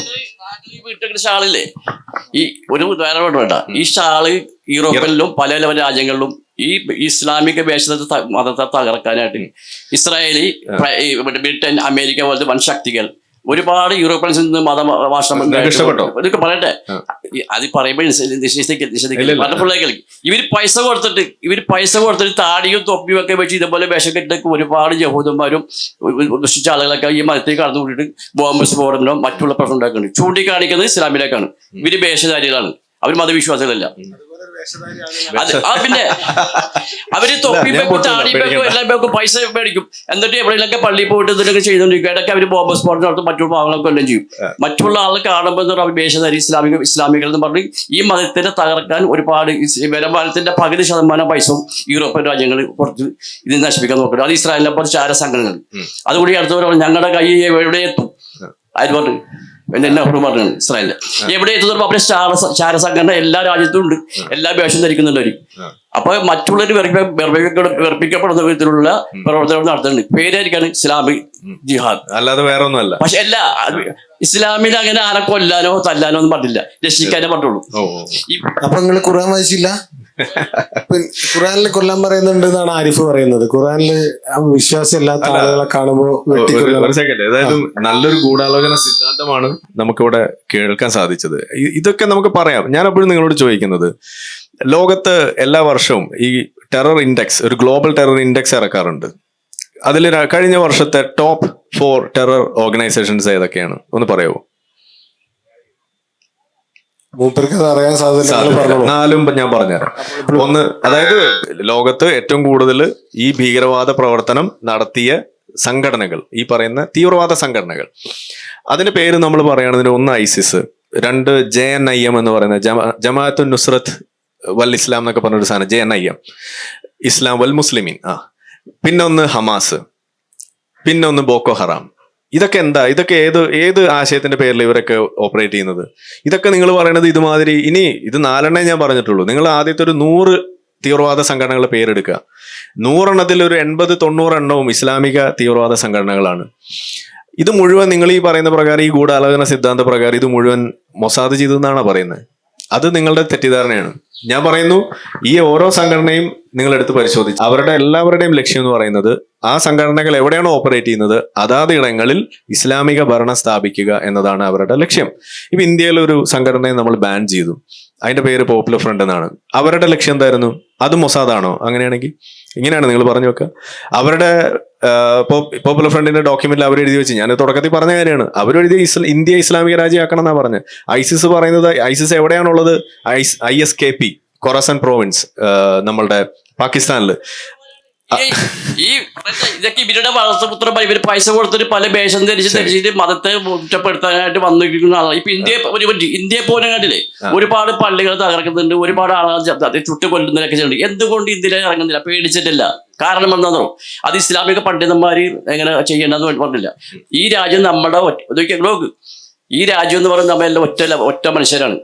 ഈ രാജ്യത്ത് ഒരു 5-10% ആളുകൾ ഒരു കുഴപ്പമുണ്ടാക്കിയിട്ട് ഈ 90% ആളുകളെ ഭിന്നിപ്പിച്ച് തല്ലിടിച്ച് നശിപ്പിക്കാൻ അവർ ആഗ്രഹിക്കുന്നവര്. ഞങ്ങൾക്കത് ഇസ്ലാമികൾക്ക് മനസ്സിലായിട്ടാണ് ഈ രാജ്യത്ത് ഇങ്ങനെയൊക്കെ അക്രമം നടന്നിട്ട് പോലും അതിനെ നേരിടാത്ത കാരണം. ഇതുപോലെ തന്നെയാണ് വിദേശ രാജ്യങ്ങളിലും അറബ് രാജ്യങ്ങളൊക്കെ. എന്തുകൊണ്ട് ഇസ്രായേൽ ഇത്ര അക്രമം നടത്തിയിട്ട് ഈ അറബ് രാജ്യങ്ങളൊക്കെ അതിന് പിന്തുണക്കാതെ അവർ മാറിയിരിക്കുന്നത്? അത് വിശദമായിട്ട് നമുക്ക് പറയാം. നല്ലൊരു വിഷയമായിരുന്നു. എന്തായാലും ഈ ഗാസ വിഷയത്തിൽ ഞങ്ങൾ കോഴിക്കോട് ഒരു പരിപാടി നടത്തുന്നുണ്ട്. ഇതേ ഭീകരവാദം ഇസ്രായേൽ വളർത്തിക്കൊണ്ട് അവർ ഇസ്രായേലിലേക്ക് തന്നെ ബോംബടിപ്പിക്കാൻ നിൽക്കുമോ? അവര് അതിലൊറ്റ കാര്യം ഞാൻ പറയാം. അതായത് ഇപ്പൊ ഇതൊക്കെ ഉണ്ടാക്കുന്നത് ഇസ്രായേലാണെന്ന് പറയുമ്പോ, ഇസ്രായേലിലും നല്ല മനഃശാസ്ത്രമുള്ള ആളുകളുണ്ട്. 5-10% ആളുകളെ വിപ്ലവം ആഗ്രഹിക്കുന്നത്. അതിലും നമുക്ക് ഒരു ആറ്റം ബോംബ് ഉപയോഗിക്കാൻ പോലും പറഞ്ഞിട്ട് പോലും വേണ്ടാന്ന് പറഞ്ഞ ആളുകൾ അവിടെ ഉണ്ട്. അപ്പൊ എന്തുകൊണ്ടാണ്? നല്ല മനസ്സുള്ളവരുകൊണ്ടാണ്. അപ്പൊ ഇസ്രായേൽ മൊത്തത്തിൽ അങ്ങനെ കുറ്റപ്പെടുത്തില്ല. ഒരു മതത്തിന്റെ ഒരാളുകളെ മൊത്തത്തിൽ കുറ്റപ്പെടുത്തേണ്ട ആവശ്യമില്ല. ഞാൻ പറയാം, ഒറ്റ കാര്യം പറയാം. അതായത് നിങ്ങൾ ഈ പറഞ്ഞ ഗൂഢാലോചന സിദ്ധാന്തം ഞാൻ എടുക്കും. എന്തിനു വേണ്ടിയാന്ന് പറഞ്ഞാൽ, ആ പേരിലെങ്കിലും നിങ്ങൾ ഹമാസിനൊന്ന് തള്ളി പറയാൻ വേണ്ടിയിട്ടാണ്. അതായത് അത് അവരുണ്ടാക്കി അവരുടെ ജീവിതം കുഴപ്പത്തിലാക്കുന്ന ഒരു സംഘടനയാണ് എന്നാണ് നിങ്ങൾ വിശ്വസിക്കുക. അങ്ങനെയെങ്കിലും നിങ്ങൾ ഈ ഹമാസിനെ ഒന്ന് തള്ളി പറയുന്നേ. ഇതാ ഞാൻ പറയുന്നത്, ആ പേരിലെങ്കിലും. അല്ലാതെ നമ്മളിവിടെ കാണുന്നത് എന്താണ്? ഹമാസിനെ തോളിലേറ്റുന്ന ആള്, ആനപ്പുറത്ത് കൊണ്ടുവന്ന ആളുകൾ. അത് ശരിയല്ല. ഓക്കെ, ഒരു ദ്വാരം, ചെറിയൊരു പോത്, അതിൻ്റെ അകത്ത് ഒരുപാട് ഒരു ജീവി, അതിനകത്ത് കുറെ കുഞ്ഞുങ്ങളുണ്ട്. അതിന് ഒരുപാട് നേരം അതിനെ കുത്തി ആക്രമിച്ചു കഴിഞ്ഞാൽ തീർച്ചയായിട്ടും അത് പുറത്തിറങ്ങും. അതാണ് സംഭവം ഉണ്ടായിരുന്നത്. ഒരുപാട് ജനങ്ങളെ പിഞ്ചു പൈതങ്ങളൊക്കെ ആക്രമിച്ച് അവരുടെ രാജ്യമാണ്. അവർ വെയിലും കെട്ടി അങ്ങോട്ട് പോകാൻ പാടില്ല, ഇങ്ങോട്ട് പോകാൻ പാടില്ല, സ്വന്തം നാട്ടിൽ നിന്ന് അങ്ങോട്ട് ഇങ്ങോട്ട് പോകാൻ പാടില്ല. അതാണ് വിവരിക്കാൻ പിന്തുണയ്ക്കുന്നില്ല. ആ രാജ്യത്ത് ജനങ്ങൾക്ക് സ്വാതന്ത്ര്യം കിട്ടണം. ഹമാസിന് എന്ത് ചെയ്താലും ഞങ്ങൾക്ക് ഒരു പ്രശ്നമില്ല. ജനങ്ങളെ ഏതായാലും നമുക്കൊന്നൊരു ഡീവിയേഷൻ ആവാം. ഞാൻ ചോദിക്കുന്നത്, 2023 ഒക്ടോബർ 7 വരെ അവിടെ ഉള്ള സമയം നമ്മൾ എടുക്കുക. ഒക്ടോബർ 7 പറയുമ്പോഴാണ് നിങ്ങൾക്ക് പ്രശ്നം. ആ സമയം വരെ ഈ ഗാസ ആരാ ഭരിച്ചുകൊണ്ടിരുന്നത്? എന്റെ അറിവിൽ ഈ യാസർ അറാഫത്ത്. യാസർ അറാഫത്തൊക്കെ മരിച്ചുപോയി. അതിലും പിന്നെ ഇപ്പൊ ഈ 2023 ഒക്ടോബർ 7 വരെ, അതായത് 6-ം തീയതി വരെ ആരാണ് ഗാസ ഭരിച്ചുകൊണ്ടിരുന്നത്? ഇസ്രായേലിൽ മരിച്ചു, അവരുടെ അധികാരത്തിലല്ല. അതാണ് നിങ്ങളുടെ പ്രശ്നം. അത് ഭരിച്ചുകൊണ്ടിരുന്നത് ഹമാസാണ് അവിടുത്തെ ഭരണം കൈയാളിക്കൊണ്ടിരുന്നത്. ഹമാസ് അധികാരം പൈസ കൊടുക്കുന്നതും മറ്റുള്ള ഭക്ഷണം എല്ലാ സാധനവും എത്തിക്കുന്നതും ഇവരുടെ നേതൃത്വം അല്ലാതെ മറ്റുള്ളവർക്ക് അവർക്ക് ഒന്നും ചെയ്യാൻ പറ്റില്ല. ഇവരാണ് എത്തിച്ചു. അപ്പൊ പിന്നെ എങ്ങനെയാണ് ഈ ഹമാസിന്റെ നേതാക്കൾ മുഴുവൻ മൾട്ടി മില്യണേഴ്സ്? അവരെന്ത് പണിയെടുത്തിരുന്നത്? അവര് പുറത്തിറങ്ങിയിട്ട് അവര് രാജ്യത്ത് മോചിക്കാനായിട്ട് അവര് പുറത്ത് അങ്ങനത്തെ ഒരു പണിയെടുത്തത്. അങ്ങനെയല്ലല്ലോ അവരെ കാണുന്നത്. അവര് ഈ പറയുന്ന ഖത്തറിൽ ജീവിക്കല്ലോ, സുഖ നിങ്ങൾക്ക് തോന്നണ്. നമ്മൾ തോന്നല്ല, ഇഷ്ടമുള്ളതാ. ഇതിനൊരു മറുപടി, ഇറാനിൽ ഷാ ഉള്ളപ്പോ എന്തുകൊണ്ട് ആയിട്ടുള്ള കൊമേനി ഇവിടെ അവരുടെ ഓരോ രാജ്യത്തിന്റെ സ്വാതന്ത്ര്യത്തിനും വേണ്ടി മറ്റുള്ളവർ ചെയ്യുന്ന മാറിയിരിക്കുന്ന പോരാട്ടമാണ്. ആദ്യം ഗാസയിലെ കാര്യം നിങ്ങൾ നിങ്ങൾ പറഞ്ഞത് ഇസ്രായേലല്ല, പിഞ്ചി പൈതങ്ങളെ പോലും ഇസ്രായേലല്ല അവിടെ ഭരിച്ചുകൊണ്ടിരുന്നത് ഹമാസാണ്. അപ്പൊ ഹമാസ് അവിടെ ഭരിച്ചുകൊണ്ടിരിക്കുമ്പോൾ സ്വന്തം ജനതയ്ക്ക് വേണ്ടിയിട്ടുള്ള കാര്യങ്ങൾ ചെയ്യാതെ അതിന്റെ പഴി മുഴുവൻ ഇസ്രായേലിന്റെ തലയിൽ കിട്ടുന്ന എന്താ കാര്യമുള്ളത്? ഇസ്രായേൽ തലയിൽ അവര് വംശനാശം ഉണ്ടാക്കിക്കൊണ്ടിരിക്കുന്നത്. അവരുടെ കൈ എവിടെ എത്തുമല്ലോ അവർ പറഞ്ഞിട്ടില്ല. അവരുടെ കൈ എവിടെയും എത്തും. ഞങ്ങൾ ആ കൈ ചെയ്യുന്ന ആളുകൾ ആ കൈ എത്തിക്കുന്നില്ല. ഇസ്രായേലിനകത്ത് ഈ പലസ്തീനിയൻസ് ജീവിക്കുന്നുണ്ട്. അപ്പൊ അതിനെ കുറിച്ച് നിങ്ങൾക്ക് അറിയില്ലേ? ഇസ്രായേലിൽ 20% മുസ്ലിങ്ങൾ ഉണ്ട്. ഇസ്രായേലിലെ എല്ലാ ജനപ്രതിനിധികളും ഞാൻ നേരത്തെ പറഞ്ഞു. ഇസ്രായേലിനകത്ത് ഇവർ ജീവിക്കുന്നുണ്ടല്ലോ. അപ്പൊ ഇങ്ങനെ അവിടെ ജീവിക്കുന്നത് കൊന്നൊടുക്കാനാണെന്നുണ്ടെങ്കിൽ അവിടെ തന്നെ കൊന്നൊടുക്കിക്കൂടെ? ഇസ്രായേലിൽ 20% മുസ്ലിങ്ങൾ ഉണ്ടെന്നുണ്ടെങ്കിൽ അതൊക്കെയും ഇസ്രായേലിൽ ഐക്യരാഷ്ട്രത കൊണ്ട് മുമ്പ് ഇസ്രായേലിൽ അടിച്ചു പൊടിച്ചപ്പോ അവർക്ക് എല്ലാ അറബ് രാജ്യങ്ങളെല്ലാം അവർ കൊടുത്തിട്ടാണ്. അതൊന്നല്ല, ഞാൻ അവിടെ നേരിട്ട് പോയിട്ട് അവരോട് നമ്മൾ സംസാരിച്ചിട്ടുള്ളതാണ്. ചരിത്രം ഇസ്രായേലിന്റെ പാർലമെന്റിൽ നിങ്ങളുടെ മനസ്സിനകത്ത് എന്തോ കിടപ്പുണ്ട്. അതുകൊണ്ട് അതിനെ പിടിച്ച് കൊണ്ടിട്ട് മറ്റുള്ളതിനൊക്കെ കുറ്റപ്പെടുത്തുന്നത് ഇത് നിങ്ങളെ തെറ്റിദ്ധാരണയാണ്. അതായത് നിങ്ങൾ അവിടെ തന്നെ പോയി, അതായത് ഇസ്രായേൽ അല്ല ഗാസ ഭരിച്ചുകൊണ്ടിരുന്നത്, അത് ഹമാസ് തന്നെയാണ്. അപ്പൊ നിങ്ങൾ ഭരിക്കുന്ന സ്ഥലം കുട്ടിച്ചോറാവുന്നുണ്ടെങ്കിൽ അത് ഓൺ ചെയ്യാൻ നിങ്ങൾക്ക് സാധിക്കണം. അതിന് പകരം അത് വേറെ ആരെങ്കിലും തലയിലേക്ക് ഇട്ടിട്ട് പഴി ചാരിയിട്ട് ഇതിങ്ങനെ പറഞ്ഞുകൊണ്ട് എത്ര നാൾ നിങ്ങൾ നടക്കാൻ കഴിയില്ല. ഓക്കെ, പോട്ടെ. ഇനി വെസ്റ്റ് ബാങ്ക് ആരാ ഭരിച്ചുകൊണ്ടിരിക്കുന്നത്? അവിടെ ഇസ്രായേലിന് എന്താ പണി? നമ്മുടെ വിഷയം വളരെ വ്യതിചലിച്ചു. നമ്മൾ ഇസ്രായേലോ ഫോബിയ അല്ല, ഇസ്ലാമോഫോബിയാണ് ഓർമ്മപ്പെടുത്താണ്.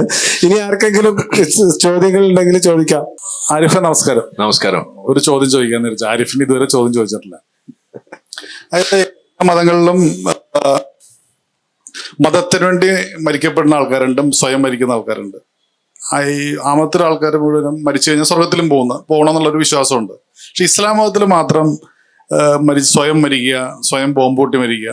പക്ഷെ അവരും ഈ പറഞ്ഞ സ്വർഗത്തിൽ പോകണം എന്നുള്ള വിഷയം തന്നെയാണ്. പക്ഷെ എന്തുകൊണ്ടാണ് ഇസ്ലാം മതത്തിൽ മാത്രം ഇത്രയധികം ഊർജം, അതായത് സ്വയം പോരാടാനും സ്വയം മരിക്കാനും തയ്യാറായിട്ടുള്ള കുറെ ആളുകൾ, കുറെ ഭീകര ഗ്രൂപ്പുകളുണ്ടല്ലോ, ഹമാസ്, ഹൂത്തീസ് എന്നൊക്കെ പറയുന്ന പോലെ കുറെ ഭീകര ഗ്രൂപ്പുകളുണ്ട്. അപ്പൊ ഇവരൊക്കെ ഈ ഇസ്ലാം മതത്തിൽ നിന്ന് കിട്ടുന്ന ഊർജ്ജത്തിൽ നിന്നാണല്ലോ ഈ ഇങ്ങനെയൊക്കെ പ്രവർത്തിക്കുന്നത്. ഈ സ്വർഗത്തിൽ മാത്രം പോകുന്ന വിഷയം മാത്രമാണോ ആ ഊർജ്ജത്തിന് പിന്നിലുള്ളത്? രണ്ട് കാര്യമാണ് അതിൽ. അതായത് ഈ ഒരൊറ്റ വിഷയത്തിന്റെ പേരിലാണ് നമ്മൾ പറയുന്നത് ആത്മീയത എന്ന് പറയുന്ന സംഗതി ഇസ്ലാമിന്റെ ഏഴയലത്ത് പോയിട്ടില്ല എന്ന്. കാരണം നമ്മളിപ്പോ ഒരു സാധാരണ ഒരു മതം നമ്മൾ എടുക്കുമ്പോൾ ആ മതം നമ്മൾ മനസ്സിലാക്കാൻ ശ്രമിക്കുന്നതായാലും അതിനെ നമ്മൾ ചർച്ച ചെയ്യുമ്പോഴായാലും എപ്പോഴും കടന്നു വരുന്ന ഒരു സംഗതി ഉണ്ട്. ആത്മീയത എന്ന് പറയുന്ന ഒരു സംഗതി, ഒരു ദൈവസങ്കല്പം, അതിലൂടെ കിട്ടുന്ന മോക്ഷസങ്കല്പം, അല്ലെങ്കിൽ അങ്ങനെ എന്തെങ്കിലുമൊക്കെ കാര്യങ്ങൾ, സ്വർഗം ആവാം, എന്തോ ആവാം. ഇസ്ലാമിലേക്ക് വരുമ്പോൾ ആ തലത്തിലല്ല അത് നിൽക്കുന്നത്. അതിന് മുകളിലേക്കൊരു തലമുണ്ട്. ആ തലം എന്ന് പറയുന്നത്, നിങ്ങൾ ഇവിടെ ഒരു മുസ്ലിമായിട്ട് ജീവിക്കുമ്പോൾ നിങ്ങൾ ഒരു ലക്ഷ്യം നിങ്ങൾക്ക് ഉണ്ടാവണം. ആ ലക്ഷ്യം എന്താണ്? ഒരു ക്രിസ്ത്യാനിയായിട്ട് ജീവിക്കുമ്പോൾ നിങ്ങളുടെ ലക്ഷ്യം എന്താണ്? ഒരു ഹിന്ദുവായിട്ട് ജീവിക്കുമ്പോൾ നിങ്ങളുടെ ലക്ഷ്യം എന്താണ്? മുസ്ലിമായിട്ടാണ് നിങ്ങൾ ജീവിക്കുന്നുണ്ടെങ്കിൽ നിങ്ങളുടെ ലക്ഷ്യം എന്ന് പറയുന്നത് ഇവിടെ ഇസ്ലാമിക രാജ്യം ആക്കുക, അല്ലെങ്കിൽ ഇസ്ലാമിന്റെ ഭരണം കൊണ്ടുവരിക എന്നുള്ളതാണ് ഓരോ മുസ്ലിമിന്റെ ലക്ഷ്യമാകേണ്ടത്. പക്ഷെ ഇത് എത്ര മുസ്ലിങ്ങൾക്ക് അറിയാം എന്നുള്ളത് വേറൊരു ചോദ്യമാണ്. അത്ര അധികം ആൾക്കൊന്നും അറിയില്ല. അത് അറിയിക്കുന്ന പണി, അല്ലെങ്കിൽ അത് പഠിപ്പിച്ചു കൊടുക്കുന്ന പണിയാണ് ഇവിടുത്തെ ദാവാ സംഘങ്ങൾ ചെയ്യുന്നത്. അതുകൊണ്ടാണ് നമ്മൾ അവരെ എപ്പോഴും കുറ്റപ്പെടുത്തുന്നതും അവരെ തീവ്രവാദ പ്രവർത്തനങ്ങൾക്ക് പങ്കുണ്ട് എന്ന് നമ്മൾ ആരോപിക്കേണ്ടി വരുന്നതും അത് ചൂണ്ടിക്കാണിക്കേണ്ടി വരുന്നത്. ഇപ്പൊ വിസ്ഡം ഗ്ലോബൽ, നമ്മളുടെ ഈ കഴിഞ്ഞ ദിവസമൊക്കെ നമ്മൾ കണ്ടു, സൂംബ വിവാദം, അല്ലെങ്കിൽ മറ കെട്ടിയിരുത്തിയിട്ട് കാര്യങ്ങൾ ചെയ്യുന്നു. താലിബാൻ ചെയ്തത് തന്നെ ഇവർ അതാണ് ചെയ്യുന്നത്. ഇതൊക്കെ ഈ പറയുന്ന യഥാർത്ഥ ഇസ്ലാമിന്റെ വശമാണ്. അപ്പൊ ആ സംഗതി എന്ന് പറഞ്ഞു കഴിഞ്ഞാൽ അത് ഇസ്ലാമിക ഭരണം കൊണ്ടുവരിക എന്നുള്ളതാണ്. ഇനി രണ്ടാമത്തെ ഇതിന്റെ ഒരു സംഗതി, നിങ്ങൾ ഇന്ത്യയിലാണ് ജീവിക്കുന്നത്, നിങ്ങൾക്ക് ഇവിടെ ഇസ്ലാമിക രാജ്യമാക്കാനൊന്നും കഴിയില്ല. ജിഹാദിന് പോകാൻ നിങ്ങൾക്ക് കഴിയില്ല. ജിഹാദ് എന്ന് പറയുമ്പോൾ പലതരം ജിഹാദ് ഉണ്ട്. പക്ഷെ അൾട്ടിമേറ്റ്ലി ജിഹാദ് എന്ന് പറയുമ്പോൾ നിങ്ങൾ എന്ത് തരം സാധനം ചെയ്തുകൊണ്ടിരുന്നാലും അൾട്ടിമേറ്റ്ലി അതൊരു ഫൈറ്റിംഗ് ആണ്. അത് വാളെടുത്ത് അല്ലെങ്കിൽ തോക്കെടുത്ത് ഇറങ്ങുക എന്നുള്ളത് തന്നെയാണ്. അപ്പൊ അത് ഇവിടെ ഇന്ത്യയിൽ ജീവിക്കുന്ന ഒരു മുസ്ലിമിന് സാധിക്കാതെ വരുമ്പോൾ ആ മുസ്ലിമിന് വെച്ചു കൊടുക്കുന്ന മറ്റൊരു ഇൻസ്ട്രക്ഷൻ ഉണ്ട്. അതെന്താണ്? നിങ്ങൾക്ക് ജിഹാദിന് പോകാൻ സാധിച്ചെന്ന് വരില്ല, പക്ഷെ ഏറ്റവും മിനിമം ഒരു ജിഹാദിന് പോകാൻ പറ്റിയില്ലല്ലോ എന്നൊരു കുറ്റബോധമെങ്കിലും നിങ്ങൾക്ക് ഉണ്ടാകണം എന്നാണ് ഇസ്ലാം പഠിപ്പിക്കുന്നത്. എന്ന് വെച്ചാൽ ആ മൈൻഡ് സെറ്റ് അങ്ങനെയാണ്. അപ്പൊ അതുകൊണ്ട് തന്നെ ഇതിനു വേണ്ടി ഇറങ്ങിത്തിരിക്കുക എന്നുള്ളത് ഇവരുടെ ഒരു പ്രധാനപ്പെട്ട ഒരു ഘടകമായി മാറുന്നു. ഇതാണ് ഒന്നാമത്തെ കാര്യം. ഇനി ഇതിന്റെ രണ്ടാമത്തെ സംഗതി, ജിഹാദിന് ശേഷം ഒരു സംഗതി എന്ന് പറഞ്ഞാൽ ഈ ഗിൽറ്റ് കോംപ്ലക്സ് എന്ന് പറയുന്ന ഒരു വിഷയം. നിങ്ങൾ പാപങ്ങൾ ഇവിടെ ഇപ്പൊ സംസാരിച്ച ആളാണെങ്കിലൊക്കെ പറഞ്ഞു കേട്ടു, ഞങ്ങൾക്ക് ഒരുപാട് തെറ്റ് ചെയ്തു, ഒരുപാട് മറ്റേ പല തോന്നിവാസങ്ങൾ നമ്മൾ ചെയ്തു. അത് കഴിഞ്ഞപ്പോൾ നമുക്കൊരു ചിന്ത വരുന്നു, അങ്ങനെ നമ്മൾ വിശ്വാസത്തിലേക്ക് അടുക്കുന്നു. ഇതാണ് പറഞ്ഞു വെക്കുക. ഇങ്ങനെ വരുമ്പോൾ ഈ മതം നിങ്ങൾക്കൊരു പാപമോചനം വാഗ്ദാനം ചെയ്യുന്നുണ്ടോ എന്നുള്ളതാണ് അവിടുത്തെ ചോദ്യം വരുന്നത്. അതായത് നിങ്ങൾ എന്തൊക്കെ തെറ്റ് ചെയ്താലും നിങ്ങൾക്കൊരു കൺഫർമേഷൻ കിട്ടില്ല, ഞാൻ രക്ഷപ്പെട്ടു, ഞാൻ സ്വർഗത്തിൽ എത്തും എന്നുള്ളൊരു കൺഫർമേഷൻ നിങ്ങൾക്ക് കിട്ടുന്നില്ല. അപ്പോൾ ഉള്ള വഴി എന്താണ്? ആ വഴി എന്ന് പറയുന്നത് കാഫിറിനെ കൊല്ലുക എന്നുള്ളതാണ്, പച്ചയ്ക്ക് പറഞ്ഞാൽ. കാരണം ഇസ്ലാമിലെ ഇൻസ്ട്രക്ഷൻ, ഒരു മുസ്ലിം ഒരു ജിഹാദിന്റെ ഭാഗമായിക്കൊണ്ട് ഒരു കാഫിറിനെ കൊന്നാൽ കാഫിറും ആ കൊല്ലപ്പെട്ട കാഫിറും കൊന്ന മുസ്ലിമും ഒരുമിച്ച് നരകത്തിൽ പോകില്ല എന്നാണ് ഇസ്ലാമിന്റെ അധ്യാപനം. എന്ന് വെച്ചാൽ കൊന്നവൻ സ്വർഗത്തിൽ പോകും, കൊല്ലപ്പെട്ട കാഫിർ നരകത്തിൽ പോകും. ഇതാണ് ഇസ്ലാം പഠിപ്പിക്കുന്നത്. അപ്പോ ഇവന്റെ എളുപ്പപ്പണി എന്താ? ഇപ്പൊ കൺഫർമേഷൻ ആയോ ഇല്ലേ സ്വർഗത്തിലെത്തുന്നുള്ള കാര്യത്തിൽ? ഇതാണ് ഇത് ഞാൻ എക്സാജറേഷൻ ആണെന്ന് തോന്നുന്നുണ്ടെങ്കിൽ അതിനുള്ള ഉദാഹരണമാണ് എലത്തൂർ ട്രെയിൻ കത്തിക്കുന്ന വിഷയം. നിങ്ങൾ കേട്ട് കാണും. ഒരു നമ്മൾ എക്സിക്യൂട്ടീവ് എക്സ്പ്രസ്സിൽ ഒരു UP കാരനായ സൈഫു അങ്ങനെ കണ്ടാണ് പേര്. ആ പയ്യൻ ചെയ്തു, അവൻ തീയിടുകയാണ് ചെയ്തത്. പെട്രോൾ ഒഴിച്ച ആളുകളെ മേത്തേക്ക് തീ ഒഴിച്ച് കത്തിക്കുകയാണ് ചെയ്തത്. അവനെ ചോദ്യം ചെയ്ത ശേഷം നമുക്ക് കിട്ടിയ അറിയിപ്പ് എന്താണ്, അല്ലെങ്കിൽ വാർത്തകളിലൂടെ നമ്മൾ വായിച്ചത് എന്താണ്? അവനുണ്ടായിരുന്നത് പോൺ അഡിക്ഷൻ ആയിരുന്നു. ഈ പോൺ അഡിക്റ്റഡ് ആയിരുന്ന ഈ സൈഫുദ്ദീൻ എന്നാണ് പേരെന്നാണ് ഓർക്കുന്നത്. അവൻ കുറ്റബോധത്തിൽ നടക്കുമ്പോൾ അതിൽ നിന്ന് രക്ഷപ്പെടാൻ വേണ്ടി അവൻ ചെന്നെത്തിയത് ജാക്കിർ നായിക്കിന്റെ മടയിലാണ്. ജാക്കിർ നായിക്കിന് ദക്ഷിണ വെച്ചു. ജാക്കിർ നായിക്ക് കുറെ കാര്യങ്ങൾ പഠിപ്പിച്ചു. അവസാനം എന്തായി? അവൻ 1 ലിറ്റർ പെട്രോളുമായിട്ട് ഇറങ്ങി. ഇതാണ് ഉണ്ടായത്.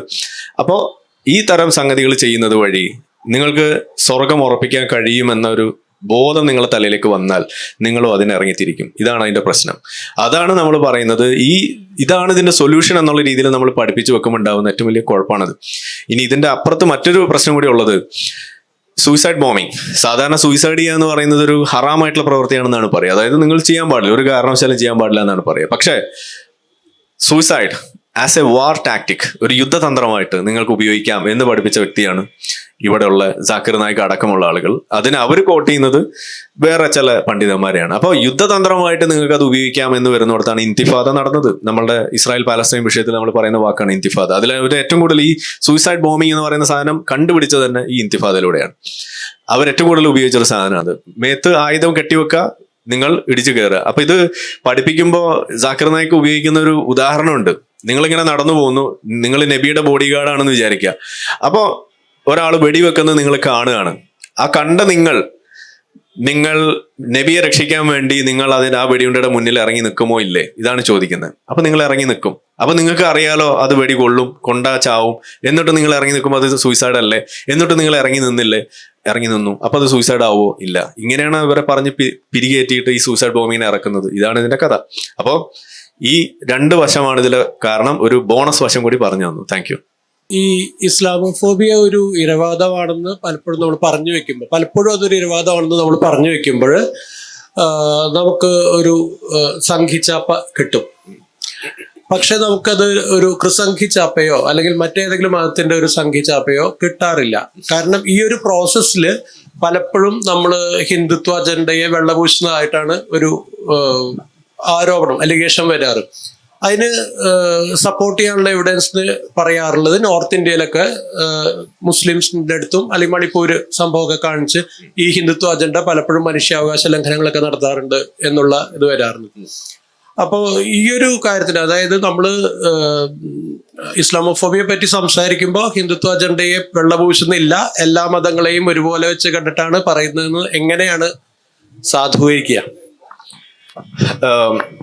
അങ്ങനെ ഒരു പ്രിക്കോഷൻ എടുക്കേണ്ടതുണ്ടെന്ന് എനിക്ക് തോന്നാറില്ല. ഓക്കെ,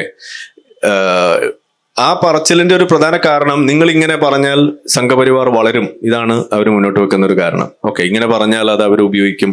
ഓക്കെ, അതല്ലെങ്കിൽ നിങ്ങൾ അവരെ വളർത്തുകയാണ്, ഇതൊക്കെയാണ് പറഞ്ഞു വെക്കുന്നത്. ഞാൻ പറയുന്നു, ജബ്ബാർ മാഷ് പറഞ്ഞൊരു വാചകമാണ് ഞാൻ എപ്പോഴും അതിൽ ഉപയോഗിക്കാറുള്ളത്. അതായത് നിങ്ങൾ വാഴയ്ക്ക് നനയ്ക്കും, ചീരയ്ക്ക് നനയ്ക്കും, പക്ഷെ അവിടെ കള വളരും. അപ്പൊ കള വളരുമെന്ന് പേടിച്ചിട്ട് നിങ്ങൾ വാഴ നനയ്ക്കാതിരിക്കുമോ? അത് നനയ്ക്കാതിരുന്ന വാഴയും ചത്തുപോകും. ഇതാണ് ഉണ്ടാവുക. അപ്പൊ നമ്മൾ വാഴയ്ക്ക് നനയ്ക്കേണ്ട പണി നമ്മൾ എടുക്കുക. അതിന് ശേഷം ഉണ്ടാകുന്ന സംഗതികളെ അതിന് ആ രീതിയിൽ അഡ്രസ്സ് ചെയ്യുക. ഇതാണ് നമ്മൾ പറയാറ്. പക്ഷെ ഞാൻ അതിനും അപ്പുറത്തേക്ക് ഒരു കാര്യം പറയുന്നത്, ലോകത്ത് ഈ റൈറ്റ് വിങ്, ഇപ്പൊ സംഘപരിവാർ എന്ന് പറയുമ്പോൾ നമ്മൾ ജനറലൈസ് ചെയ്ത് പറയണെങ്കിൽ റൈറ്റ് വിങ് വളരുക എന്ന് പറയുന്ന സംഗതി അതൊരു ആഗോള പ്രതിഭാസമാണ്. ഇപ്പൊ നമ്മൾ കണ്ടുകൊണ്ടിരിക്കുന്ന ഒരു കാര്യമാണ്. US-ലും യൂറോപ്പിലെ പല രാജ്യങ്ങളിലും എല്ലാം നടന്നുകൊണ്ടിരിക്കുന്ന കാര്യമാണ്. അപ്പൊ റൈറ്റ് വിങ് എങ്ങനെയാണ് വളരുന്നത്? ഒരു എക്സാമ്പിൾ പറയുകയാണെങ്കിൽ ടോമി റോബിൻസൺ എന്ന് പറഞ്ഞിട്ടൊരു കഥാപാത്രമുണ്ട്. ടോമി റോബിൻസൺ UK-ലാണ് ആളുടെ പ്രവർത്തന മേഖല. ഒരു 5-8 വർഷം മുന്നേ പുള്ളി വന്നിട്ട് പറഞ്ഞു, UK-ൽ വ്യാപകമായിട്ട് പെൺകുട്ടികളെ ഗ്രൂമിങ് ഗ്യാങ്, നമ്മളിവിടെ പറയുമ്പോൾ ലവ് ജിഹാദ് എന്ന് പറയുന്ന സാധനം UK-ലുണ്ട്, നമ്മൾ സൂക്ഷിക്കണം. അതിന്റെ പിന്നിൽ ബ്രിട്ടീഷ് പാകിസ്ഥാനി ഒറിജിനുള്ള മുസ്ലിങ്ങളാണ് അതിന്റെ കാരണക്കാർ. ചില സ്ഥലങ്ങൾ വരെ അവിടെ എടുത്തു പറഞ്ഞിട്ടാണ് അവരത് ചൂണ്ടിക്കാണിച്ച് പറഞ്ഞുകൊണ്ടിരുന്നത്. അന്നത് പറയുമ്പോൾ ടോമി റോബിൻസനെ വലതുപക്ഷമാക്കിയിട്ട് ചിത്രീകരിച്ചു. ടോമി റോബിൻസൺ തീവ്ര വലതുപക്ഷക്കാരനാണ്, അതായത് അവിടുത്തെ സംഖ്യയാണ്, അതുകൊണ്ടാണ് ഇങ്ങനെയൊക്കെ പറയുന്നത്. നിങ്ങൾക്ക് മുസ്ലിമോഫോബിയാണ്, ഇസ്ലാമോഫോബിയാണ് എന്നൊക്കെ പറഞ്ഞാണ് പുള്ളി ഒതുക്കിയത്. റേസിസ്റ്റ് ആണെന്ന് വരെ പറഞ്ഞു. പുള്ളിയെ ജയിലിൽ അടച്ചു ഇത് പറഞ്ഞതിൻ്റെയൊക്കെ പേരിൽ. ഇപ്പൊ എന്താ കാണുന്നത്? ഇപ്പോൾ അത് അന്വേഷണം നടത്തി അതിൻ്റെ ഇരകൾ മുന്നോട്ട് വന്ന് ഇത് കൂടുതൽ പറയാൻ തുടങ്ങിയപ്പോൾ ഇന്ന് ഇതിനെതിരെ നിയമനിർമ്മാണം ഉണ്ടാക്കുന്നു. ഈ തരത്തിലുള്ള ആളുകളെ ട്രാക്ക് ചെയ്യാൻ വേണ്ടിയുള്ള വഴികളിലേക്ക് ഇറങ്ങുന്നു. ഇത് ഒരു വലിയ പ്രശ്നമായിട്ട് അവർ കാണുന്നു. അപ്പൊ 10 വർഷം മുന്നേ ഇത് പറയുമ്പോൾ ടോമി റോബിൻസൺ വലതുപക്ഷം, ഇന്ന് ഇതേ സംഗതി പറഞ്ഞുകൊണ്ടിരിക്കുന്ന ബാക്കിയുള്ള ആളുകൾ വന്നപ്പോൾ അവരൊക്കെ ഇപ്പോൾ കറക്റ്റ് ആളുകൾ. ഇതിലെന്താ വ്യത്യാസമുള്ളത്? അപ്പൊ ഇവിടെ എപ്പോഴും ഒരു ലേറ്റ് കമർ അഡ്വാൻറ്റേജ് ആണ് ഇവിടെ സംഭവിക്കുന്നത്. ഇപ്പൊ നമ്മൾ ഈ പറയുന്ന കാര്യം ഇപ്പൊ നിങ്ങൾക്ക് വലതുപക്ഷം വളരും അല്ലെങ്കിൽ നിങ്ങൾ വലതുപക്ഷക്കാരനാണെന്നൊക്കെ പറയാനുള്ളൊരു വേദി മാത്രമാണ്. പക്ഷെ കുറച്ച് കഴിയുമ്പോൾ നിങ്ങളും ഇത് പറയേണ്ടതായിട്ട് വരും. പക്ഷെ അന്ന് പറഞ്ഞിട്ട് കാര്യമുണ്ടോ എന്നുള്ളതാണ് വിഷയം. കൈവിട്ടു പോകും, അതാണ് സംഭവിക്കുന്നത്. അപ്പൊ ഞാൻ അതുകൊണ്ടാണ് പറഞ്ഞത് അങ്ങനെ ഒരു ബാലൻസിങ്ങിന്റെ ആവശ്യമില്ല, ഒന്നാമത്തെ കാര്യം. ഇനി രണ്ടാമത്തത്, വലതുപക്ഷം വളരരുത് എന്നതാണ് നിങ്ങളുടെ ലക്ഷ്യം എന്നുണ്ടെങ്കിൽ നിങ്ങൾ എന്താ ചെയ്യേണ്ടത്? ഇതാ നമ്മൾ ചോദിക്കുന്നുള്ളൂ. അതൊറ്റ കാര്യം ചെയ്യേണ്ടുള്ളൂ. വലതുപക്ഷത്തിന് ഒരു സംഗതി മോണോപ്പൊളൈസ് ചെയ്യാനുള്ള അവസരം ഉണ്ടാക്കി കൊടുക്കരുത്. കുത്തകവൽക്കരിക്കാനുള്ള ഒരു അവസരം വലതുപക്ഷത്തിന് കൊടുക്കരുത്. ഒരു വിഷയം അഡ്രസ്സ് ചെയ്യപ്പെടേണ്ടതാണെങ്കിൽ അത് സമൂഹം അഡ്രസ്സ് ചെയ്യുക. അങ്ങനെ സമൂഹം അത് അഡ്രസ്സ് ചെയ്യുന്നു എന്ന് കണ്ടു കഴിഞ്ഞാൽ ഏതെങ്കിലും ഒരു കൂട്ടം ആളുകൾ അത് അഡ്രസ്സ് ചെയ്യുന്ന ആളുകളായിട്ട് മാറില്ല. ഇപ്പൊ നമ്മളെ യുക്തിവാദികൾ, നമ്മളെ നിരീശ്വരവാദികളൊക്കെ വിളിക്കുന്നത് എന്തുകൊണ്ടാണ്?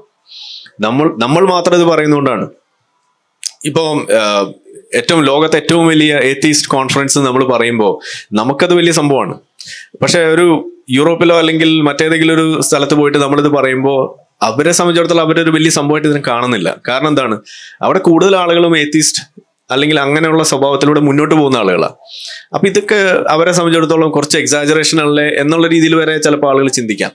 ഇപ്പൊ ഇന്ന് ഷെയർ ചെയ്ത ചില പോസ്റ്റിലുള്ള വാചകങ്ങൾ വായിച്ചാൽ പോലെ നമുക്ക് കാണാം, ഇതൊക്കെ ഇപ്പോഴും നടക്കുന്നുണ്ടല്ലേ എന്നാണ് ചോദിക്കുക.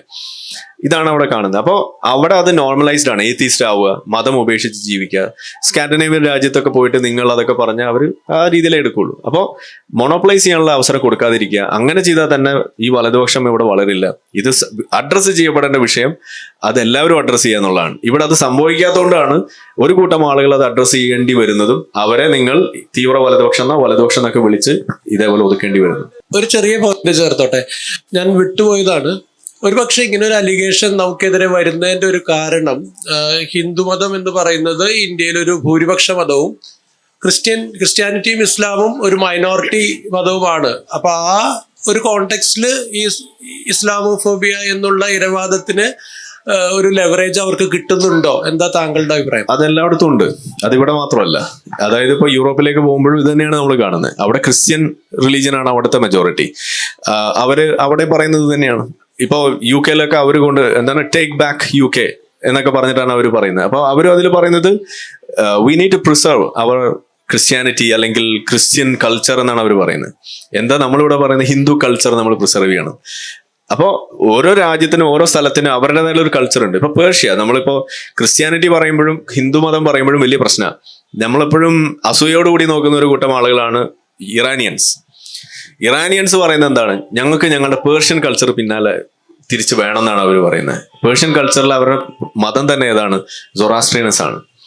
അവരുടെ ചില ആഘോഷങ്ങളുണ്ട്. ഇപ്പൊ നമ്മളിവിടെ ഓണം, വിഷു അല്ലെങ്കിൽ ദീപാവലി എന്നൊക്കെ പറയുന്ന മാതിരി അവരവിടെ ഇസ്ലാം മത റവല്യൂഷൻ വന്നതിന് ശേഷം അവിടുന്ന് എന്താണ് സ്റ്റേറ്റ് സപ്പോർട്ട് ഇല്ലാതെ പോയ ചില ആഘോഷങ്ങളുണ്ട്. അത് ഏറ്റവും പ്രധാനമാണ് സൊറാസ്ട്രിയൻ മതത്തിൻ്റെതായിട്ടുള്ള ചില ആഘോഷങ്ങൾ. അപ്പൊ നമ്മൾ ഈ ഇറാനിയൻ നമ്മൾ സുഹൃത്തുക്കളുമായിട്ട് നമ്മൾ സംസാരിക്കുമ്പോൾ അവർ പറയുന്ന ഒരു കാര്യമാണ്, അത്തരം ആഘോഷങ്ങൾ തിരിച്ചു കൊണ്ടുവരണമെന്നാണ് അവർ പറയുന്നത്. നമ്മുടെ വിഷു പോലെ അവരുടെ ഒരു വർഷാരംഭം പോലെ അവർ കാണുന്ന ഒരു സംഗതിയൊക്കെ ഉണ്ട്. അപ്പൊ അതൊക്കെ വേണമെന്നാണ്, അത് ആഘോഷിക്കുന്ന ആളുകളാണ് അവര്. അപ്പൊ ഒന്ന് ആലോചിച്ച് നോക്കൂ, ആ ഇറാൻ എന്ന് പറയുന്ന രാജ്യത്ത് മാത്രം നിൽക്കുന്ന ഒരു സംഗതിയാണ് ഈ പറയുന്ന പേർഷ്യൻ കൾച്ചർ എന്ന് പറയുന്നത്. അപ്പൊ അത് വേണമെന്നാണ് അവർ പറയുന്നത്. അപ്പൊ അതിന്റെ അർത്ഥം എന്താണ്? അതിലേക്ക് ഇൻവേഷൻ ആയിട്ട് വന്ന സാധനത്തിനെ പുറന്തള്ളുക എന്നേ അവർ ഉദ്ദേശിക്കുന്നുള്ളൂ. അല്ലാതെ അതിന്റെ ഡോമിനേഷൻ ആണെന്നല്ല അവർ പറഞ്ഞു വെക്കുന്നത്. പുറന്തള്ളിയാൽ മറ്റേത് സാധനത്തിനും അവിടെ നിലനിൽക്കാനുള്ള ഒരു സാഹചര്യം ഉണ്ടെന്നാണ് അവർ വിശ്വസിക്കുന്നത്. അതുകൊണ്ടാണ് അത് അങ്ങനെ വേണമെന്ന് അവർ പറയുന്നത്. കാരണം അത് നമുക്ക് നിഷേധിക്കാൻ കഴിയില്ല. കാരണം എന്താണ്, ഈ യൂറോപ്പിൽ ഇപ്പൊ ക്രിസ്ത്യാനിറ്റി അവരുണ്ടായിരുന്ന സമയത്തും ഈ പറയുന്ന രീതിയിൽ അവർ തിരിച്ചു വേണമെന്ന് പറയുമ്പോഴും അവരപ്പോഴും മുന്നോട്ട് വെക്കുന്ന അവരുടെ മാതൃക എന്താണ്? റെഫ്യൂജീസിനെ അവർ വെൽക്കം ചെയ്തതാണ് അവരവിടെ കാണുന്നത്. അവരന്ന് 10 വർഷം മുന്നേ 15 വർഷം മുന്നേ മിഡിൽ ഈസ്റ്റിൽ ഈ ക്രൈസിസ് ഉണ്ടായി, സിറിയെന്നും ലിബിയെന്നൊക്കെ ആളുകൾ നീന്തി കയറി വരുമ്പോ അവർ വെൽക്കം ചെയ്യാണ് ചെയ്തത്. ആ വെൽക്കം ചെയ്യുന്ന സമയത്ത് അവർ ഉയർത്തിപ്പിടിച്ചത് എത്തിസ്റ്റിക് ആയിട്ടുള്ള സാധനമൊന്നും ആയിരുന്നില്ല. പല ആളുകളും ചില ആളുകൾ അവർ ചർച്ച് വഴിയുള്ള ചില സഹായങ്ങൾ വരെ അന്ന് അവിടെ ചെയ്തിട്ടുണ്ട്. അപ്പൊ അവരുടെ വിശ്വാസം തന്നെ ഉയർത്തി വെച്ചും അത് ഞങ്ങളുടെ മതപരമായ അല്ലെങ്കിൽ ഒരു നന്മ എന്നുള്ള രീതിയിലൊക്കെ ചെയ്തിട്ടുള്ള ആളുകളുണ്ട്. അത് പറയുമ്പോൾ നമ്മൾ വിശ്വാസിയാണോ എന്ന് വരെ പറയേണ്ടി വരും. പക്ഷെ ഞാൻ പറയുന്നത് അവർ അന്ന് ചെയ്തതും ഇന്നിപ്പോ തിരിച്ചു വേണമെന്ന് പറയുമ്പോഴും രണ്ടും അവർ പറയുന്നത് അവരുടെ കൾച്ചറിനെയാണ് അവർ കണക്ട് ചെയ്യുന്നത്, മതമല്ല. ആ കൾച്ചറിൽ ഒരു പ്രധാന പങ്ക് അവിടുത്തെ ക്രിസ്ത്യാനിറ്റിക്ക് ഉണ്ട്. ആ കൾച്ചറിൽ ഇറാനിൽ പോകുമ്പോൾ സൊറാസ്ട്രിയൻ മതത്തിന് ഒരു പങ്കുണ്ട്. ആ കൾച്ചറിന് ഇന്ത്യയിലേക്ക് വരുമ്പോൾ ഹിന്ദു മതത്തിന് ഒരു പങ്കുണ്ട്. അതാണ് നമ്മൾ കാണുന്നത്. അപ്പൊ നമ്മൾ അതിനെ ചൂണ്ടിക്കാണിച്ചിട്ട് ഇതിനെ വിമർശിക്കാൻ നിൽക്കുമ്പോൾ സത്യത്തിൽ ഇതൊരു ആയുധമാക്കുന്നത് ആരാണ്? ഇത് ആയുധമാക്കുന്നത് ഈ ഇൻവേഷന് വേണ്ടി ശ്രമിച്ചുകൊണ്ടിരിക്കുന്ന ആളുകളാണ്. അതാണ് നമ്മളിവിടെ ഇസ്ലാമിന്റെ ഭാഗത്തുനിന്ന് കാണുന്നത്. അവരത് തിരിച്ചറിഞ്ഞിട്ടുള്ള ആളുകളാണ്. വാലൈക്കും അസ്സലാം. ഞാൻ സംസാരം ആദ്യം മുതലേ കേട്ടിട്ടില്ല ഉസ്താദിന്റെ. അല്പമായിട്ട് ഞാൻ ഇവിടെ വളരെ ആകർഷകമായി തോന്നിയുകൊണ്ടാണ് ഇവിടെ വന്ന് ഇരിക്കാൻ കാരണം. അപ്പോൾ പ്രവാചകന് പോലും സ്വർഗം കിട്ടിയോ എന്ന് സംശയമുണ്ടെന്ന് ഉസ്താദ് പറഞ്ഞു. ഞാൻ പറഞ്ഞിട്ടില്ല, ഇവിടെ ആരോ പറഞ്ഞാണ്. അപ്പോൾ സ്വാഭാവികമായിട്ടും പ്രവാചകന്റെ ശരീരമാണല്ലോ ലോകത്തുള്ള എല്ലാവരും നമ്മളൊക്കെ ഇത് അനുവർത്തിച്ചു പോകുന്നത്. അപ്പൊ പ്രവാചകൻ 6 വയസ്സുള്ള ഒരു കുട്ടിയെ പോലും വിവാഹം ആലോചിച്ചു എന്ന് കേൾക്കാനിടയായി. അപ്പൊ ഇന്നത്തെ കാലത്ത് നമ്മുടെ വീട്ടിൽ ഒരു 6 വയസ്സുള്ള ഒരു കുട്ടിയെ അങ്ങനെ ഒരു മുതിർന്ന ആള് 10-15 വയസ്സുള്ള ആളുകൾ വിവാഹം ആലോചിക്കാൻ വന്നുള്ള അവസ്ഥ എന്താണെന്ന് ആലോചിച്ച് നോക്കിയാൽ നമ്മള്. അപ്പൊ അതുകൊണ്ടായിരിക്കും ചിലപ്പോൾ ഈ പറഞ്ഞ രീതിയിൽ ഇപ്പോഴും സ്വർഗം കിട്ടാതെ വന്നിട്ടുണ്ടാവുന്ന ഒരു സംശയമായിരിക്കും. പിന്നെ മാത്രമല്ല, ഇന്നത്തെ കാലത്ത് എവിഡൻസ് ആണ് വളരെ പ്രധാനം. എല്ലാത്തിനും എവിഡൻസ് ആണ്. കാരണം ഇപ്പൊ ഒരു സംഭവം നടന്ന ഉടനടി നമ്മൾ വീഡിയോ പകർത്തിയിട്ട് അങ്ങോട്ട് കൊടുക്കലായി. അപ്പൊ എവിഡൻസ് ആണ്, പോലീസിലായാലും എവിടെയായാലും. അപ്പോൾ അങ്ങനെ സ്വർഗം കിട്ടിയിട്ട് അവിടുന്ന് വാട്സപ്പ് സന്ദേശമോ അല്ലെങ്കിൽ ഇൻസ്റ്റാഗ്രാമിലെ സന്ദേശമോ അയച്ചിട്ടുള്ള എന്തെങ്കിലും ഉസ്താദിന് അനുഭവത്തിലോ അല്ലെങ്കിൽ ആരെങ്കിലും പറഞ്ഞു കേട്ടിട്ടുണ്ടോ എന്ന് വിശദമാക്കിയാൽ കൊള്ളാമായിരുന്നു. കാരണം അതൊരു തരത്തിലൊരു പ്രവാചക ഫോബിയ അല്ലേ, ഒരു തരത്തിൽ ഈ രീതിയിൽ ഇതാണല്ലോ ഇപ്പോഴും പ്രചരിപ്പിക്കുന്നതും. അതാണ് ഒരു ആവേശം കൊള്ളുന്നതെന്ന് എനിക്ക് തോന്നുന്നു. അപ്പൊ അള്ളാഹു അക്ബർ നമുക്ക് ഭയങ്കരമായിട്ടുള്ള ആവേശം, ഒരു എതിരാളിയെ കാണുമ്പോൾ നമ്മൾ ആക്രമിക്കാനുള്ള ഒരു ആവേശം, അതൊക്കെ കാണുന്നത് ആ രീതിയിലുള്ള ഒരു അപ്ഡേറ്റ് അല്ല, ശരിക്കും ഒരു അപ്ഡേറ്റ് അല്ല, അത് ഇപ്പോഴും അതേപോലെ തുടരുകയാണ്. അപ്പൊ അത് സംബന്ധിച്ച് എന്താണ് ഉസ്താദിന്റെ വിശദീകരണം? മാഷാ അല്ലാഹ്, സുബ്ഹാനല്ലാഹ്, അൽഹംദുലില്ലാഹ്. എന്തായാലും കൊള്ളാം ഈ ചോദ്യം.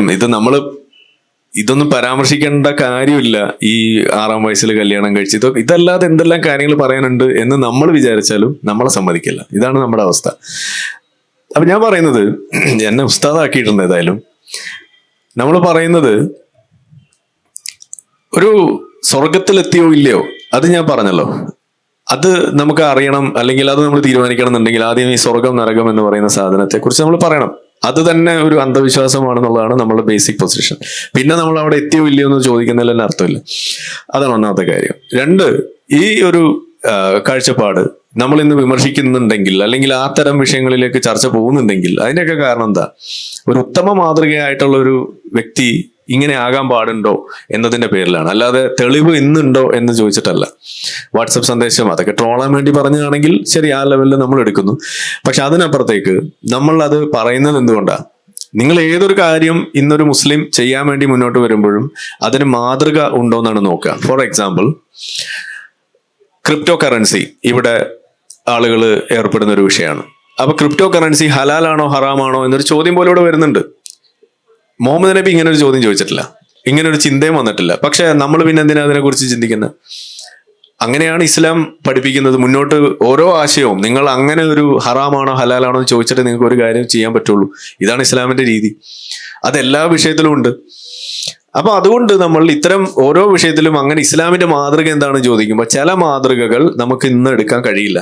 അത് വളരെ പിന്തിരിപ്പനാണ്, വളരെ പ്രശ്നം ഉണ്ടാക്കുന്നതാണ് എന്ന് കാണുമ്പോൾ, പ്രത്യേകിച്ച് ഈ പറയുന്ന ഒരു ഹറാം വയസ്സിന്റെ കാര്യമൊക്കെ വിടുക, അതൊക്കെ നമുക്ക് പോക്സോ നിയമം ഇവിടെ ഉണ്ട്, ശക്തമായ നിയമമുണ്ട്. പക്ഷെ നമ്മളിപ്പോഴും വേണ്ട ഗൗരവത്തിലെടുക്കാത്ത സംഗതിയാണ് ഈ സെക്യുലറിസം, ഡെമോക്രസി, അതുപോലെ ഈ ഒരു കോ എക്സിസ്റ്റൻസ് എന്ന് പറയുന്ന ഒരു വിഷയം. അത് വരുമ്പോൾ അതിന് ഏറ്റവും കൂടുതൽ പരിക്കേൽപ്പിക്കുന്ന ഒരു മതമായിട്ട് ഇത് വരുന്നതുകൊണ്ട് നമ്മൾ അതിനെക്കുറിച്ച് പറയുന്നു. ആ മതം നമുക്ക് കൊണ്ടു തന്ന വ്യക്തിയും അല്ലെങ്കിൽ ആ ആശയം ഒരുക്കി തന്ന വ്യക്തി അത് മുഹമ്മദ് നബി ആയതുകൊണ്ടാണ് മുഹമ്മദ് നബി ഇതിനകത്ത് പരാമർശിക്കപ്പെടുന്നതും ആ രീതിയിലേക്ക് പോകുന്നത്. അതിന് കൂടെ മറ്റു പോലെ ഇപ്പോൾ മിസോജനിസ്റ്റിക് ആയിട്ടുള്ള, അതായത് സ്ത്രീ വിരുദ്ധമായ കാര്യങ്ങൾ, ഇതെല്ലാം അതിനകത്തേക്ക് കടന്നു വരും. അതല്ലാതെ നിങ്ങൾ ആ പറഞ്ഞ ഒരു ലെവലിൽ നമ്മൾ അതിനെ ആ ലെവലല്ല നമ്മൾ അതിനെ കാണുന്നത്. ഇസ്ലാം മുന്നോട്ട് വെക്കുന്ന ഒരു നിർബന്ധ ബുദ്ധിയുണ്ട്. അതെല്ലാം ഇസ്ലാമിന്റെ കണ്ണിലൂടെ മാത്രം കണ്ടുകൊണ്ടേ കാര്യങ്ങൾ തീരുമാനിച്ച് മുന്നോട്ട് പോകാൻ പറ്റുള്ളൂ എന്നൊരു നിർബന്ധ ബുദ്ധി. അതിലാണ് ഈ പറയുന്ന ഹലാലാണോ ഹറാമാണോ എന്ന് ചോദിക്കുന്നത് പോലും വരുന്നത്. അപ്പൊ നിങ്ങളൊരു കുട്ടിയെ, ഇപ്പൊ ഒരു 40 വയസ്സുകാരി കല്യാണം കഴിക്കുന്ന ഒരു അവസ്ഥ വന്നാൽ നിങ്ങൾ എന്താ പറയാ? മുഹമ്മദ് നബി കല്യാണം കഴിച്ചിട്ടുണ്ടല്ലോ 40 വയസ്സുകാരിനെ, അതുകൊണ്ട് നമുക്കും പറ്റും എന്ന് പറഞ്ഞിട്ട് നിങ്ങൾക്ക് ഒരു തീരുമാനം എടുക്കാൻ പറ്റുന്നത് പോലെ താലിബാനിൽ, അവിടെ അഫ്ഗാനിസ്ഥാനിൽ താലിബാന്റെ കീഴിൽ ജീവിക്കുന്ന ആളുകൾ, അല്ലെങ്കിൽ ഈ തരം ചിന്ത കൊണ്ടു നടക്കുന്ന ആളുകൾ, ഇപ്പോ ഗ്രൂമിങ് ഗ്യാങ്ങിന്റെ ഭാഗമായിട്ട് അതിൽ പിടിക്കപ്പെടുന്ന ആളുകളോട് പോലും ചോദിക്കുമ്പോൾ അവരും പറയുന്നത് എന്താണ്? ചെറിയ കുട്ടികളെ കല്യാണം കഴിക്കുന്ന പ്രശ്നമില്ല, അത് ഇസ്ലാമിൽ മാതൃക ഉണ്ടെന്നാണ് അവർ പറയുന്നത്. അപ്പോൾ അവരുടെ ഇടയിൽ ആ പ്രശ്നം നിലനിൽക്കുന്നത് ഇസ്ലാമിന്റെ അധ്യാപനം കൊണ്ട് തന്നെയാണ്. ഓക്കെ, നമസ്കാരം. എൻ്റെ പേര് റഫീഖ് എന്നാണ്. ഞാനിപ്പോ 10-15 മിനിറ്റ് ആയിട്ടുള്ളവർ വന്നിട്ട് താങ്കൾ പറഞ്ഞ ഒരു ഇതിന് സംശയമുണ്ട്, അത് ഉത്തരറിയാൻ. ഇസ്ലാമിൽ പറഞ്ഞിട്ടുണ്ടോ ഒരാളെ കൊന്നാൽ അത് കാഫറ, ഇതിനെ കൊന്നാൽ സ്വർഗത്തിൽ പോകുന്നു? അതെനിക്ക് അറിയില്ല, അതൊന്ന് വിവരിച്ചാക്കോളൂ. ഉണ്ട്, അത് ഹദീസിലുള്ളതാണ്. ഹദീസിലെന്ന് വെച്ചാൽ അത് നമ്പർ ഞാനിപ്പോ ഓർക്കുന്നില്ല, ഹദീസിലുള്ളതാണ്. അതായത് ഒരു വിശ്വാസി ഒരു കാഫിറിനെ കൊന്നാൽ, കാഫിറും കൊന്ന വിശ്വാസിയും കൊല്ലപ്പെട്ട കാഫറും ഒരുമിച്ച് നരകത്തിൽ പോകില്ല. ഇങ്ങനെയാണ് പഠിപ്പിക്കുന്നത്. ഞാൻ പഠിച്ച ഖുർആനിൽ അങ്ങനെ പറഞ്ഞിട്ടില്ല. ഖുർആനിലല്ല, ഇത് ഹദീസിലാണ്. ഹദീസാണ്. എന്നെ പഠിപ്പിച്ച ഉസ്താദ് അങ്ങനെ ഒരു വാക്കങ്ങനെ പറഞ്ഞ ഞാൻ കേട്ടിട്ടില്ല. ആരെയും അങ്ങനെ ഉപദ്രവിക്കാൻ പാടില്ല എന്നേ പറഞ്ഞിട്ടുള്ളൂ. അതങ്ങനെ പലതും ഉണ്ട്. അതായത് ഹദീസ് ഒന്ന് കറക്റ്റ് പറഞ്ഞാൽ അത് എനിക്ക് വിശകലനം ചെയ്യാൻ പറ്റും. ഓക്കെ. അതായത് നമ്മൾ ഈ മദ്രസകളിൽ പഠിക്കുന്നത് മുഴുവൻ, ഞാൻ എപ്പോഴും പറയാനുള്ള മാതിരി, അത് ബാഹുബലി 1 ആണ്. ഓക്കെ, ഒരു ബാഹുബലി 2 കൂടിയുണ്ട്. ഇതിന്റെ ഒക്കെ ഒരു അടുത്ത വേർഷൻ ഉണ്ട്. ഈ വേർഷൻ നിങ്ങൾ സ്വയം തപ്പിപ്പിടിക്കണം. ഇന്ന് നിങ്ങൾ ഇന്റർനെറ്റിൽ പരതിയാൽ, ഇപ്പൊ നമ്മളുടെയൊക്കെ വീഡിയോ നമ്മൾ എപ്പോഴും ചെയ്യുന്നതിലൊക്കെ നമ്മൾ കാണുന്ന കാര്യമാണ്. ഈ പറയുന്ന തരം സംഗതികൾ അവിടെ നിങ്ങൾക്ക് കിട്ടും. പോട്ടെ, നിങ്ങൾ വെറുതെ ഇപ്പൊ ഓണം ആഘോഷിക്കരുത് എന്ന് പറയുന്ന ഒരു വിഷയം, ഇപ്പൊ നിങ്ങൾ ഏറ്റവും കൂടുതൽ ഉസ്താദുമാർ പറയുന്ന ഒരു സംഗതി, ഓണം ആഘോഷിക്കാൻ പാടില്ല. നിങ്ങൾ മദ്രസയിൽ പഠിച്ചിട്ടുണ്ട് അത്? ഇല്ല. പക്ഷെ ഇന്ന് പുസ്തകന്മാർ പറയുന്നതുണ്ട്, ഇന്ന് വിശ്വാസികൾ അത് പറഞ്ഞു നടക്കുന്നു. അപ്പൊ അവർക്ക് എവിടെ നിന്ന് അത് കിട്ടിയത്? അപ്പൊ മദ്രസയെ പഠിച്ചത് മാത്രമാണ് ഇസ്ലാം എന്നുള്ളൊരു തെറ്റിദ്ധാരണ വേണ്ട. അങ്ങനെയല്ല, മദ്രസയിൽ നമ്മൾ മുഴുവൻ പഠിക്കണമെന്നില്ല, വളരെ കുറച്ചേ പഠിക്കുന്നുള്ളൂ. അതുകൊണ്ടാണ് നിങ്ങളത് കേൾക്കാത്തത്. അപ്പോ നമ്മളവിടെ പഠിച്ചിട്ടില്ല എന്നതുകൊണ്ട് അങ്ങനെ ഒരു സാധനം ഇല്ല എന്ന് പറയുന്നത് അത് ആർഗ്യുമെന്റ് ഫ്രം ഇഗ്നറൻസ് ആണ്. അതൊരു ന്യായവൈകല്യമാണ്. അത് വേറെ ഉണ്ട്, അപ്പുറത്ത് വേറെ ഉണ്ട്. അത് നമ്മൾ തപ്പുക, അന്വേഷിക്കുക, അതാണ് നമ്മൾ ചെയ്യേണ്ടത്. ഓക്കെ. ഒരാള് ഡയറക്റ്റ് ചോദിക്കാൻ കുറച്ച് ബുദ്ധിമുട്ടുള്ളതുകൊണ്ട് ഓൺലൈനിൽ അയച്ചു തന്നിട്ട് പറഞ്ഞു തന്നൊരു ചോദ്യം ചോദിക്കാം. ഇന്ത്യയിൽ ഭൂരിപക്ഷത്തിനില്ലാത്ത അവകാശങ്ങൾ ഭരണഘടന പ്രകാരം ന്യൂനപക്ഷത്തിന് നൽകിയിരിക്കുന്നതിനെ പറ്റി എന്ത് പറയുന്നു എന്നാണ് ചോദ്യം. അത് നമ്മൾ എപ്പോഴും പറയുന്ന ഒരു, തുടക്കത്തിലും പറഞ്ഞ വിഷയം തന്നെയാണ്. അതായത് ഈ ഐഡന്റിറ്റി പൊളിറ്റിക്സ് എന്ന് പറയുന്ന സംഗതി ഇന്ത്യൻ ഡെമോക്രസിയെ കൊന്നുകൊണ്ടിരിക്കുന്ന ഒരു സംഗതിയാണ്. ഡെമോക്രസിയിൽ ഐഡന്റിറ്റി കലർത്തിയാൽ അത് പ്രശ്നമാണ്. അത് ഏത് ഐഡന്റിറ്റി കലർത്തിയാലും പ്രശ്നമാണ്. അത് ജാതിപരമായിട്ടുള്ള ഐഡന്റിറ്റി ആയാലും ശരി, മതപരമായിട്ടുള്ളതായാലും ശരി, മറ്റെന്തെങ്കിലും സംഗതികൾ കൊണ്ടുവന്നുകൊണ്ട്. അപ്പോൾ ജനാധിപത്യത്തിന്റെ ഒരു പൊതു സ്വഭാവമുണ്ട്. അത് ജനങ്ങളുടെ ആധിപത്യം എന്ന് പറയുമ്പോൾ, ആ തീരുമാനങ്ങൾക്ക് നമ്മൾ വിടണമെന്ന് പറയുമ്പോൾ അത് പൊതുവായിട്ട് നിലനിർത്തേണ്ട സംഗതിയാണ്. അതിനകത്ത് ചില ആളുകൾക്ക്, ചില ഗ്രൂപ്പുകൾക്ക്, ചില വ്യക്തികൾക്ക് ഏതെങ്കിലും തരത്തിലുള്ള ഒരു അപ്പർ ഹാൻഡ് വരുന്ന രീതിയിൽ ചില കാര്യങ്ങൾ പറഞ്ഞു വെച്ചാൽ അത് മൊത്തത്തിൽ അതിന്റെ കോ എക്സിസ്റ്റൻസിനെ തന്നെയാണ് അത് ബാധിക്കുക. ജനാധിപത്യം നിലനിൽക്കുന്നതിനെ തന്നെയാണ് അത് ബാധിക്കുക. അതാണ് നമ്മളെപ്പോഴും പറയുള്ളൂ. ഇപ്പോൾ ഈ വഖഫ് നിയമം വരുന്നു, അല്ലെങ്കിൽ ഇപ്പോൾ യൂണിഫോം സിവിൽ കോഡിന്റെ വിഷയം വരുന്നു, അവിടെയൊക്കെ നമ്മൾ പറയുന്നതാണ് എല്ലാ ആളുകൾക്കും ഇപ്പൊ മുസ്ലിം സ്ത്രീകൾ തന്നെയാണ് ഈ യൂണിഫോം സിവിൽ കോഡ് ഇല്ലാത്തതിന്റെ ഏറ്റവും വലിയ ഇരകള്. പക്ഷെ അവർക്ക് അത് ആവശ്യപ്പെടാൻ പറ്റുന്നുണ്ടോ? മുസ്ലിം സ്ത്രീകൾ കോടതിയിൽ പോയിരിക്കുകയാണ്, ആ കേസ് ഇപ്പോഴും അവിടെ പരിഗണനയിലാണ്. ആ ഇരിക്കുന്ന സമയത്ത് നമ്മൾ സംസ്ഥാന സർക്കാരിനോട് ചോദിക്കുമ്പോൾ അവർ പറയുന്നത് എന്താണ്? ശരീഅത്താണ് ശരി എന്ന് പറയുകയാണ്. അപ്പോൾ ആ നീതി മുസ്ലിം സ്ത്രീകൾക്ക് കിട്ടേണ്ട ആ നീതി അത് ആരാ തടയുന്നത്? സ്റ്റേറ്റ് തന്നെയാണ് തടയുന്നത്. അത് തടയുന്നത് അന്യായമായ ഒരു തടയലാണോ? അല്ല. അതിന് അവർ പറയുന്നത് എന്താണ്? നമ്മളുടെ കോൺസ്റ്റിറ്റ്യൂഷൻ തന്നെ എടുത്തു വെച്ചിട്ടാണ് അവരവിടെ പറഞ്ഞു വെക്കുന്നത്.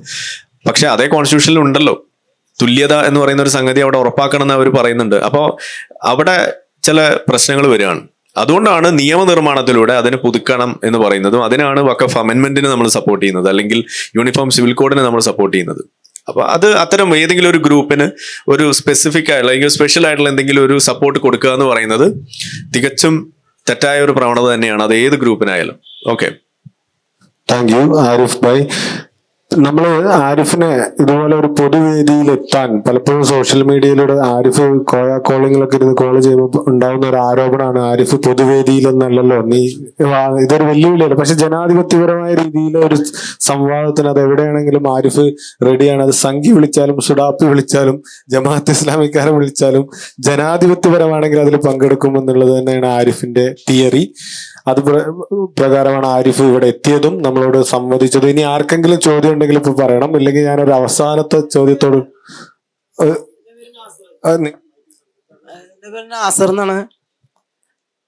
ഈ 786 പറഞ്ഞ പച്ച കുത്തിയിട്ടുണ്ട്, അത് ഹറാമാണോ? അത് ബിസ്മി അല്ലി കള്ളു കുടിച്ച ഹറാമാണോ ചോദിച്ച മാതിരിയാണ്. അത് കലക്കി. 756 എന്ന് പറഞ്ഞ പച്ച കുത്തിയാൽ അത് ഹറാമാണോ എന്നാണ് ചോദിച്ചത്. പിന്നെ അപ്പോ ഞാനേ അവസാനമായിട്ടൊരു ചോദ്യം ചോദിച്ചുകൊണ്ട് നമുക്ക് ഈ പരിപാടി അവസാനിപ്പിക്കാന്ന് വിചാരിക്കുകയാണ്. പക്ഷെ അതിനു മുമ്പ് പറയട്ടെ, കേരളത്തിൽ ഇസ്ലാമോഫോബിയ ഉണ്ടോ എന്നുള്ളതായിരുന്നു നമ്മുടെ ചോദ്യം. ഇത് ബ്രെയിൻ സർജറി കത്തിയെടുക്കാതെ മയക്കി കിടത്താതെ മുറിവുണ്ടാക്കാതെ നടത്തുന്ന മനുഷ്യരുടെ തലച്ചോറിൽ നടത്തുന്ന ഒരു സർജറിയാണ് എന്നുള്ള രീതിയിലാണ് നമ്മൾ ഈ പ്രോഗ്രാമിന് പേരിട്ടിട്ടുള്ളത്. ഇത് എസൻസ് ഗ്ലോബലിന്റെ വാർഷിക പരിപാടി ലിറ്റ്മസ് 25മായി ബന്ധപ്പെട്ട ഒരു പ്രചരണ പരിപാടിയാണ്. ഒക്ടോബർ 19 ഈ വരുന്ന ഒക്ടോബർ 19 രാജീവ് ഗാന്ധി ഇൻഡോർ സ്റ്റേഡിയത്തിൽ വെച്ചിട്ടാണ്. എല്ലാവരെയും, ശാസ്ത്രം അറിയാൻ താല്പര്യമുള്ളവരെ, ആരോഗ്യകരമായ സംവാദങ്ങൾ ഇഷ്ടപ്പെടുന്നവരെ, എല്ലാ സ്വതന്ത്ര ചിന്തകരെയും സ്വതന്ത്രരല്ലാത്ത ചിന്തകരെയും ഞങ്ങൾ ആ പ്രോഗ്രാമിലേക്ക് സ്വാഗതം ചെയ്യുകയാണ്. ആരിഫ് എപ്പോഴും പറയുന്ന ഒരു കാര്യമാണ്, ആരിഫ് ഒരു എക്സ് മുസ്ലിം, എക്സ് ഡോക്ടർ, എക്സ് ഇസ്ലാമോഫോബിയ വളർത്തുന്നതിൽ എക്സ് മുസ്ലിങ്ങൾക്ക് ഭയങ്കര പങ്കുണ്ട് എന്നാണ് ആരോപണം. എന്താണ് അതിനെക്കുറിച്ച് പറയാനുള്ളത്? അല്ല, എക്സ് മുസ്ലിങ്ങൾ വളർത്തുന്നത് ഇസ്ലാമോഫോബിയ അല്ല, ഇസ്ലാമോഫിയർ തന്നെയാണ്. അത് വളർത്തേണ്ട ഒരു സാധനമാണ്. അത് കൂടുതൽ വളരണം. ഇസ്ലാം എന്താണെന്ന് കൂടുതൽ ആളുകൾ അറിയണം. അത് അനാവശ്യ ഭയമല്ല, എവിടെ ഭയക്കണം എന്നുള്ളത് അറിയുക എന്നുള്ളത് തന്നെയാണ്. കാരണം നമ്മൾ അകാരണമായ ഭയം അത് മാറ്റി ഭയക്കേണ്ടതിനെ ഭയന്നാൽ നമ്മൾ അഡ്രസ്സ് ചെയ്യേണ്ടതിന് അഡ്രസ്സ് ചെയ്യാൻ നമുക്ക് കാര്യങ്ങൾ എളുപ്പമാണ്. ഇവിടെ സംഭവിക്കുന്നത് എന്താണ്? നമ്മൾ കളക്റ്റീവ് പണിഷ്മെന്റിലേക്ക് തിരിയാണ്. അവിടെയാണ് ഈ മുസ്ലിമോഫോബിയ കടന്നു വരുന്നത്. മുസ്ലിങ്ങൾ മുഴുവൻ കുഴപ്പക്കാരാണ്, മുസ്ലിങ്ങളാണ് പ്രശ്നം എന്ന് വരുന്ന ആ ചിന്ത പോലെ അതിന്റെ കാരണം അതാണ്. അപ്പോൾ മുസ്ലിങ്ങളിൽ തലയിലിരിക്കുന്ന മതമാണ് പ്രശ്നം എന്ന് തിരിച്ചറിയുന്നിടത്ത്, ആ മതം ഇന്നതാണെന്ന് മനസ്സിലാക്കുന്നിടത്താണ്. അപ്പോൾ മഴയാണ്, എന്നാലും കണ്ടിന്യൂ ചെയ്യാം. ഇത് ശരിക്കും നമ്മളെ മതവേദി പോലെ തന്നെ തീരാറാവുമ്പോ എല്ലാരും എണീറ്റ് എന്തായാലും ആളുകൾ കൂടി നിൽക്കുന്ന സന്തോഷം. അതെ, അപ്പൊ എന്തായാലും ആ ഭയം നമ്മൾ തിരിച്ചറിയാന്നുള്ളതാണ് ഇതിന്റെ ഭയക്കേണ്ടത് എന്ത് എന്നുള്ളത് തിരിച്ചറിയാന്നുള്ളതാണ്. കളക്റ്റീവ് പണിഷ്മെന്റിലേക്ക് പോകാതിരിക്കാൻ പോലുള്ള ആ സാധ്യത കൂട്ടുക. അപ്പോൾ അതിനുവേണ്ടിയാണ് നമ്മൾ ഈ സംഗതികൾ പഠിക്കണം എന്ന് പറയുന്നത്. അതിനുവേണ്ടിയാണ് നമ്മൾ ശ്രമിക്കുന്നത്. അപ്പോൾ അതുകൊണ്ട് നമ്മൾ പറയുന്നത് ഇസ്ലാമോഫോബിയ വളർത്തുക എന്നുള്ളതല്ല, യഥാർത്ഥത്തിൽ ഇസ്ലാമിനെ ഭയക്കേണ്ടതുണ്ട്. അത് ഏതാണ്, എവിടെയാണ് ഭയക്കേണ്ടതെന്നുള്ളത് കൃത്യമായിട്ട് പറഞ്ഞു കൊടുക്കുക എന്നുള്ളതാണ് നമ്മൾ എക്സ് മുസ്ലിങ്ങൾ ചെയ്യുന്നത്. അല്ലാതെ കാടടച്ച് വെടിവെക്കുക എന്നുള്ളതല്ല. Okay, thank U. എന്തായാലും കഴിഞ്ഞല്ലോ അല്ലേ? കഴിഞ്ഞു. ഇസ്ലാമോഫോബിയ നല്ലതല്ല, പക്ഷെ ഇസ്ലാമോഫിയർ അത്യാവശ്യമാണ് എന്നാണ് നമ്മൾ പറഞ്ഞ് അവസാനിപ്പിക്കുന്നത്. ഈ വിഷയത്തിൽ ഈ പ്രോഗ്രാമിന്റെ ബ്രെയിൻ സർജറിയുടെ 3ാം എപ്പിസോഡ് നമ്മൾ നാളെ ഇതേ സ്ഥലത്തുണ്ട്. ജ്യോതിഷം എന്ന വിഷയത്തിൽ സി രവിചന്ദ്രൻ ഇവിടെ പങ്കെടുക്കുന്നുണ്ട്. എല്ലാ ആളുകളെയും നമ്മൾ ഇങ്ങോട്ടേക്ക് സ്വാഗതം ചെയ്യുകയാണ്. അത് കഴിഞ്ഞ് അടുത്ത ഭാഗം കോഴിക്കോടാണ് വരുന്നത്. അത് പിന്നെ ഇവിടെ പറഞ്ഞിട്ട് എല്ലാ വിഷയം അതെ ഒക്ടോബർ 4. അപ്പൊ നാളെ ഇതേ സമയത്ത് നമ്മൾ ഇന്ന് സ്റ്റാർട്ട് ചെയ്ത അതേ സമയത്ത് നമ്മൾ അടുത്ത ബ്രെയിൻ സർജറിയുമായി ഈ വേദിയിൽ തീർച്ചയായിട്ടും ഉണ്ടാവും. ഇതിൽ പങ്കെടുത്തവർക്കും ചോദ്യങ്ങൾ ചോദിച്ചവർക്കും ഈ എന്താ പറയുക ആരിഫ് ഹുസൈന് പ്രത്യേകിച്ച് എസൻസ് ഗ്ലോബലിന്റെ വക നന്ദി അറിയിക്കുന്നു. നന്ദി. Thank you. ഏതായാലും വന്നു ചേർന്ന, ചോദ്യങ്ങൾ ചോദിച്ച, കേട്ടിരുന്ന, സപ്പോർട്ട് ചെയ്ത, അതുപോലെ വിമർശനം ഉന്നയിച്ച എല്ലാവർക്കും ഒരിക്കൽ കൂടി നന്ദി. Thank you so much.